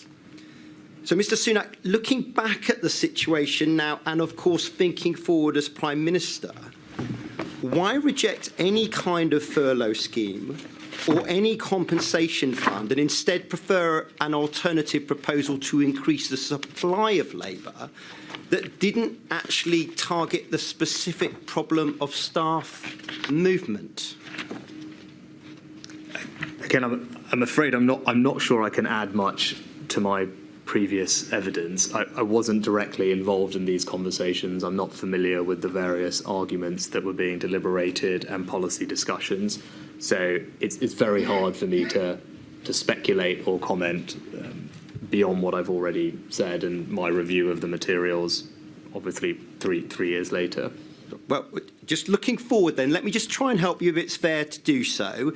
We know that there was an alternative workplace capacity fund, and it was for £120 million, and it came in from January 2020 to supply additional labour, but no payment to not work, and ultimately The evidence is there. No regulations introduced to stop movement between homes and other settings.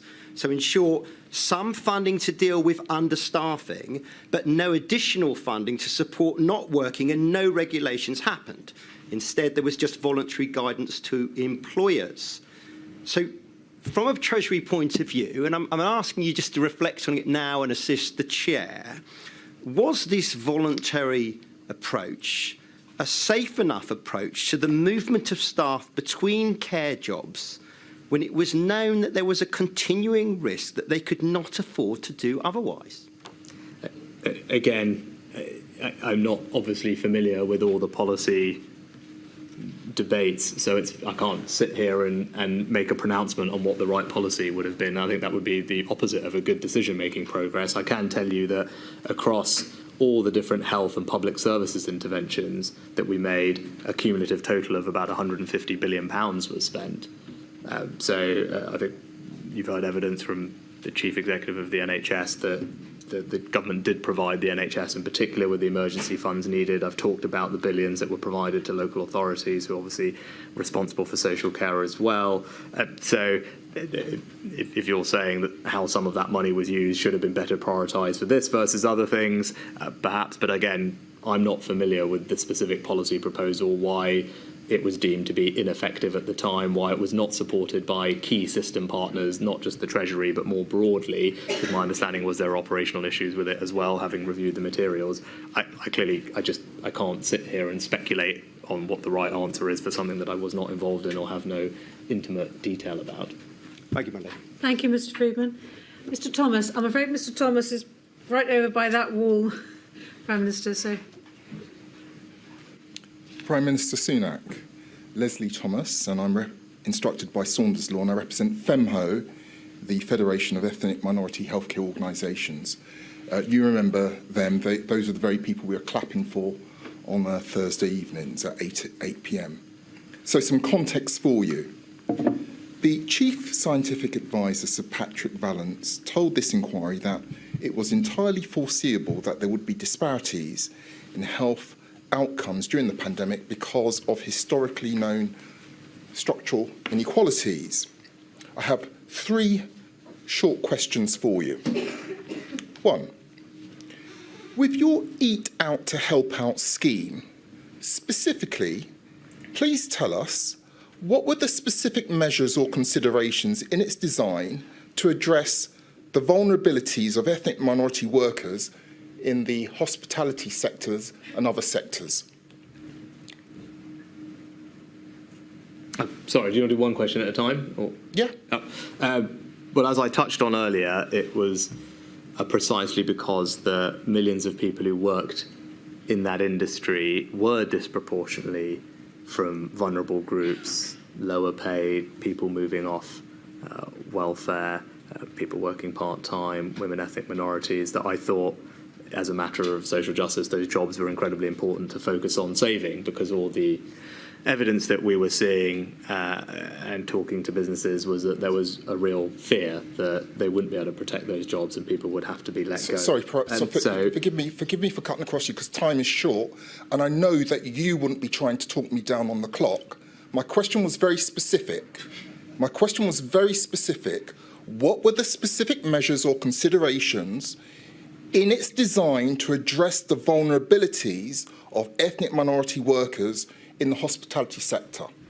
Well, that was my question. Well, just before you answer, Mr. Sunak, Mr. Thomas, I think that comment was inappropriate. So please just answer the question, Prime Minister, and ignore the reference to your deliberately talking Mr. Thomas out. Thank you, milady.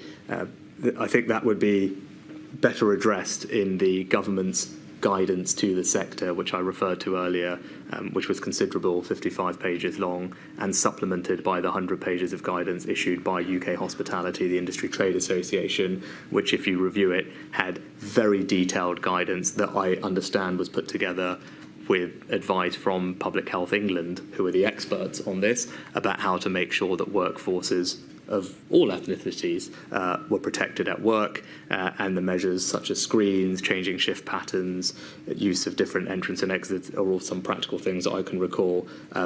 But that's how that consideration was properly taken care of, not just in the hospitality industry, but across the entire economy, and the sector guidance that was published in conjunction with Public Health England, who are the experts on exactly that topic. Let's move on. We can agree this, can't we, albeit in hindsight? Your Eat Out to Help Out scheme further exacerbated structural inequalities by placing low-paid workers, such as those who I represent, back into an increased risk of infection. We can agree that, can't we? No, I don't agree that. These workplaces were safe and deemed to be safe for everybody as a result of the COVID secure guidance that they had to comply with as a matter of reopening. And that was, as I said, determined by the overall reopening plan. And actually, what it did was protect those people's livelihoods, because the risk was those people wouldn't have a job to go to if we hadn't done something to try and help and make sure that their businesses were operating. And I think that would have had devastating socioeconomic and health consequences for those low-paid people if the job that they depended on disappeared. And the consequences for them and their family of not having a job would be incredibly significant. And I wanted to do everything I can to prevent that from happening and to save their jobs. In the planning of the stages of the Eat Out to Help Out scheme, what were the assessments made regarding the potential risk of increased transmission within multi-generational households, particularly those from Black, Asian and minority ethnic backgrounds, as a result of individuals returning to work in the hospitality sector? And did you use equality impact assessments to assess this risk? I think I've addressed this before, and it would be the same answer. It had already, or Eat Out to Help Out was designed in the context of the safe lifting of MPIs that had been signed off and agreed as part of the May plan. There was considerable COVID secure guidance put in place to safely reopen indoor hospitality, and this scheme operated within all of those constraints, within that guidance that had been previously signed off, approved and implemented. Milady, thank you. Thank you, Mr Thomas. Mr Metzer. Mr Metzer's over that way, Prime Minister. Thank you. Thank you, my lady. Mr Sunak, I have a small number of questions on behalf of the long COVID groups.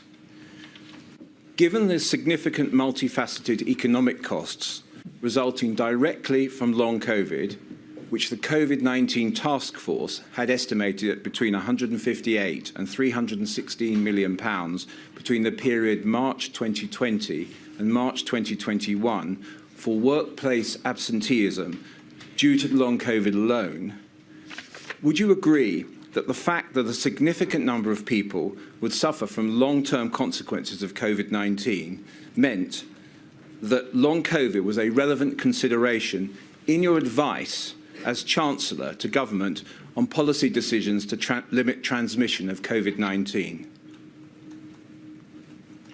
I touched on this briefly in my witness statement. I don't, and I said the Treasury participated in a long COVID forum that had been put together across government. I think actually there was not a huge amount known about it, particularly early on. So I don't recall it being a particular feature of the advice I was receiving or getting from the Chief Medical Officer and others, probably because no one understood it well at that moment in time. Well, Prime Minister, you do touch upon, I think, one paragraph in your witness statement. But in November 2020, the OBR Economic and Fiscal Outlook reports, we don't need to go there, but it's 000114451 at page 116, referred to the increased need for spending in disability benefits as a result of increases in labour market inactivity as a result of the pandemic, which could be directly related to the virus and specifically referred to long COVID. Do you agree that the OBR reports recognised that there was enough information by the time of the second lockdown to expect that long COVID would result in increased costs to the Treasury and scarring to the economy? I think without question, we've seen a rise in economic inactivity since the pandemic, and it has been a focus of policy for a while now, with considerable investment, in fact, in various different ways to try and actually support people back into work. Yes. But I don't disagree that there has been a rise in economic inactivity. Yes. And also that was potentially that is something that would have contributed to scarring and identified at the time. Yes. Yes. So you agree from November 2020, the time of the second lockdown, that there was enough information to expect that long COVID would result in increased costs to the Treasury and scarring because of the workplace absenteeism and the rise in long COVID. I think more generally the concept of scarring, which is multifaceted, and I've given explanation of the different transmission channels for scarring to occur, is something that was already incorporated into the economic forecasting from the OBR, the Bank of England, and others, because the prevalent view amongst most economic experts was that there would be scarring impacts as a result of the pandemic. As I said, there are different transmission mechanisms for those. One of them is the labour market, of which this is a subset. So I think there are a variety of reasons for scarring. Estimates of it changed over time. No doubt this was one of them, and it was factored. The scarring impact was factored into all the forecasting that was done. So, Prime Minister, you do agree specifically in relation to long COVID, a direct health impact, long-term impact arising in the context of workplace absenteeism because of there being known growing numbers of long COVID sufferers? I haven't seen the precise evidence that links the rise in economic inactivity that we have seen precisely to long COVID. I think actually the surveys that have been done and the evidence and advice that I saw demonstrated that it was far more multifaceted than that, and there wasn't one simple explanation, which is why the problem is actually not so straightforward to reverse, although we are making progress. So I don't recall there being a direct relationship or someone quantifying the specific contribution of long COVID to the rise in economic inactivity. Seems plausible to assume it is playing a part, but everything I've seen suggests that there are a number of factors that have led to the rise in economic inactivity and the scarring impact that we've seen. But would you agree that the impact of long COVID would be particularly relevant to policy decisions taken at times when there's high prevalence of COVID-19?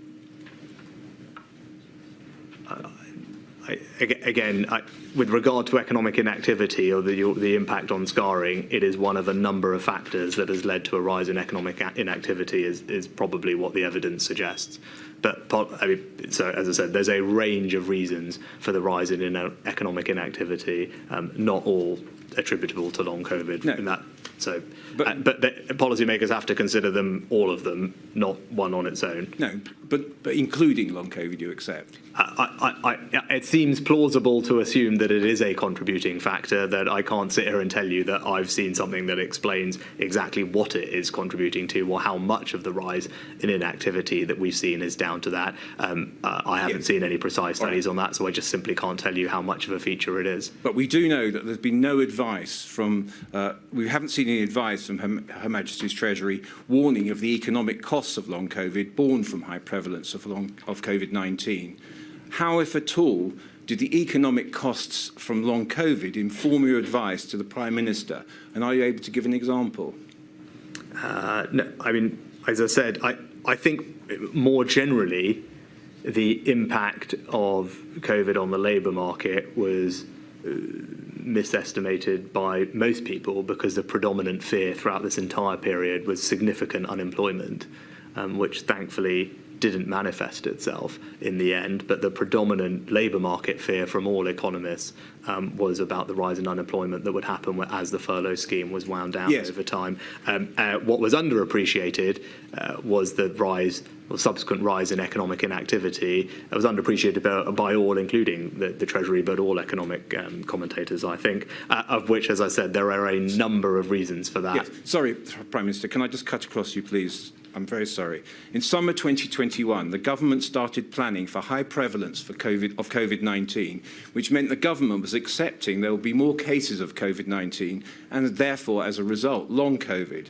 Were the increased costs from more cases of long COVID an accepted trade-off for keeping the economy open?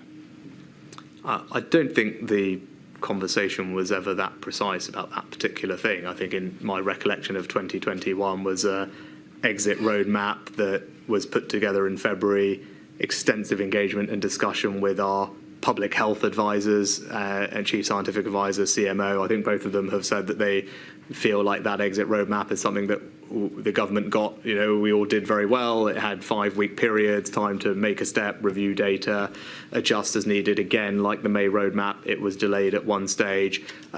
All of that was informed with medical and health advice. All of it, and we followed the plan as it was laid out, delayed in one place to accommodate some concerns. Yes. But it was put together with the input of the medical advice. Mr. Sunak, finally this. Do you accept that the economic cost of workplace absenteeism in circumstances with a rising number of persons who are suffering long-term sickness due to long COVID, it was important that be a feature of Her Majesty's Treasury's advice on NPIs, and therefore, if that was taken into account, then that became those increased costs were an accepted trade-off for keeping the economy open? I'm not sure there was a precise quantification or understanding of the potential costs from that particular reason for a rise in economic inactivity. And as I've said previously, I think the rise in economic inactivity, that it was not something that was foreseen by most economic commentators. The reasons for it are still being bottomed out, but are almost certainly multifaceted and don't exclusively focus on one area. There's obviously an economic cost from economic inactivity. That's why the government is investing, and has been for a while, in reducing it across a whole range of different initiatives, particularly in the health space, but also through DWP to support those who can work to work. And that work has been ongoing now for a long time. I started it, the current chancellor has continued it. There's considerable funding in place to support people into work and reverse economic inactivity. But as I said, it's multifaceted. Thank you very Thank much. you, Prime Minister. Thank you, my lady. Right, lastly, Mr Jacobs. Where have you gone? At the back again, my lady. Behind the pillar, Prime Minister.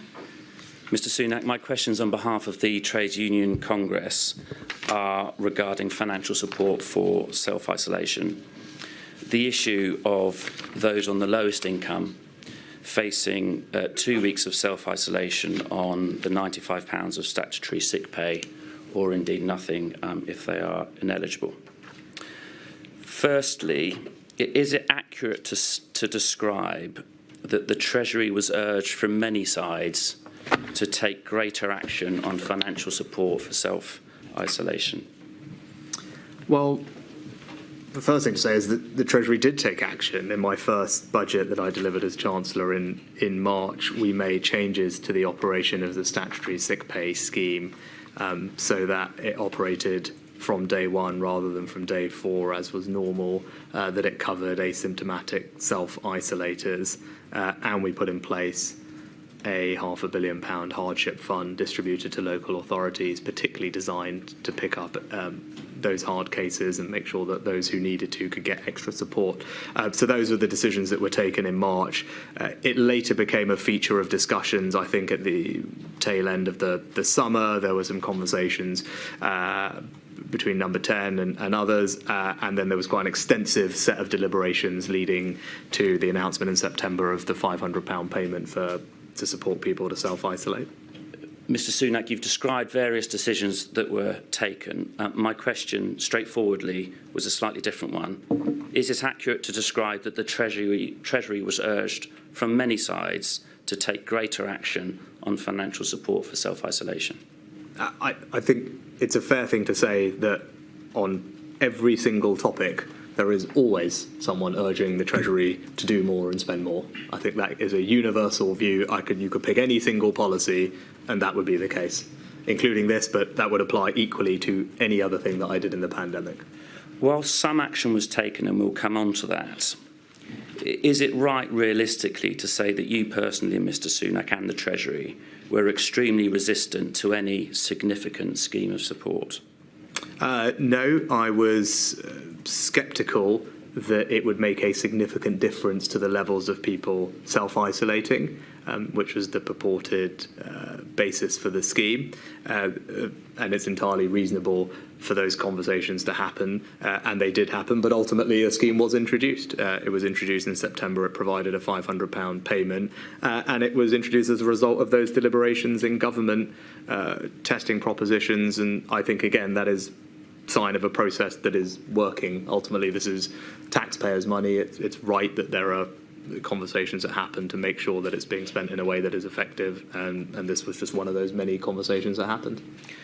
There are a number of references in Sir Patrick's diaries, Mr Sunak, to your personal position, and by way of example, 27th of July 2020, he writes, Dido pushed to get financial support for people to get tested in low socio-economic groups.